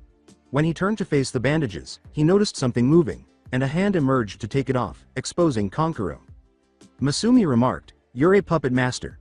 The puppet crushed Masumi's bones, causing him to scream in agony before passing out, and Kankuro clenched his fist, saying, "That is correct and now I will return the favor, but I won't break your neck, instead I will break everything else." Kankuro remarked, "Like I said, too easy. That was close, I almost called the match too soon," Hayate thought. While the medics arrived and carried Masumi's broken body, Kankuro went back upstairs. However, in secret, Masumi and Yoroi were not taken to the nearby Shinobi Hospital but rather to the Anbu Hospital, where they would be questioned later alongside Kabuto. The screen flickered through the remaining names before halting on Natsumi Komamura vs Tenten Higurashi, and Hayate said, "Okay, now the fourth match." "Yosh!" yelled Lee. "Tenten, show her the full force of youth." "Is he always like this?" inquired Naruto. In response, Tenten muttered, "You have no idea." According to Naruto, "Good luck then and be careful." After giving a nod, Tenten went downstairs to confront Natsumi. Hayate declared, "Tenten Higurashi vs Natsumi, the fourth match, is about to start." Natsumi remained motionless as she began examining Tenten's body and saw scrolls holstered around her waist. "Are you a weapons specialist, Tenten-san?" asked Natsumi. Tenten nodded, startled by the inference. "Yeah, how did you know?" Natsumi remarked, "You only have a shuriken holster and scrolls holstered on both sides. You are not wearing a pouch. Since your teammates appear to be close range fighters and you are not an expert in ninjutsu or genjutsu, I assumed that you are a well-rounded individual who can cover for your teammates or, when present, excel in close combat." Tenten was thinking, "She figured me out in just a few minutes only reading my body language." Natsumi responded, "I prefer fighting with weapons, so this is a perfect match for me." In order to spread blood on a specific seal, Natsumi pulled out a scroll and bit her thumb. The scroll then revealed a huge Kodachi sword, which Natsumi caught and said, "I would like you to meet Ryujin." Tenten declared, "It's a gorgeous sword, made of tempered steel that was set for 8 hours and cooled for 6 hours. It must weigh a lot, so you must have a lot of strength to hold it up that way." With a smile, Natsumi said, "You know your weapons." "I live with an uncle who owns a weapons store," Tenten said.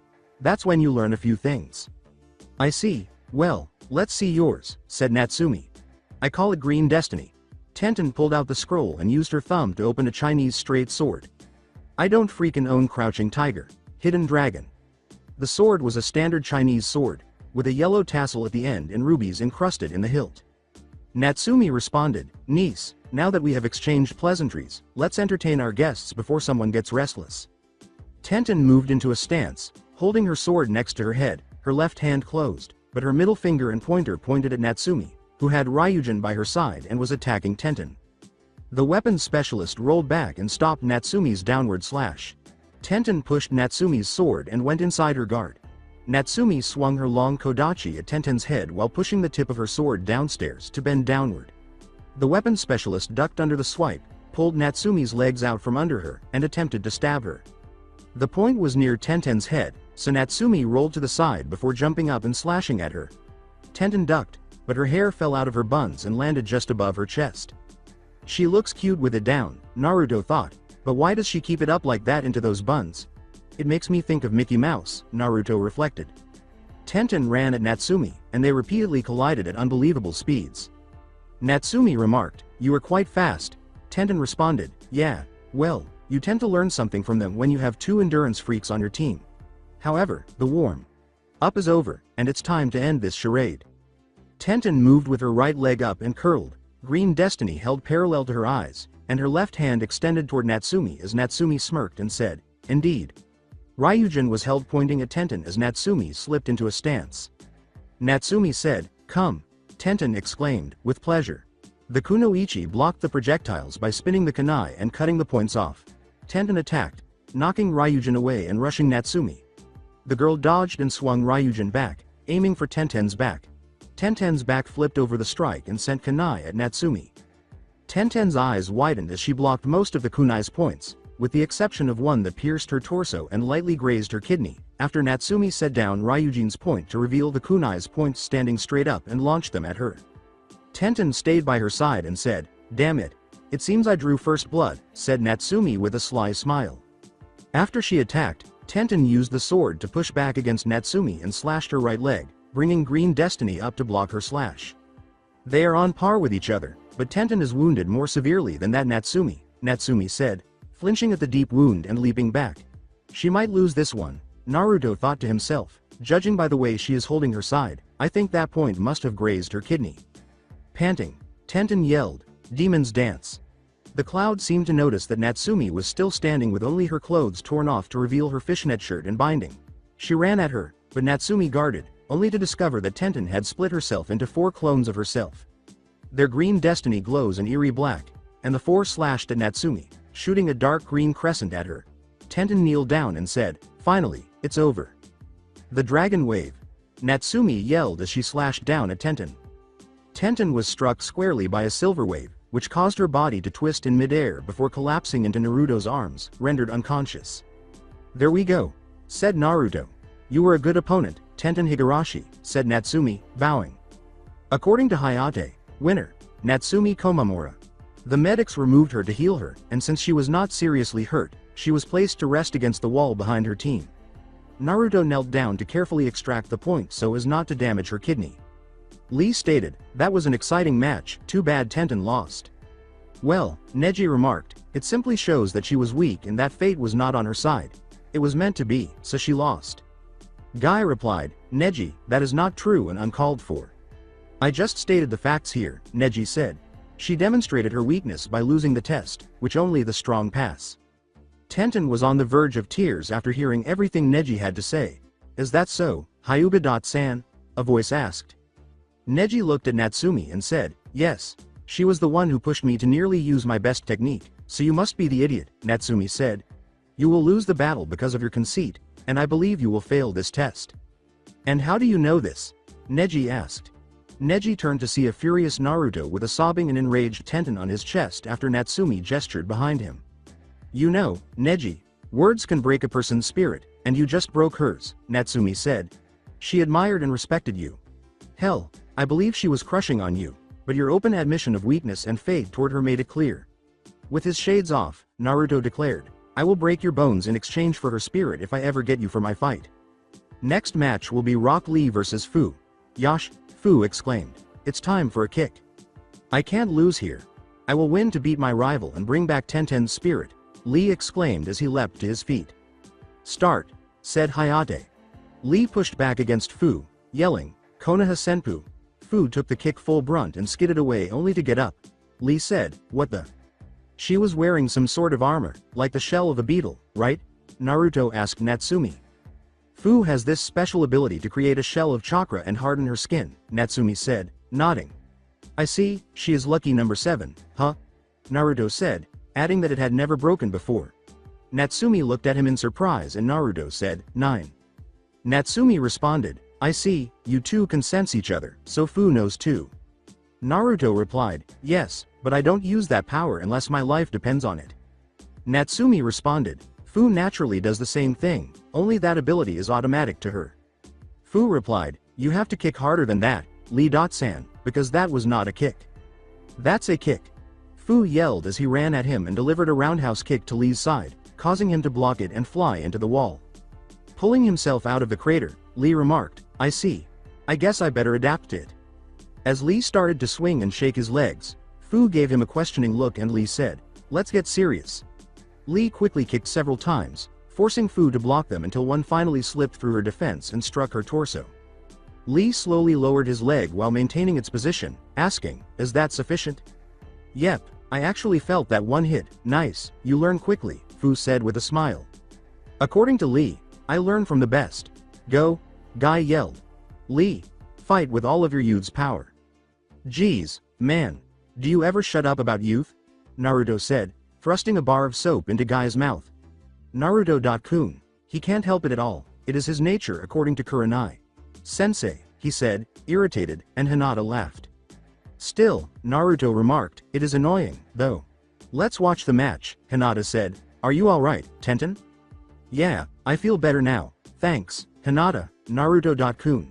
Tenten nodded, and the Jinchuriki caught the last part, no problem, Chan. We simply need to ensure that one of us kicks his ass. According to Tenten, he is strong. Hinata responded, that may be true, Tenten, but Neji has a big ego and the saying goes the bigger they are, the harder they fall, and he will fall hard. Fu retreated while observing Lee's leg work. Lee started to switch up, twisting and turning to confuse Fu before launching a barrage of punches and kicks at her. Fu ducked and flipped back, catching Lee's chin before it flew into the air. Lee landed on his feet against the index and middle fingers, cracking them, and then flipped on top of the fingers to rest for a moment after the female Jinchuriki flew up to kick him to the hands that made a Tora hand sign. Lee, yelled Guy. Remove them, Lee replied, but Guy. Sensei, you told me to never do that unless I was protecting someone precious to me. It is okay, I will allow it this time, Guy said, giving him a thumbs up. Your friend is in trouble, Natsumi, Tenten said, I take it that he is one of your stamina freaks on your team. Lee grinned and removed his leg warmers to show that he was wearing weights. Tenten gave a nod, and Natsumi responded, well, it depends on how much weight he had on. As Lee dropped his weights, the ground began to tremble and shake. When Lee suddenly materialized in front of her, Fu exclaimed, oh, fuck me sideways. According to Naruto, hey, she stole my line. Sakura responded, I thought your line was you obviously don't know who you were fucking with. Naruto replied, yeah, that and my name tag, hello, my name is fuck you gig is mine too. How many phrases do you have? Asked Natsumi. According to Naruto, a lot of them. Fu was powerless against Lee's assault as he started to beat her up like a pinball. Not that meaning, you damn perverts. But she smiled and, just as Lee was about to deliver the final blow, she grabbed his arm and kicked him in the back, sending him sprawling to the ground. What? Said Lee. Fu responded, you are an interesting fellow, playtime is over. Fu yelled, Ninpo. Maikuchu no Yoroi, as he started to conjure a lot of chakra. I don't own this shit either. Suddenly, a flash of green swept over Fu, and she was wearing green armor and a green hornet. Beetle. Like helmet. I immediately thought of the Beetleborgs, so I threw it in with Fu. More armor? Lee asked. That is not all, Fu said.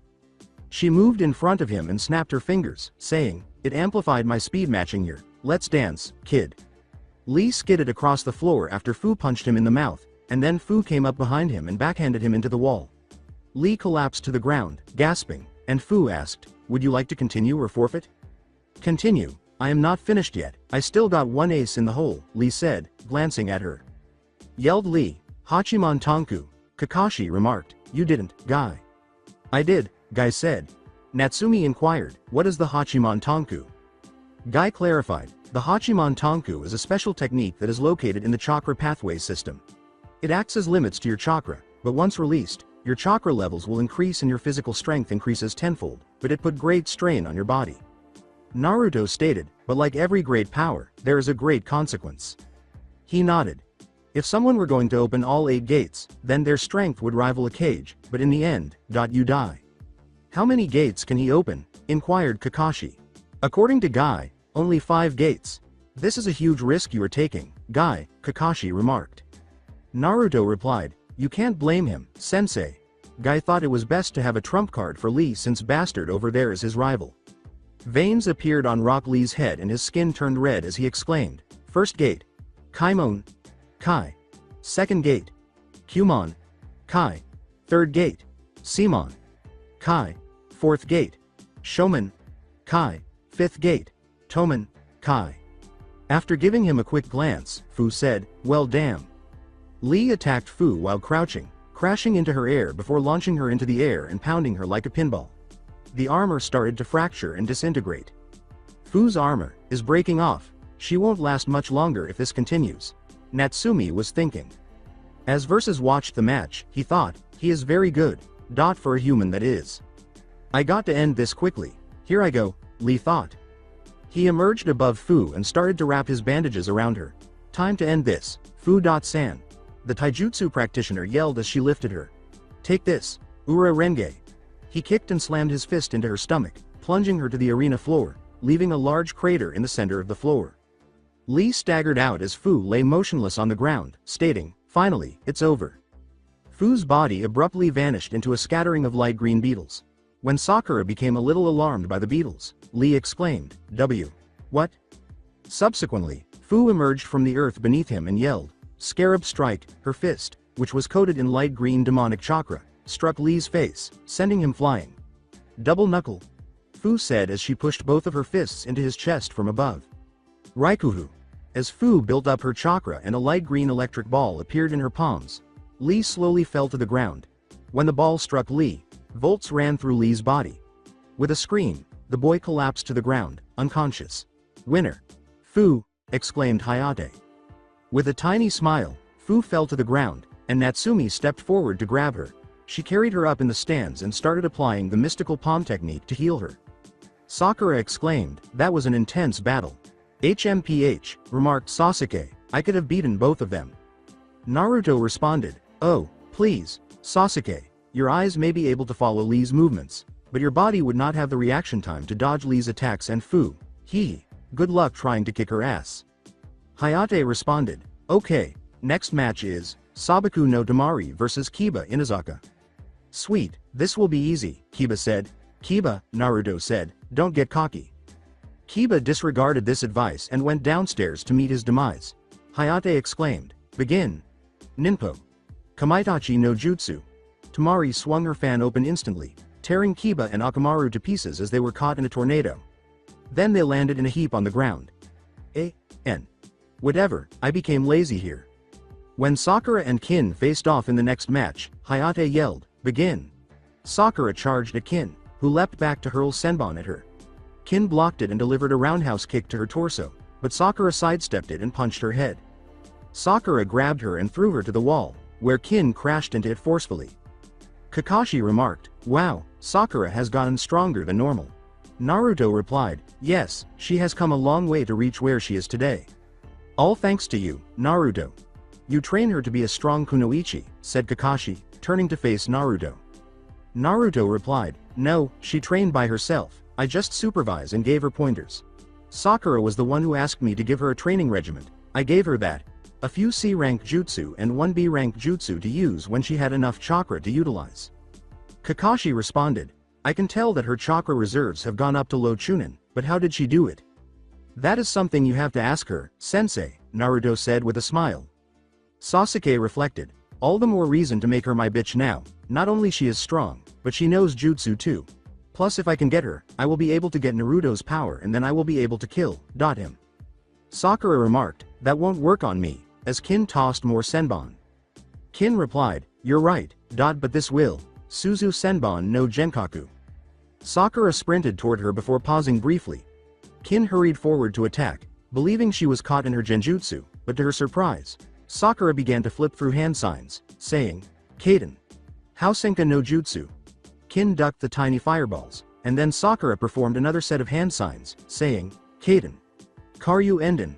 She spat out a stream of flaming death at Kin, who sidestepped it. Then Kin looked back and saw Sakura standing before her. Sakura drew back her fist and delivered a powerful chakra, enchanted punch to Kin's face, yelling, Game, over. Kin's mouth spat blood as she twisted into the side and hit the ground. B. But how? You were supposed to be trapped in my genjutsu, Kin said, fighting to stay conscious. I knew that since you were a sound ninja, you would specialize in attacks to attack my ears, so I took the chance to put these in my ear before the start of the match, Sakura said with a smile as she reached up to her ears to retrieve earplugs. Kin said, but if you couldn't hear me, how did you know what I was saying? Sakura responded, reading your lips. Kin remained silent as he passed out. Winner. Sakura Haruno. While Ino looked shocked and proud of her childhood friend, Naruto, Hinata, and Tenten clapped.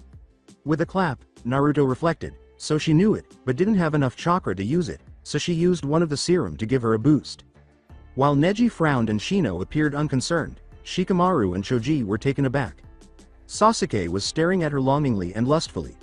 Sakura's appearance on Naruto's side greatly irritated Sasuke. Dobi, back off, she's mine, said Sasuke. Funny, that is a surprise because I don't see anything that says property of Sasuke Uchiha on her body. Now does she?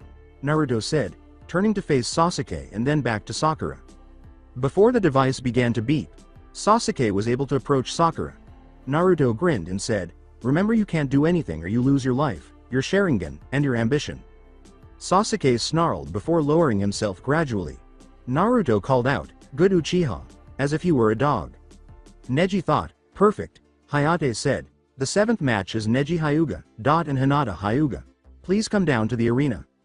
After giving Hinata a quick glance, Naruto remarked, be careful, Hina-chan. According to Hinata, I am always careful unlike you. Naruto laughed and gave her a full mouth kiss, saying, that was for luck. Thanks, Hinata said, I will need it along with your support. Hinata yelled and giggled simultaneously as Naruto slapped her ass and said, now, go kick some ass. Kurenai glared at Naruto for the lewd gesture, but Naruto did not bat an eyelid. According to Hayate, you may begin. Neji began, before we begin, I like to speak freely, Hinata. Sama, you don't make a good shinobi, forfeit the match. Hinata's gaze fixed on him and he replied, explain. Neji kept going, you are too kind, you wish for peace and avoid conflict, you agree with others, never resisting. You have no confidence in yourself and the Chunin exam could be taken as a team of 3, you couldn't turn down the request, couldn't you? Hinata responded, no, that where you were wrong, I suggest that we go to the exams because I wanted to see how far I have gotten. To tell you the truth, I knew that you would be there and I wanted to match against you. Neji.ni.san. The Destiny jackass grinned. That is a lie, Hinata.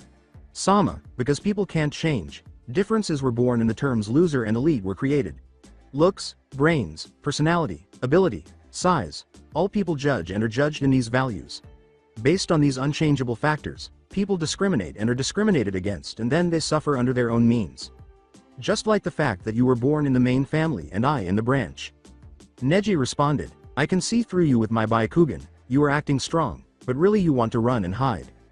With assurance, Hinata shot back, are you sure about that, Neji? What is the Byakugan? Asked Sakura. According to Kakashi, in terms of insight, it surpasses the Sharingan. There are rumors that the Uchiha clan originates from the Hyuga clan. Neji used the Byakugan as a means of intimidation, but Hinata's eyes remained erect and unwavering, gazing back with icy determination. You will never be able to change your fate, Hinata. Sama, Neji said. Everyone was shocked, especially Kurenai, when Hinata said, okay, are you fucking done spouting out that fate shit, Neji, because honestly, my dear cousin, I don't give a damn. She had previously been a shy, timid girl, but now she was strong and had a take.no.shit from .no.1 attitude. Kurenai turned to face Naruto and said, you did this. Naruto nodded. Nope, her father did, after the wave mission, she was very sad, so I asked her out on a date. When her father started to bitch about how weak she was, all the anger and frustration came out and she snapped back at Heishi. Now she is independent, Heishi doesn't like that and trying to put her under his thumb. Kurenai responded, Ironic, he wanted Hinata to get a backbone and when she gets it, he doesn't like it. Naruto replied, that is what I said to her, but she said that the shy side of her was reserved only one person, me. In contrast to the typical Neji stance, she adopted the Hyuga stance, saying, like I said to Hanabi after the mission to Wave, I am not going to be Lord Hiashi's, Hanabi's, the council's, or your bitch anymore but, before we begin, I want to ask you something, Neji. Did Lord Hiashi tell you to inflict severe pain on me in order to enrage Naruto-kun enough to unleash his special bloodline? Neji asked, glancing at Hinata. Smirking, Neji said, yes he did. I see, Hinata remarked, then come, Neji, Byakugan. Neji activated his Byakugan and assumed the Hyuga stance. They both approached one another and slapped at one another. When Hinata saw that he was attempting to stop her Jiyuken by aiming at her arms, she used her flexibility to avoid his blows. Hinata ducked to strike his torso, lightly grazing him, after blocking a palm strike to her head. Sasuke retorted, Dobi, what are you talking about? She just grazed him. Naruto grinned and said, nice job, Hinata. Laughed. The Hyuga clan is best renowned for their special taijutsu style, the gentle fist. With the Byakugan, that allows them to pierce the body to see the chakra network and points. They can use their chakra to stab at the points opening or closing them. It is very deadly since the chakra network also happens to be near the organs. You attack the network, you do internal damage to the body, even with a graze, to a Hyuga, and it is fatal to the victim. I am going to have a talk with Hiashi again, Naruto thought. Neji thought, what the hell is going on? She was supposed to be weak, how did she get so strong in 5 weeks? As he struggled against Hinata and was failing. Replied, I bet you are wondering how I have gotten so strong, Neji. The truth is that I stumbled onto my mother's secret compartment. It turns out that she invents a different style for the Hyugas to use and was her personal style since her affinity was water while the Hyuga are generally earth. Natured. I happen to have a water affinity and use it to this day. Also some of the dates that me and Naru.kun go on are training dates. Now get ready for an ass whooping. Kaden. She yelled as she rushed at him, and Neji stiffened. Neji spun around him in a whirl of chakra to protect himself. So he knows the Kaden, then I must assume that he knows the ultimate technique too. Hinata thought as she slammed into the dome and was pushed back. She then got up and wiped the blood off. As Neji advanced to strike, Hinata stepped aside and yelled, Hake. Kusho. After blowing Neji backwards into the wall, Hinata uttered the words, Chakrahari. She then proceeded to strike Neji's points on his arms and legs with needles made of concentrated chakra. To be able to throw focused chakra into a needle and expel it from her body requires precise chakra control, Neji said, panting as he repelled some of them. She hit some of my points, but I can't lose here. When Hinata noticed that Neji had crouching into a stance, she thought, as I suspected, he knows the Hake Rokuhuion show. I have not perfected this technique yet, but if I can make my chakra bigger, sharper, more flexible, then I can win this. I will finish your technique, Ka.san. Hake. Rokuhuion show, yelled Neji. With chakra laced hands, Hinata moved, concentrating them until they were sharpened blades. Shugohaki Rokuhuion show. When Neji and Hinata collided, her chakra blades stopped every attack Neji made against her, causing the chakra point between his fingers to be disrupted and making the attack ineffective. No way, Neji thought. She countered the ultimate technique. Now it's my turn. This one is for Tenten, said Hinata. You are in my divination. Hake Rokuhuion show, she exclaimed. 2 palms. Yelled Hinata as Neji retreated. 4 palms. 8 palms. 16 palms. 32 palms. 64 palms. Neji's points were successfully struck by her Jiyuken attacks, and the boy fell to the ground, unable to move without pain. Hinata replied, Give my regards to Lord Hiashi for me, Neji. To tell you the truth, I could have beaten you easily if you thought I was weak. Neji responded, and how you supposed you could have done that? She struck his forehead. That seal, I could have activated it and won, but I didn't. Why? Because I hate to see others in pain, even you, despite that you blamed for your father's death. Neji grinned and continued, I used to be timid and shy, I always gave up on everything I tried and make many mistakes, but then I was encouraged by Naruto.kun. He helped me change and when my so-called father ridiculed me, that made me snap and made the resolve to change my image. I may be timid and shy, but I will protect myself and the ones I care about. I want to change the Hyuga clan so I can get rid of the seal that had split our families, but I can't do it by myself, Neji. And one more thing, stop shouting things about fate. Fate does play a part in the world, but you can change your fate if you don't like it, just like I did. If I can do that, Then you can do it too. Neji.ni.san. Winner. Hinata Hyuga, declared Hayate. That is my girlfriend, people, never mess with her, Naruto yelled. Though I don't like the cursing, you have gotten stronger and changed yourself, Hinata, Kurenai said with a smile as Hinata flushed at Naruto's compliment. The screen briefly paused on two names, as if fate had brought them together, and Hayate said, now the next match will be. Finally, Hayate concluded, Naruto Uzumaki vs V. That's it for today. I hope you guys enjoyed this great story. See you in the next one.